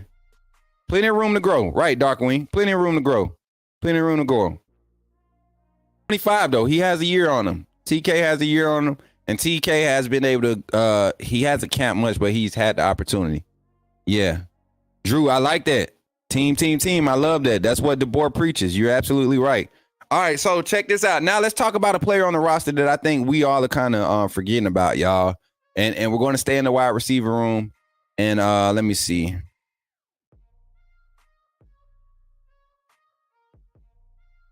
Let me see if I can get this look up for my boy. We kind of touched on it last year. I mean, a couple days ago. But yeah, I want y'all to. I want to talk about somebody. I feel like it's going to be probably more of an impact than people are giving them credit for. All right, and it's going to be the one and only Mr. Jalen Hale. I said we was going to keep this about. I said we was going to keep this about wide receivers today. And I'm going to stick to it. This is a guy that I'm very excited about, chat. This is a guy that I'm very excited about. Seeing him get on the field last year was a very huge thing for me. Seeing him catch that touchdown in the Ole Miss game was huge. Seeing him get in the rotation, not necessarily get targets like he should have deserved or should have had, was a positive thing for me. I think his style of play, not necessarily the fact that he's not a burner by any means, but he can stretch the field for you. He can go up and get it. He's going to be probably your primary jump ball receiver type guy. He and Caleb Odom. And I think him going to Eggs just shows you the type of rotation and depth that Kalen DeBoer and his staff want to use. Jamarcus Shepard. I think Jamarcus Shepard is going to have a lot of hand on personnel, right? He's going to have his hand in a lot of control over personnel groupings with these wide receivers. Adding Jalen Hale to this hidden gem. I'm gonna show you his stats from last year. Let's pull up his stats from last year. So he had 63 yards against Ole Miss, right? That's the highest receiving game. Longest reception was 51 yards against Kentucky. And he had his only touchdown against Ole Miss, like I said. He only ended the season with 5 receptions. Look where they came at, Middle Tennessee. Early game in the year, he got in with the second string. South Florida, he didn't play. I don't think he played any snaps that game. That was a bad struggle game that we shouldn't have been in like that. Ole Miss just blossoms. He gets an opportunity. Jalen Merrill finds him. Boom, he capitalizes on it. And the rest of the year, you really see he didn't get many opportunities. 5 receptions for 148 yards and 1 touchdown. But you look at a lot of plays that he was in on, right? And you look at Jalen Hale, you're like, man, who does he put me in the mind of out there? And if I had to compare him to somebody that not necessarily skill set, but how they're being used and how if we don't maximize it, we might miss out on another great talent. Jalen Hale gives me Kevin Norwood vibes. If y'all had to choose a former Alabama receiver, and I'm saying only Bama receivers, this is how I kind of give people a good perspective of how I see players that are getting recruited. If I had to compare him to a former Bama receiver, I'm looking at Kevin Norwood. Kevin Norwood, similar size, similar skill sets, both guys that not necessarily the fastest, but can get space, create space. They knew how to adjust to the ball. They knew how to make acrobatic catches. They weren't scared to go up and get it. And they were probably your best jump ball. Kevin Norwood was probably our most consistent jump ball guy during his time here, right? Right? Do you think Odom moving to wide receiver is a smart move? Yes.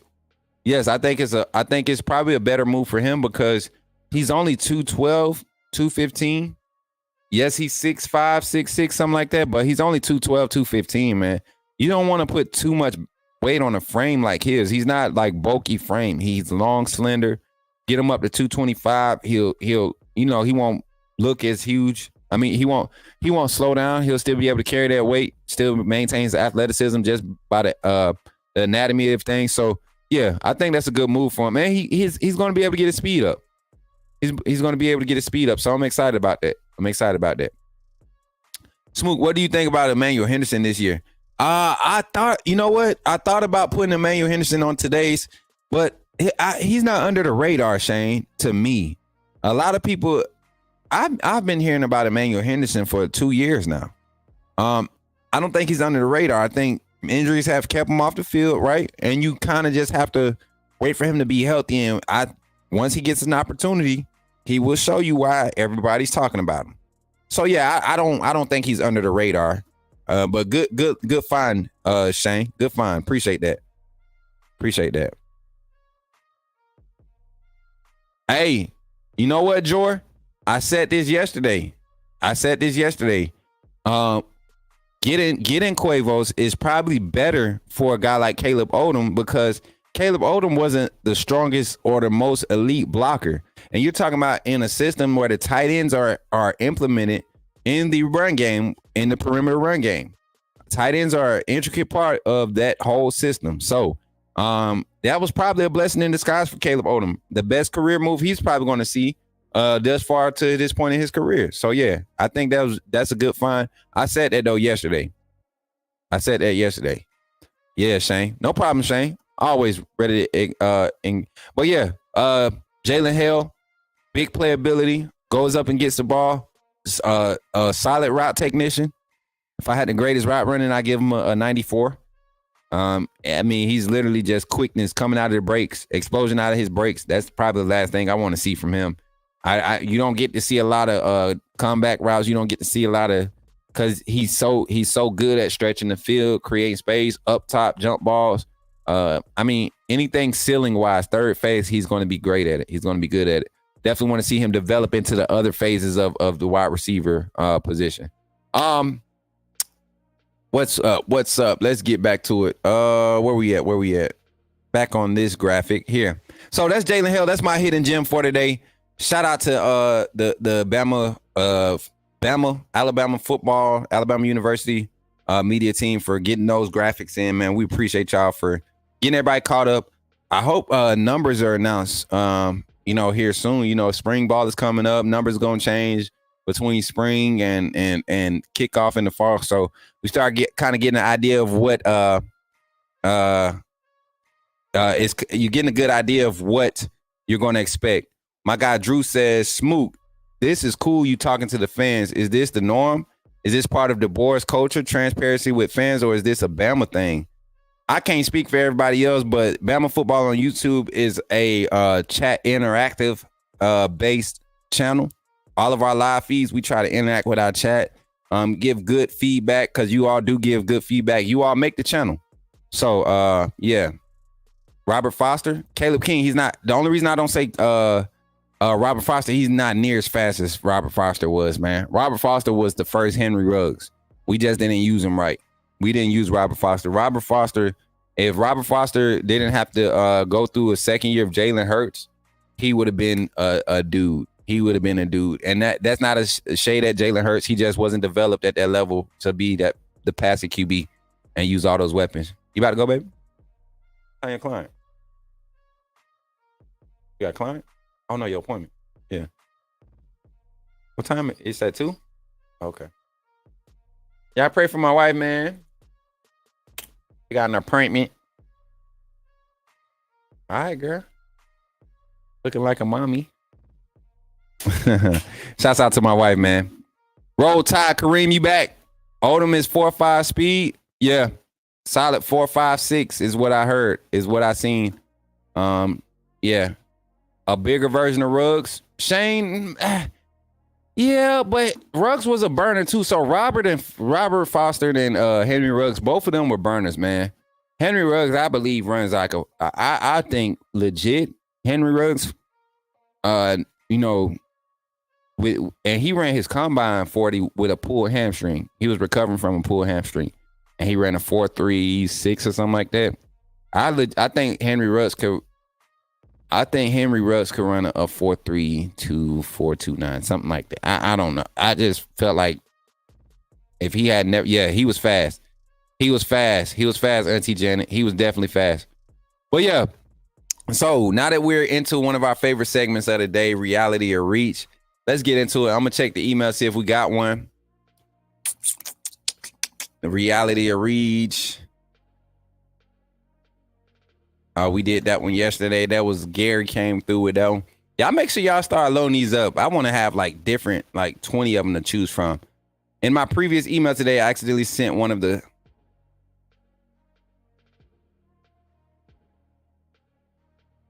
Oh, Jared, I thought you had me a reality or reach. I had one ready just in case we didn't have none. So y'all know we talked about basically talking about Kalen DeBoer today. We really harked on, the interview that he had, understanding and hearing some of the things that he was saying.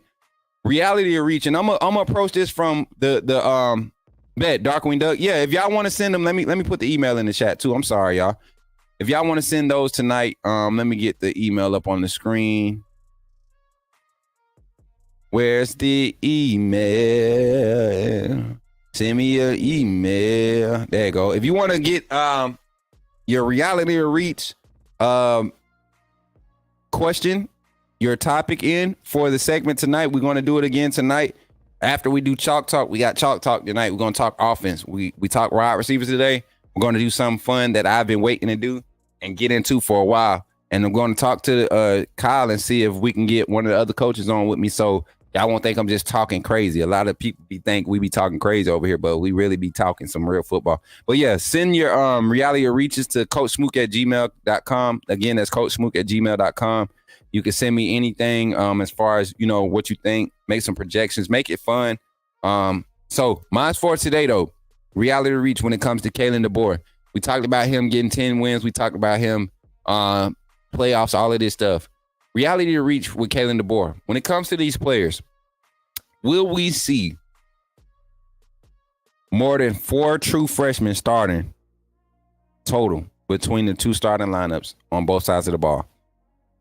Reality or reach? I say it's no, I can't ask the question. So reality, we will see more than 4 true freshmen start on the field.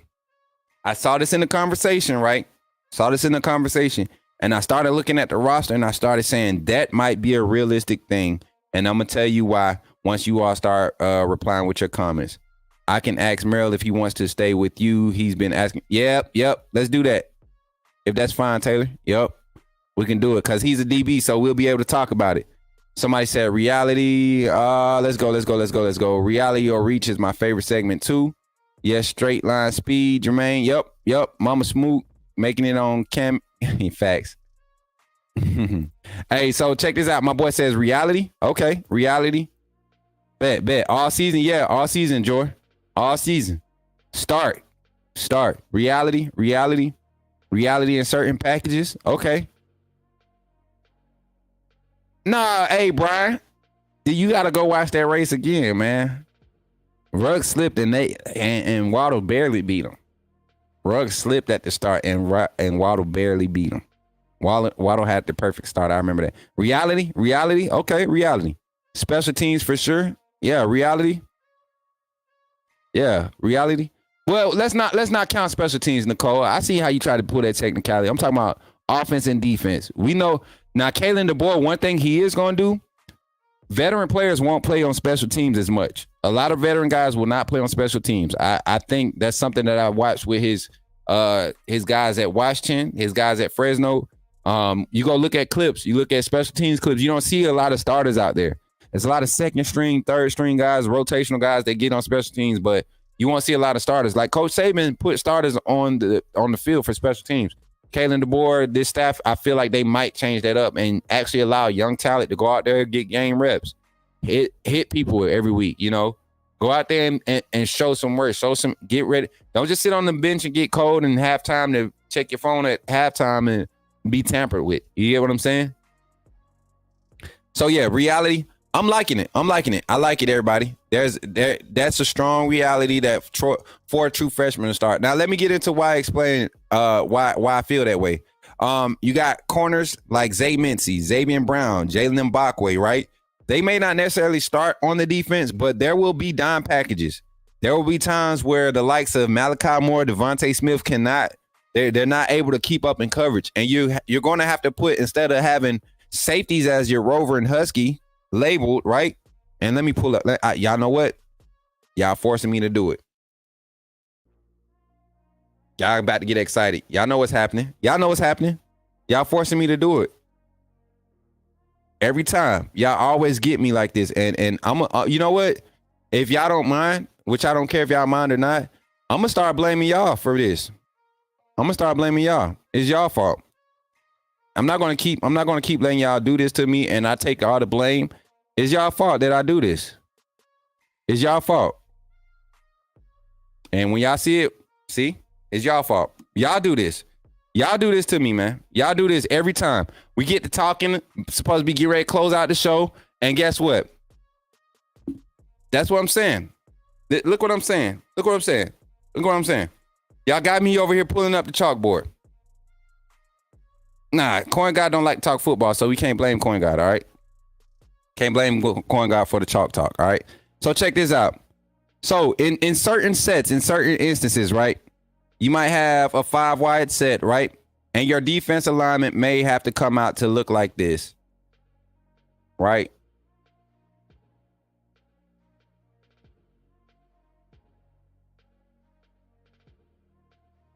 Your defense alignment might have to come out and look like this, right? Or anyways.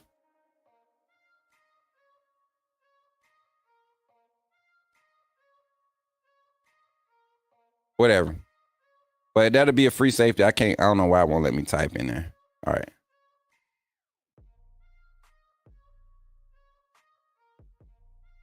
I guess.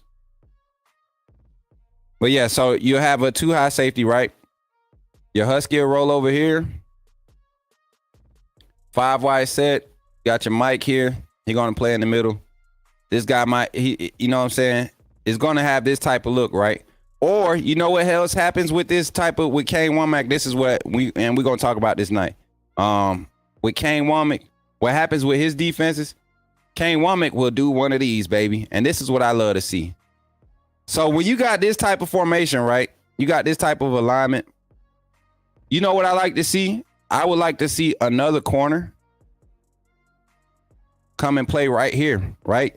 And that might be your Zay Mincy. That might be your Jalen Mbakwe. That might be your Xavier Brown, right? And you know what else has to happen when you have one high? You got to have another lockdown corner that can tackle, right? So at this stage in their career, like I said, it's got to either be Zay Mincy, Xavier Brown, or Jalen Mbakwe. You want to go to a more of a zone look with a 3-man front because your D-line is really working. Play your wides. Right, you drop him back, but you don't just drop him back.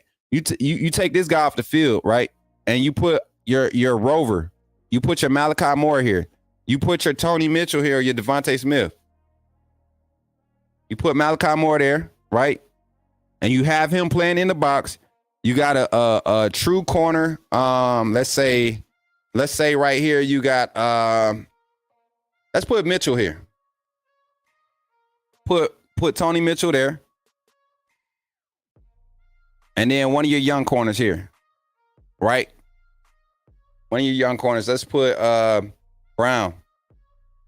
Dang, I can't type in there. Boundary corner. Let's say Mincy. Y'all know I'm high on Mincy. I'm gonna just do this for what you call it, say Jackson. Damani Jackson. Somebody that I went back and reevaluated, and I got hopes for this kid.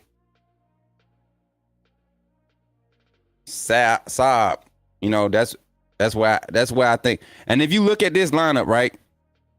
You put Saab there, right? This is the spot to me that's going to have the most competition. Do you have what's the kid's name? Woodard, Peyton Woodard here? Do you have Jalen Mbakwe come down and play, man? Because Peyton Woodard can play off here. I'm going to put that here. I like this look. I like this lineup. Oh, yeah, I like this lineup, y'all. Let me add, where my text thing at? How do I add a text? Here we go. Who I said I was going to put there? Brown? No, Hurley, probably. You get dime sets like this, I might put Hurley right here. I just don't trust Smitty in the third phase coverage. He's gonna have to show me different. I like Smitty in my base set. But I could see this, y'all. Cause you still giving Peyton the opportunity to play strong safety in his natural position, right? Playing his strengths. You giving Saab, over the top primary responsibility, but you leaning him to the strong side. You get Mitchell, a guy who might float the corner now that Saab is there. You get Hurley, who is a natural corner, but he could play a lot of good safety. He would fit better in safety situations, right? Get him there. And you get a young Mincy over there with some help, a lot of experienced help around him, right, on the perimeter. Kind of setting yourself up for success with this little group right here. Y'all like this? Y'all like this? Y'all like this? Hey, Kimberly, appreciate you for becoming a member again, sis. Look, I told y'all we got to renew that. All right, T. I see it in the back. What y'all think, though? You said zoom in some? I mean, we're going to work on it, but I could see something like this. Right here, instead of it being Lawson, I could see Jefferson being here for a coverage package. Yeah, I could see Jefferson being here. Right? Got Peyton. Yeah, man. Malachi Moore in the box. Oh, my God. This would be nice. Or it might be like this. It might be Moore here.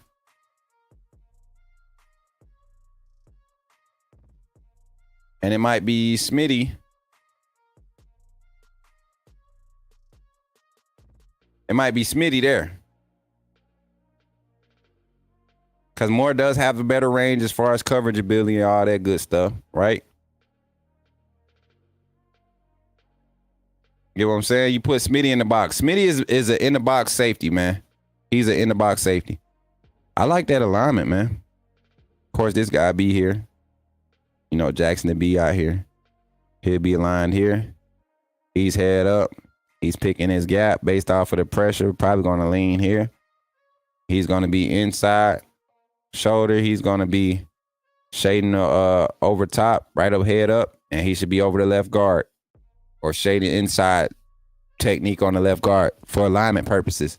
I think this is nice. You put Saab over top of all this. This is a kid that will come down the field.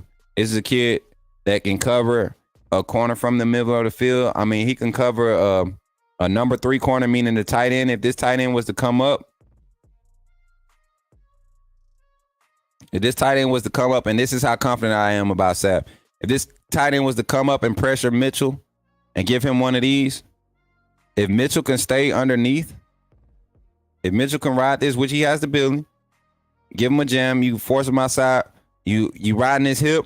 Once he gives you the jab here and you get back underneath, you make that a hard pass. But a kid like Saab, he has experience to see that type of route coming at him and it can diagnose, okay, this is a strong side read. Let me go ahead and start fading here. Ball is in there off the hash. Anything 15, 20 yards downfield, Saab has that recovery speed for it. And you put a guy like Malachi Moore on a running back. I like my chances there. And you give a guy like Damani Jackson one-on-one. I like my chances with that. So identify personnel is going to be key, setting his defense up. I don't know how we got the defense talking about wide receivers, but yeah, I just wanted to look at it. But yeah, what we was talking about? Something with 4. Oh, 4 true freshmen. dang, I got way off topic on that one because ain't no true freshman on that side but Mincy. So that's one. On that side, I think we might see 3 on the offensive side. Let's go to the offensive side. Dang, I got all up in that. Y'all see how quick I get off track? Class of 24 offense. What offensive players are you think can start this year? I don't see Caleb Odom starting at the X, so we can just move Caleb from here. But it's crazy we had the formation set up like that because we knew he was gonna have to be split up somewhere. So where can we see a freshman starting? A true freshman. I just don't see it starting. Ryan Williams, as special as he is, I just don't think he's going to start, Chad. Now that we talking about it, it's kind of hard to say that we're going to have 4 true freshmen starting. And you got to think, I haven't even factored in the fact that Will Johnson is a serious consideration for us when and if he goes into the portal.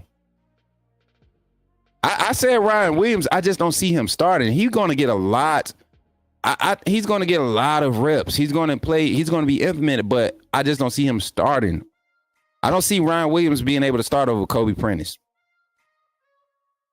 Not this year. Now, if Kobe Prentice come back next year for another year, then he might have to bow down to Ryan. But this year, and Ryan is a smart kid. You don't want to rush him on the field. His body's still developing. I think he will get a lot of snaps. Ryan will get 20 to 25 snaps a game. And that's a lot for a true freshman. Yeah. Yeah, man. Caleb Odom you think Caleb Odom can push the likes of Jalen Hale out the way at the X position? You think he can surpass Jalen Hale? I don't think so, man. I don't think so. But I do like the fact that we got a bunch of 6-foot receivers at that X position. I love that fact. You got Jalen Hale 6'1" at the X position. You got Rico Scott 6 foot 6'1" at the X position. You got Caleb Odom just got moved over there 6'4", 220. You targeting Travis Smith Jr. of the 25 class 6'4", 215, 225, something like that. All these guys go up and get the ball. I like it. Odom is 6'4".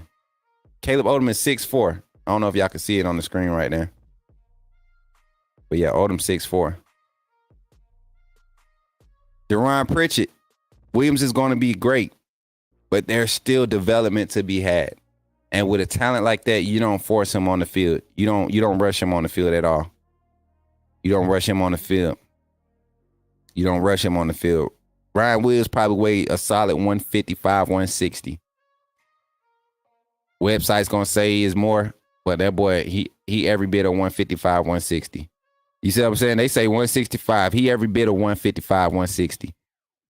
Coin guy, did you not just see this doggone graphic say that this young man is 6'4"? Coin guy, did you not just see this doggone graphic?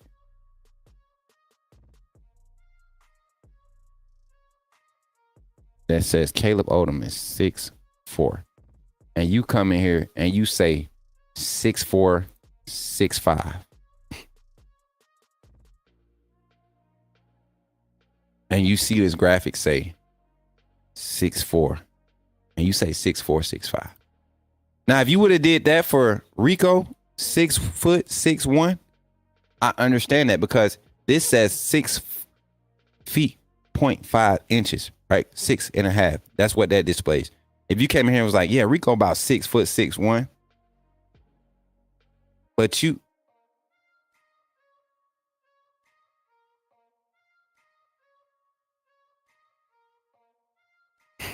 get what I'm saying?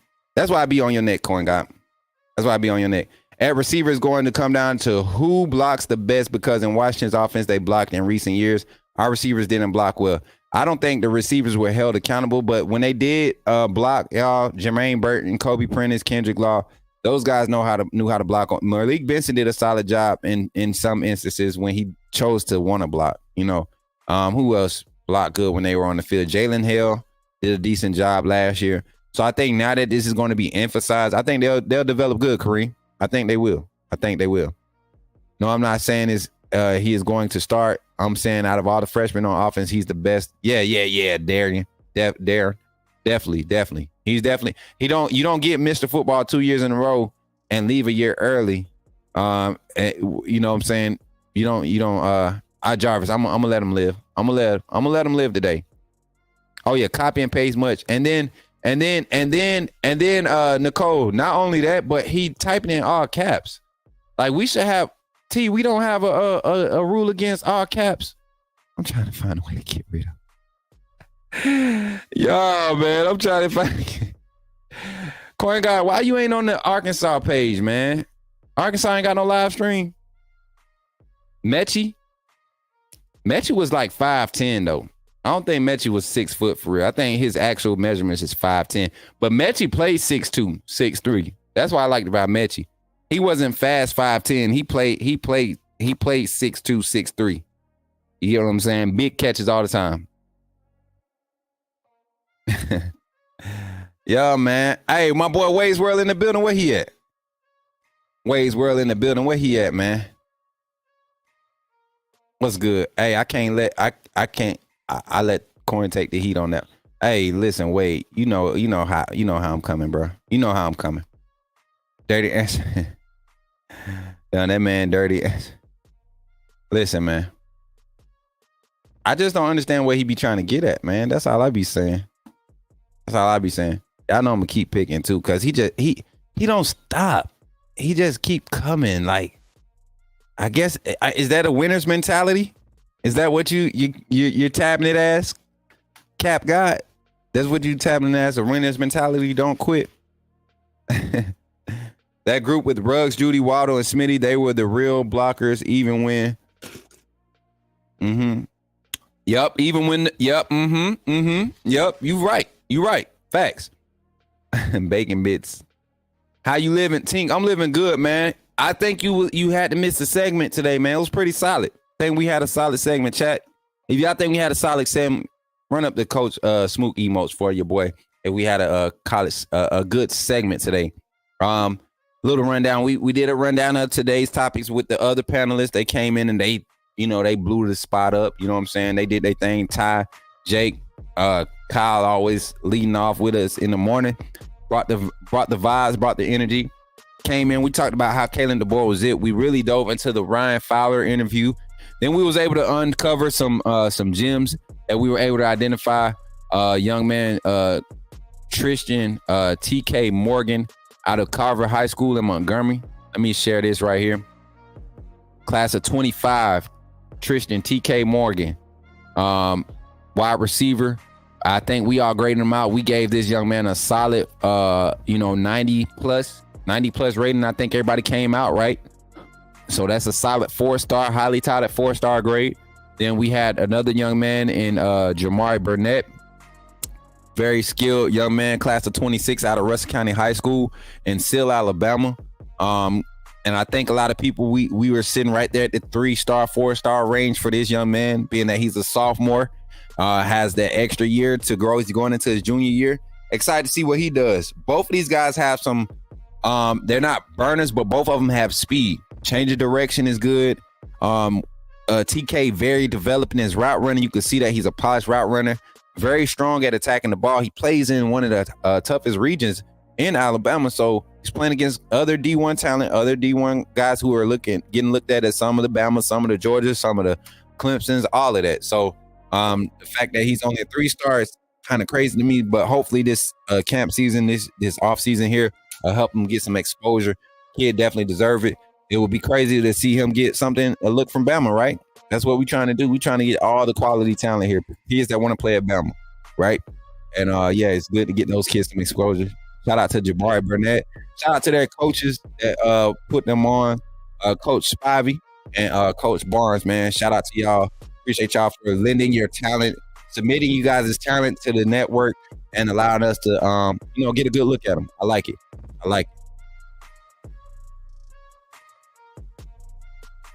Hey, listen, Coin God, it's because when you talk to their parents, they'll tell you, right? They'll tell you this stuff.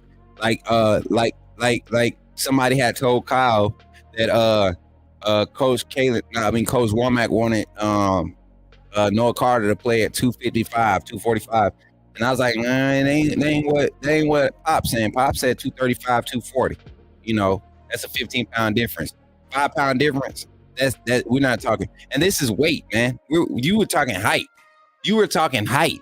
You get what I'm saying? You trying to change the narrative to fit how retarded you be sounding. And you know, Corn God, I'm gonna come at you hard. You be trying to change the narrative to change how crazy you be sounding, right? But when it's all said and done, we know you're an Arkansas fan, man. We know you're an Arkansas fan. We welcome you though. I just hate that you're doing it on somebody else's dollar. You know what? I'm mad. I'm mad at the fact that you got a membership off of somebody else's hard-earned money. I will say that. I'm in my feelings about that. Because I got people in here like Drew that come in Ohio State. Hey, Drew is an Ohio State fan, and he already coming in catching the vibe, man.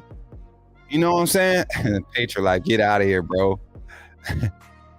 Yeah, I do. I really do, Coin God, and I enjoy the relationships that I built with him. I wish Ebony was in here to validate that, but of course she's at work. Something you probably need to do. Yeah. But yeah, Tim, appreciate you for pulling up again.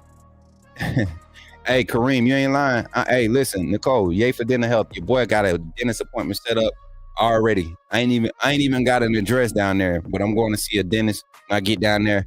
I love it, y'all. I love it. Want to get some teeth cleaned in, get a tooth put back in. You know what I'm saying? Stay off their motorcycles without some real protective helmets. I'm gonna tell y'all that. Auntie Janet came through with the $20, says, thank for the song and the love, Smook and chat. All love and roll tide. No all caps used in this message. Y'all made my day. Auntie Janet, I love the shade you be throwing at that little rat of a roach. You know what I'm saying? Appreciate the $20 super chat too. Much love, roll tide. I love it, man. Yeah, that's you know what? You know what's crazy? Yeah, hey, Marvin. If you research something and we able to do it, let's do it, man. Where is my boy Sandman? You know what? I think Texas got some stuff popping off now. So I think Sandman been kind of paying attention to his side of things. But yeah, it's lit. Hey, Coin God. I'm sick of you. All right? I'm just sick of you. I'm gonna be honest. I can't even play like I even like you no more. I'm sorry. No, Russell, you can't say that. You can say you don't like them and stuff, but you can't. We don't do steak shaming and stuff like that. We don't do that, bro. So apologize. I just don't like you, Coin God, because you don't talk football. You don't know anything about football. You just be here to troll, man. Yeah, that's all. That's it. I made it public, y'all. I don't like him. I'm sorry. I'm sorry, Coin God. He is, man. He is. But yeah, hey, listen, fan funders, for the ones that actually earned it. If you haven't earned it or if you want to earn it, go ahead and pay for it or back out, come back in. You might be gifted one like our resident troll. Come in, let them, you get access to the special emotes, the exclusive videos, you know what I'm saying? And you fund the team. You fund the team when you purchase it for yourself when you're not gifted it. So we appreciate everybody that joins and shows love and comes in here to support with the right energy. Get what I'm saying? We appreciate y'all for real. Everybody from Kyle down to myself at the bottom, we appreciate y'all. Coach Jay, Coach Sam, Jake Merrill, my guy, and Matt, what I call Lady T in the back, holding it down. Ty Hayes, all of us, man. We appreciate y'all for supporting as always. And yeah, we're gonna end the segment on this, man. Y'all know I always try to leave on a positive note. And this is something that, you know, I kind of was able to deal with today. So as you all know, making a big life move, life change, a lot of things that need to be certain and you know, set in stone. They aren't necessarily set in stone, but they're in the workings. And sometimes we fail on the plan because it's not happening as fast as we want it. And so I encourage you to stay a little patient today. Patience doesn't mean sit back and wait for it to happen. It means when you're being diligent, you're not moving ahead of the process. You're allowing you're maximizing the process and the phase that you're in. So if this is your space you're working with, right? There's no reason for you to be sitting right here trying to make it to this side. Sit on this side of your space. Sit on the far side of your space, your forward side of your space until time creates that moment for you. All right. Everybody's time is not at the same time. We all experience our different phases in life, our different seasons of ups and downs. Just be patient in some of those moments and just allow it to develop. Patience is key. So with that being said, shout out to everybody, man. Shout out to everybody in the chat. Everybody that comes in and support. I appreciate y'all. What we got? Undefeated. What y'all talk? Why does Tony Romo say Steve Wilkes is a great schemer? I don't know, man. I don't know why Tony Romo says a lot of stuff he say, right? What up, Health and Wealth? How you feeling, baby? Oh, man, I clicked on the wrong daggone comment. Health and Wealth, my guy. My people, Janet. Hey, Shane, what's good? Hey, Russell, watch this.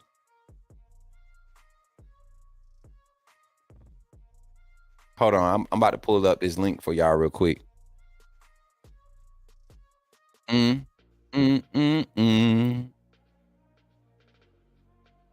Cause y'all know what happened? I tried to do something yesterday. Oh, happy day. Y'all wanna see Oh Happy Day? Where is it at?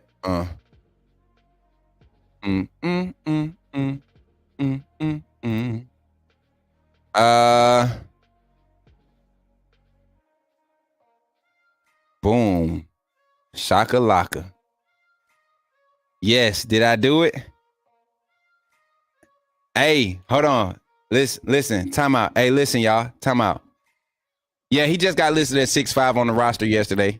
I just don't care to entertain him. You get what I'm saying? I just don't care to entertain him. But hold on, y'all. Let's take this moment for a second. 30 seconds, nobody typing in, and I want y'all to something. I just want y'all to see something. I want y'all to see something real quick. Hold on, y'all. Nobody typing in. For y'all see how quiet the chat is? Y'all see how ain't nothing being said?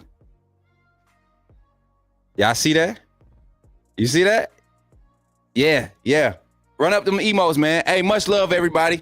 Hey, we get to have this for a whole day, y'all. We get to have this for a whole day. Appreciate y'all for holding it down, man. Doing what y'all do. George, you guys. Somebody said George just reported some news. What news? Hey, yeah. What news did he report, man? I didn't see it. I'm sorry, I didn't see it. Let me scroll real quick. See if it's something I need to check on. My phone ain't going off. I might not be important enough to get that news. Will Johnson just announced he's staying at Michigan? The Will Johnson to Alabama rumors are capped per the family he is staying at. Come on, man. Pete Nakos was the same one that said Caleb Downs wasn't leaving Alabama. Come on now.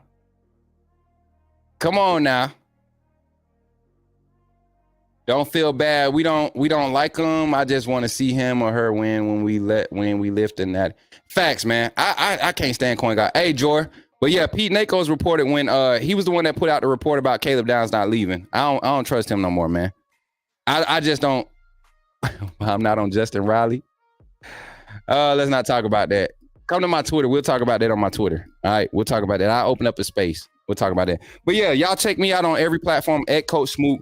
Y'all know I'm gonna bring out a real rap, raw, uncut. It don't matter what it is. We're gonna keep pushing, y'all. We're gonna keep pushing, doing what we do. I'll catch up with y'all, and y'all know how I end this thing. We're gonna end it with a strong one. Roll Tide, baby. Let's get